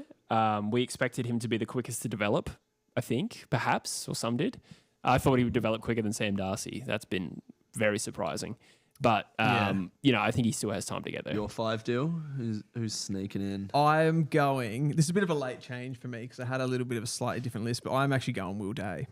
Yeah. Based on that element of we're taking away the body. Yeah. I just think he's such a good player, Will Day.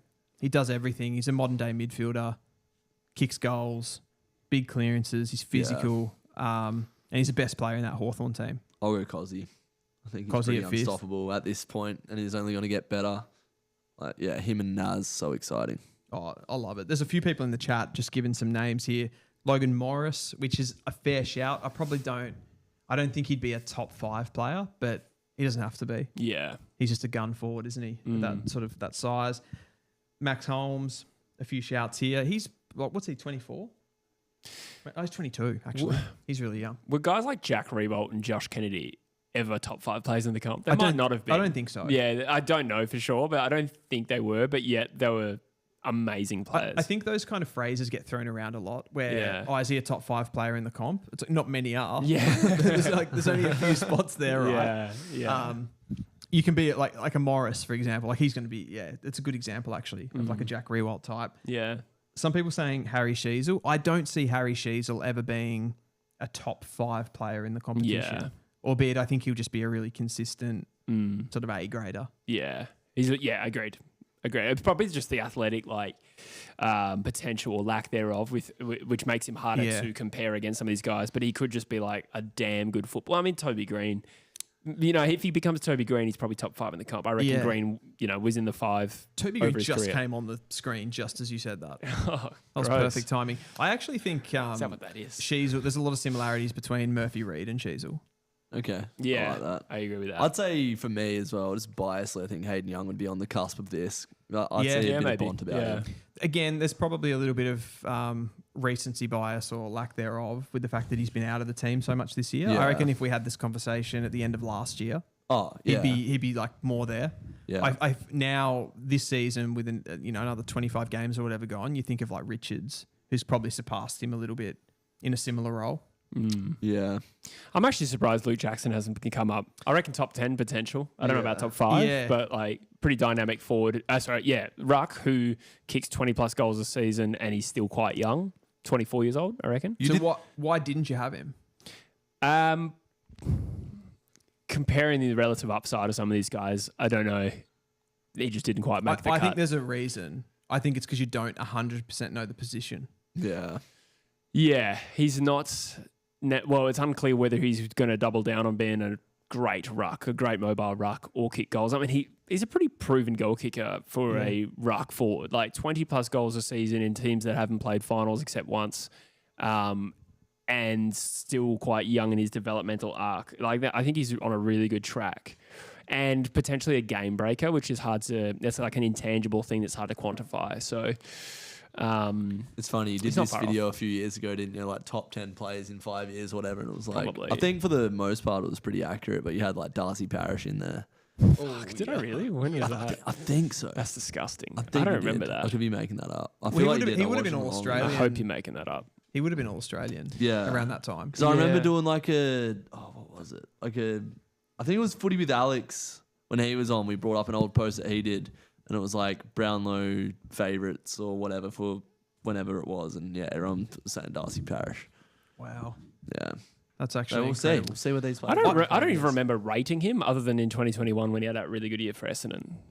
I don't remember. Was that his All-Australian year? Yeah, I reckon it was. I don't even remember rating him in that time. But I could be wrong. That year, so I could be wrong. Tricky for me. It's hard for me as a person who didn't watch a lot of that era of football around that time. Yeah. That to see Darcy Parish as like ever a top 20, 30 player. He's just a small mid. Yeah. He's a little handballer. Little Caleb Sarong in there. Little Caleb Sarong.